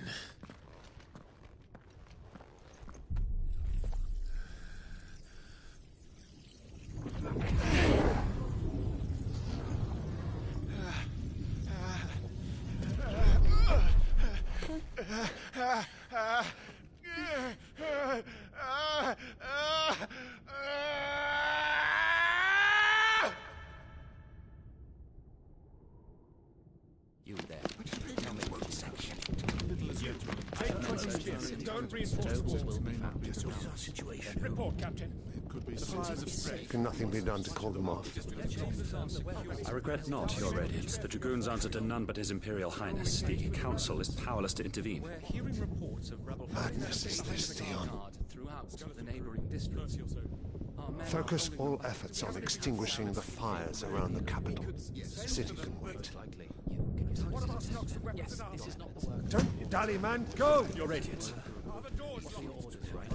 And I want you to find out our next move.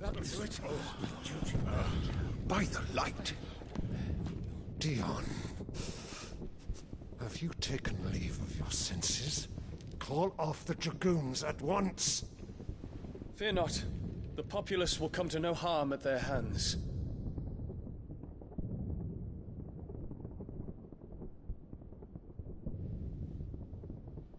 I am here to save you, Father. Save me? A creeping darkness hides in the heart of Sanbrek.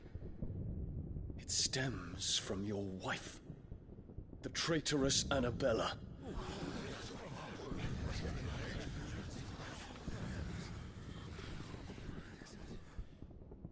Not another word, Dion. Father, though you may not see it, the darkness has taken hold of you. It has made you forget yourself. But I bid you remember, there was a time when you ruled not with cruelty, but with compassion. Why now do you turn your back on your people? Why now do you seek to stoke the fires of war? You too have borne witness to this change, Your Eminences. And you know, as well as I, who is responsible for it. A puppet now sits upon the throne, but cut his strings, and the master loses the power! What? Dion, you bear steel before your Emperor? Guards! Take him!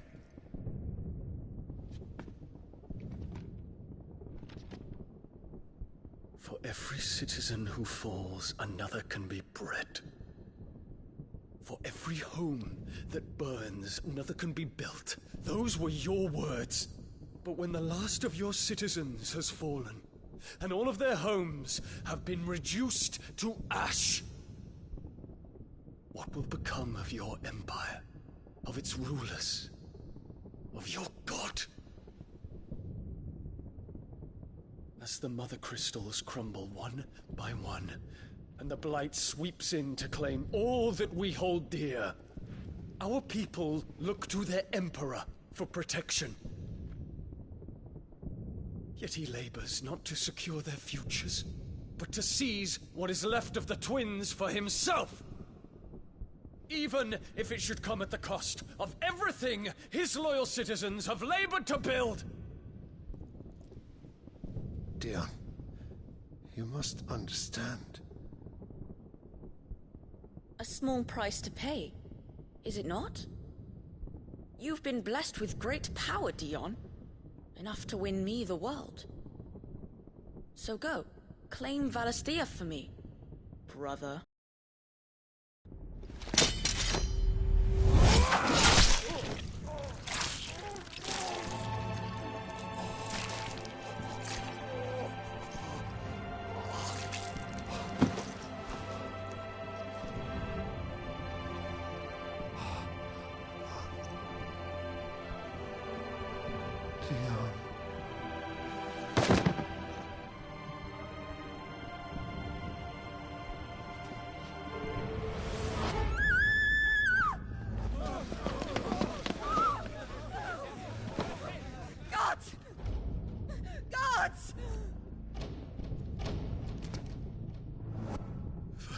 Poor father.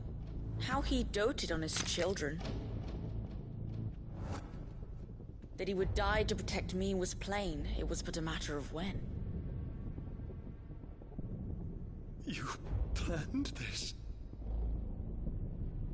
You did well to endure so long. But you broke in the end, as I knew you would.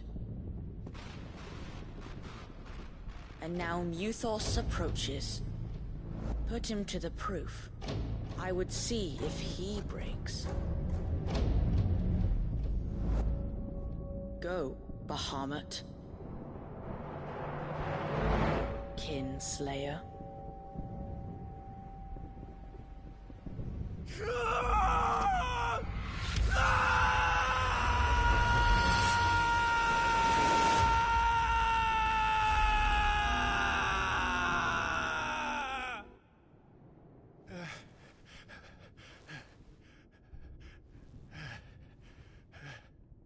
Not again.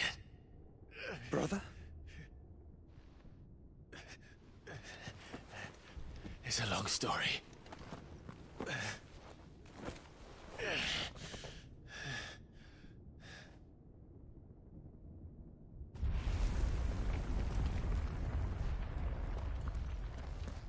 You cannot stay here, Mother. Come. Take my hand.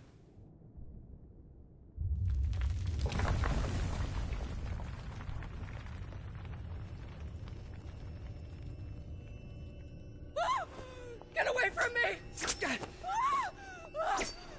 This is all just a dream, just a bad dream! You will not take me, Shadow! You will not take me!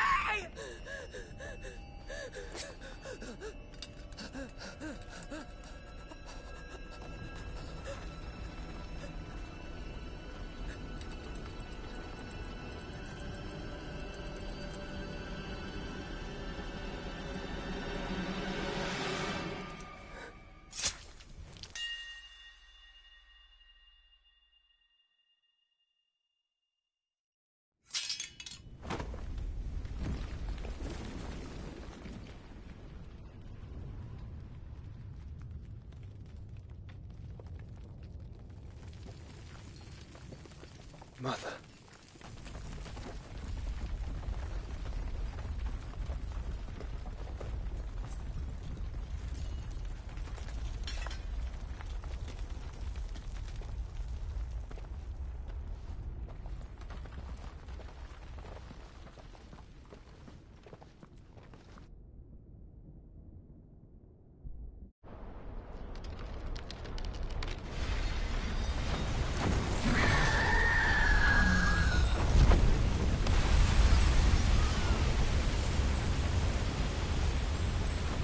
If it is consciousness that weaves your wills together,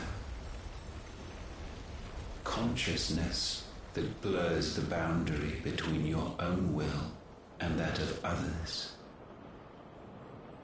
then we shall set you apart once more. The ties that bind you shall be severed, and humanity return to its proper place.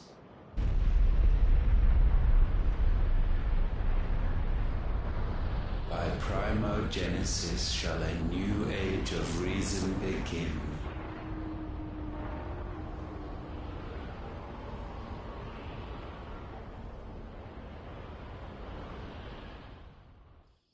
Relax, Your Majesty.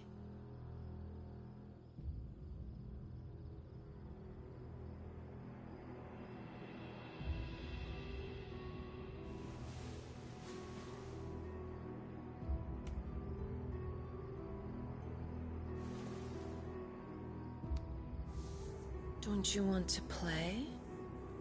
It's been a long time. If that is your wish. Men, you are as meek as all the others.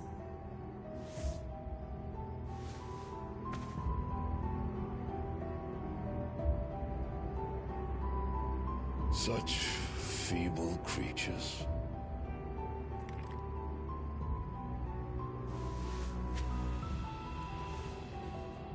Gifted the power of icons, yet slaves to fickle emotions which usher you to your doom. And so you bind your fragile wills with strands of consciousness. The wretched handiwork of a wretched people. The sons of fire were united at last, and for but a moment their flame burned bright. Soon Muthos shall become our perfect vessel. And then shall the world be remade. Not before the bonds are severed, of trust, of respect, of love. Only when every strand of consciousness is cut away, may Muthos return to our side. By primogenesis shall all be undone. Mankind shall be rid of his wretchedness, and Muthos of his will. But while he yet clings to it, he has the power to forge bonds anew. And so we bid you, find Muthos, and sever every one. To destroy that which has no physical form, you ask the impossible. There is nothing your black blade cannot cut, Odin. We shall unite with Muthos, and bring forth a new world. So long as our vessel remains unclaimed by humanity. It shall be done, Master. My will is yours.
How is your brother?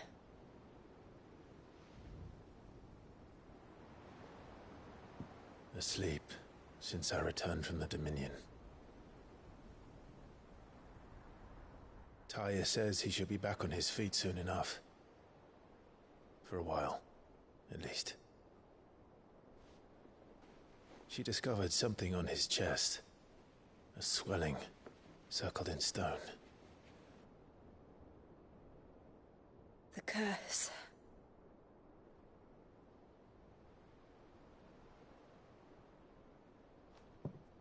For every mountain we climb, another rises up to greet us, doesn't it? It's never ending.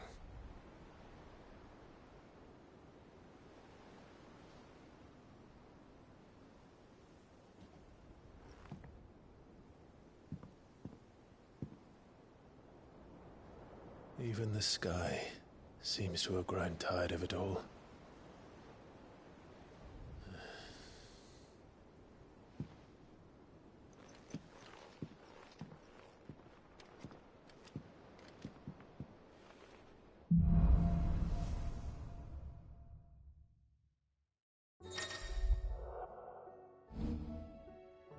Tony won't be happy if I disturb Joshua.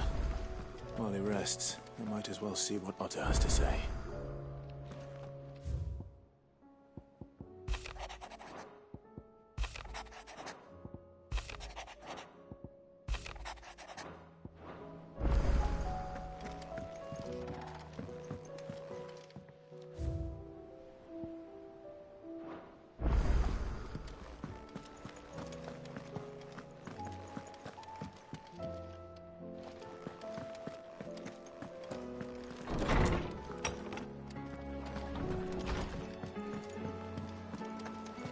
pair that got hauled into tires.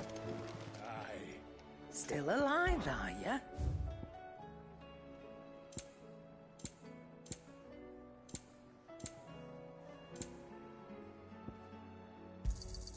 You'll not find a better price than that. Is that all? So what do I owe the honour? Not saying Fornian, do you?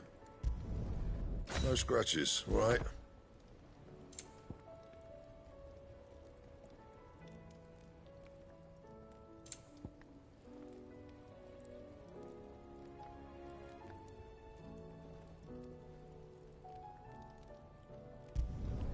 Should last you a good while. Not bad, if I do say so myself.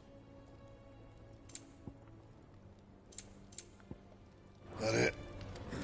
Fine.